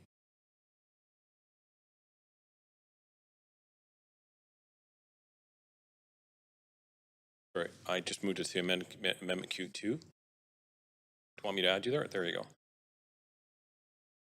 Okay, we're speaking to the new amendment to the amendment.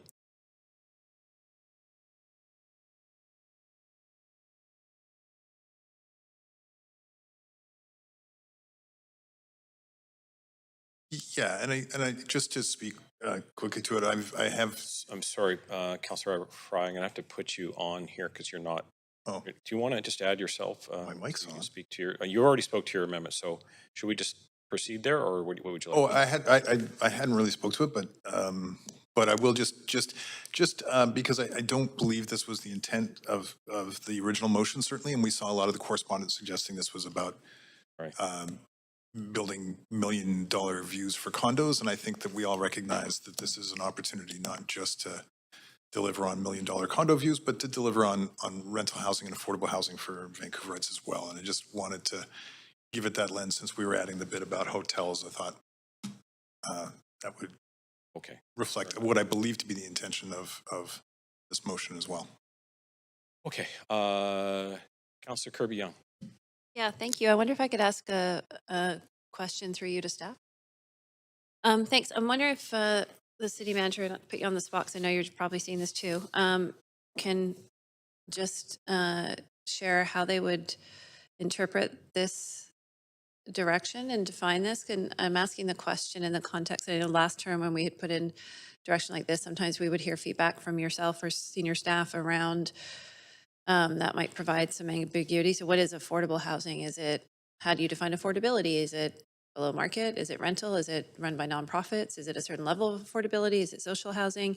And if you would also speak to what level of complexity this might add to the analysis and the timeline, and if it's possible to define this. Through the chair, yeah, obviously just looking at this now, I'm not, my sense is that this may be going into more detail than is necessary at this stage. This is essentially an urban design exercise, primarily at this stage, in terms of looking at view cones and the height of buildings. What's going into the buildings to this extent of detail, whether it's affordable housing or market housing, my sense is maybe a step beyond what we would be doing at this stage. So again, I'm just reacting to that. We can certainly take it back and do more work with staff to determine whether or how this would apply. I am concerned, Council, about the amount of work that's contemplated. Like, this is a very complex piece of work, and this council has a lot of expectations for staff around delivering housing-related regulatory change. So I would be cautious about how much effort we're going to put into this one particular initiative. So again, we can certainly take this back. Off the top of my head, I'm not sure how much work this would create. Okay, thanks. That was a long answer to a short question. Yeah, no, that's really helpful. And that was my sense too, in terms of distinguishing. I think what we're asking back is the information around form and the potential number of units something would unlock. How and when, if council elects to make any changes to view corridors, I think at that time, then those are subsequently different decisions around which kind of projects we would approve, tenure of projects and so on. So I am worried about that this is adding to a lot of complexity and time to get back when we are in a housing crisis, and we're looking to, I think, get some high level information around, does it make sense to pursue this direction and remove some cones, amend some cones, maintain signature reviews, potentially identify that some of them aren't functional anymore. I think we're looking to get all that good information back to make some, well-balanced, good decisions between keeping signature reviews and unlocking housing. But I think we're going down a rabbit hole with a lot of amendments here, and it's just adding a lot of complexity to it. And I think the city manager articulated it well, that this is really about form. This is not about tenure conversations. Councillor Meisner. Yeah, thank you, Chair. I would echo the same concern from the city manager and also from Councillor Kirby-Young that she illustrated around adding additional complexity to this. When I originally put the motion together, to me, housing encompasses all tenures of housing. So that's rental, strata, social housing, below market.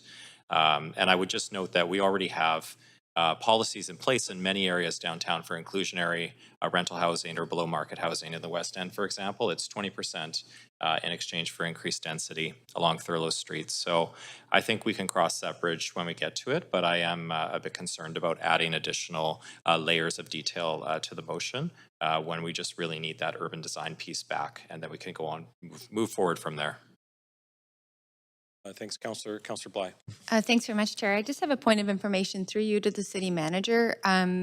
Given that part of this amendment outlines scope of work to be brought back in 2023, would it be possible for council just to have a high-level understanding of whether or not that scope of work could include what would it entail to consider including and specifically affordable housing as part of the bigger report back in Q2 of 2024? Through the chair, yeah, thanks for that. Yes, I think that could be part of, if that's one way to address this, we could address that as part of the report back. Okay, so we could get like an idea from staff in terms of scoping. Okay, well, in that case, I'm actually comfortable in supporting this amendment, given that there are stages to this work. There's the scoping, there's the initial work, and then there's the full report back. And so given that, I think we can make those decisions in the scoping work report back that we'll see before the end of the year. So I'm comfortable in supporting it. All right, thanks very much. Okay, so let's go to the voting panel then on the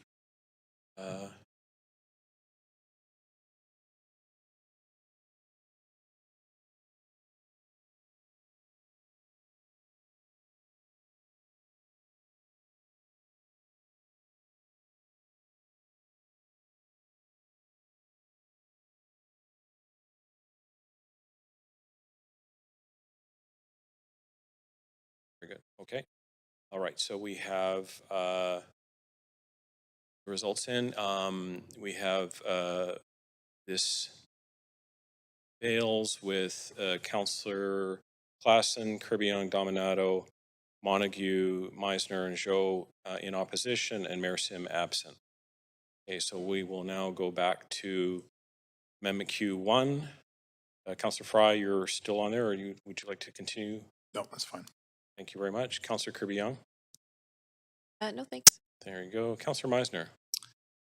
No, I think this is a great step forward, and looking forward to the results of the review.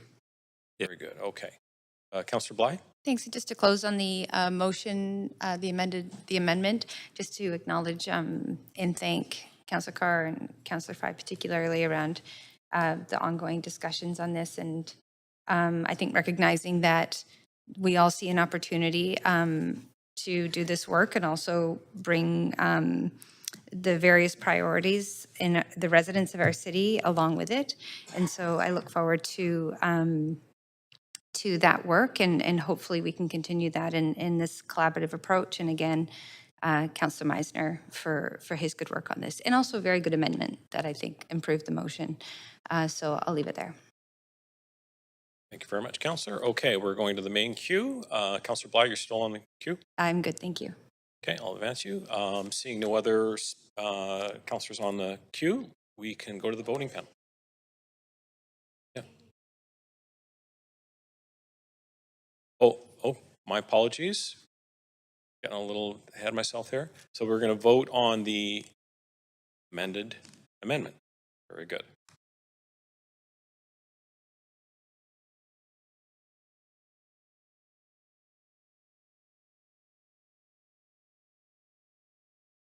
Okay, looks like this passes unanimously with Mayor Sim absent. Okay, we'll go back now to the main queue. And we will vote on the amended motion. Clerk, please take us to the voting panel again.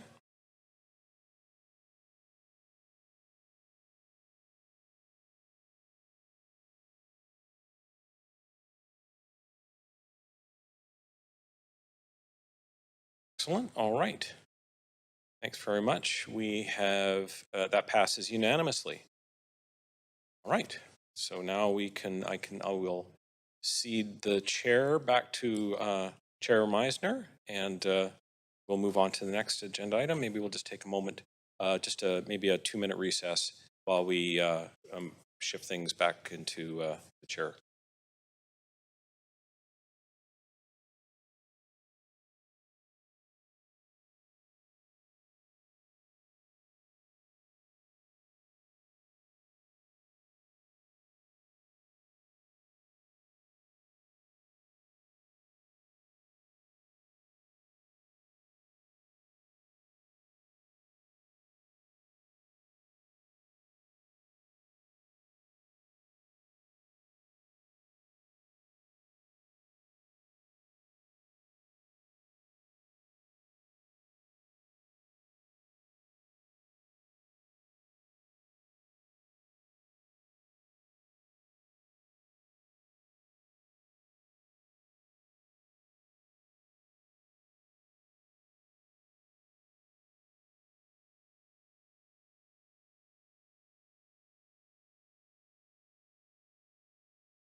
The next motion is motion A5, enabling purpose-built affordable student housing, and is to be moved and introduced by Councillor Dominato.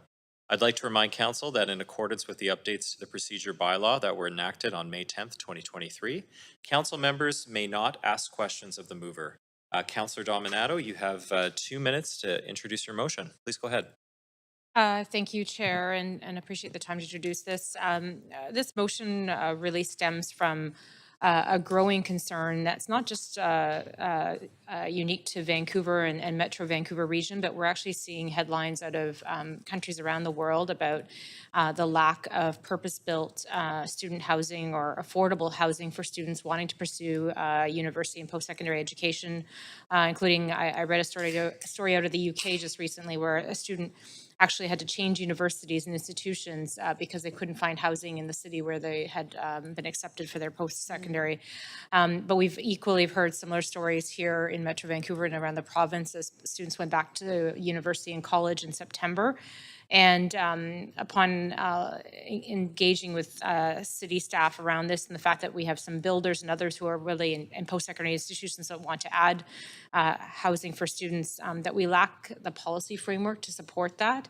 And so what this motion sets out to do is to have staff report back on what the policy options and levers are for enabling more purpose-built student housing projects. And it considers potentially housing covenants or affiliations with public or accredited post-secondary institutions. So look forward to hopefully supportive council of this, but to hear back on what we might do to support university students and college students in our region. Thanks very much, Councillor Dominato. Do we have a seconder? Okay, seconded by Councillor Klassen. So we do have registered speakers for the motion, and we will go to our first speaker on the phone, Navleen Brar. Do we have Navleen on the phone? Hi, I'm not sure if everyone can hear me. Yes, we can, Navleen. So you have 3 minutes. Please go ahead. Awesome. So hi, everyone. My name is Navleen Brar, the VP External and Community Affairs at Simon Fraser Student Society. I just want to reference that I'm currently not a resident of Vancouver. However, I'm speaking in support of this motion, as many of our students live in and around Vancouver. The Simon Fraser Student Society recently met with the BC Housing Minister, Ravi Kahlon. In this meeting, the society mentioned that one of the proposed avenues for affordable student housing in the province was to open student housing units, particularly in areas around universities, to private developers and investors. Today, we are happy to see that the Vancouver City Council is considering purpose-built student housing on and off campus. The number of students who travel for post-secondary education keeps increasing year after year. Many domestic and international students opt to travel for post-secondary education because it offers many opportunities for improving their career prospects and social life. This makes affordable student housing a necessary requirement. Most post-secondary institutions provide some form of on-campus housing, sometimes with a meal plan to go with it. However, these accommodations are never enough to meet the continuous rising demand for student housing. This, coupled with high on-campus rental fees, forces many students into off-campus housing, which is generally not geared to the needs or requirements of students. Additionally, many students, in their bid to address the financial constraints associated with renting off-campus, tend to live with other students through subleasing their units. This places burdens on students that raises uncertainty among landlords. If a roommate moves out, other tenants will have to cover the share of the rent. And due to subleasing and subletting, they do not experience the legal protections that the tenancy agreement provides. This is where purpose-built student housing comes in. Purpose-built student housing creates an environment that allows students to get the most out of their education and daily life. Forgetting the traditional college experience of living with their colleagues, purpose-built student housing can provide the solution to the issues surrounding affordable housing in Metro Vancouver by fulfilling the specific need for students and helping them out of the mainstream residential market. This helps lower the market pressure on current housing. Many universities in BC own substantial tracts of land around universities that could be leveraged for student housing by private developers. For example, SFU owns a large land reserves and parking lots that could be converted into housing, but they face limitations on capital borrowing from the provincial government for construction and development purposes. This results in insufficient housing that fails to meet current demands and will likely fall short of future needs. Purpose-built student housing will be an attractive option to students because it will offer comparable quality and amenities, and modernity as other on-campus housing while protecting students, as they will be operated and regulated under the BC Provincial Tenancy Act. Additionally, investors and developers will get the value for their money, as student housing rent is by bed and not by the door, thus providing affordable rent to students while ensuring that investors and developers get high returns per square foot. Lastly, the concentration of students in purpose-built student housing results in higher density concentration and increased efficiencies that will make it easy to plan and develop such communities that dispersed student housing could not provide. In conclusion, enabling purpose-built housing could significantly address the pressuring issue of affordable and sustainable student housing in BC. It would enhance housing options, provided a sustainable financial model, and foster economic and social benefits for the province and its communities. But Sorry, as a society, Navleen, you are over time. Yeah. Apologies. I let you go Yeah, no 30 worries. seconds over, but thanks very much for calling in. All right, thank you. Thank you. We'll now go to speaker 2, Zenith. Yi. Hello? Hi, Zenith. Can you hear us okay? Yep, I can hear everyone fine. Hi, everyone. My name is Zenith. As a UBC student currently living at home due to the steep rent prices in Vancouver, I'm here to voice my strong support for Motion A5, enabling purpose-built affordable student housing. Vancouver prides itself on its world-class education, drawing students from diverse backgrounds who are eager to learn and grow. Yet, I feel like this pride is tarnished by the stark reality many of us face, which is the rent prices that push us away from our institutions and sometimes even from our dreams. It's disheartening to think that in a city as progressive as ours, students are forced to make the tough choice between pursuing quality education and being able to afford a roof over their heads. The financial strain caused by these high rents doesn't just impact our wallets. It takes a toll on our mental and emotional well-being. Many of us juggle multiple jobs along our studies, resulting in sleepless nights, missed lectures, and the constant anxiety of making ends meet. This isn't the enriching college experience we hoped for. Instead, we're battling daily with the stress of choosing between paying rent, buying textbooks, or even affording a decent meal. Motion A5, in my opinion, is not just about buildings or beds. It's about ensuring students can thrive, not just survive during our academic journey.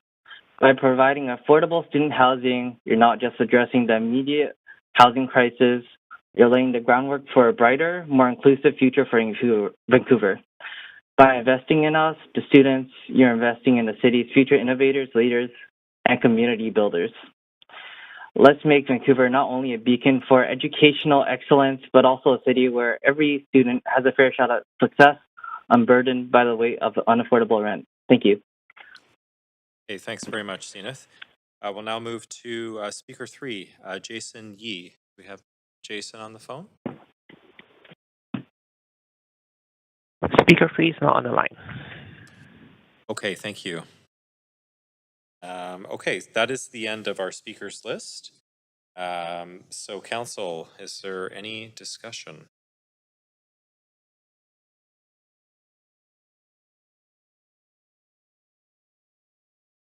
Any discussion, council?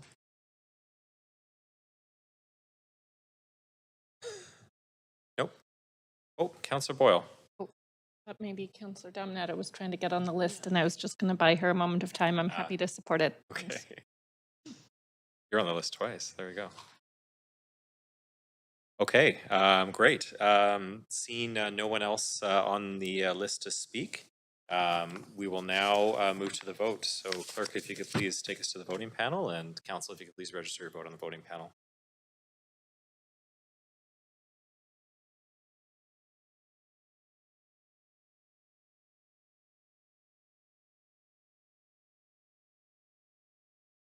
Just waiting for one more vote.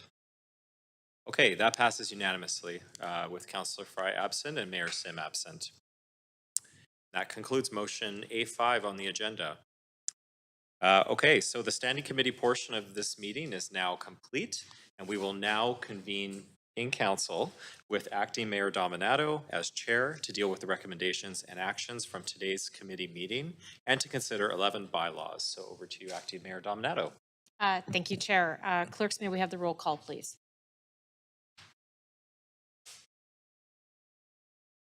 Yes. Mayor Sim has a leave of absence for personal reasons. Councillor Carr. Councillor Kirby-Young. Councillor Dominato is in the chair as acting mayor. Councillor Bly. Councillor Boyle. Councillor Fry is not in the chamber. Councillor Montague. Present. Councillor Claassen. Councillor Meisner. Present. And Councillor Joe. The meeting has quorum acting Mayor Dominato. Thank you, clerks. We need a motion to adopt the Standing Committee's recommendations for reports 1 through 5 and members' motions A1 to A5. So moved, seconded. Any discussion? All in favor? Aye. And that carries. Thank you. Bylaws. We have 11 bylaws on the agenda for enactment. Would someone like to move the motion to adopt bylaws 1 through 11? Moved, seconded. All in favor? Aye. And that carries. Thank you. The list of approved bylaws can be found on the city's website. Can I get a motion to adjourn? Moved, seconded. I assume there'll be no discussion. All in favor? Aye. And that carries. Thank you. This meeting is adjourned.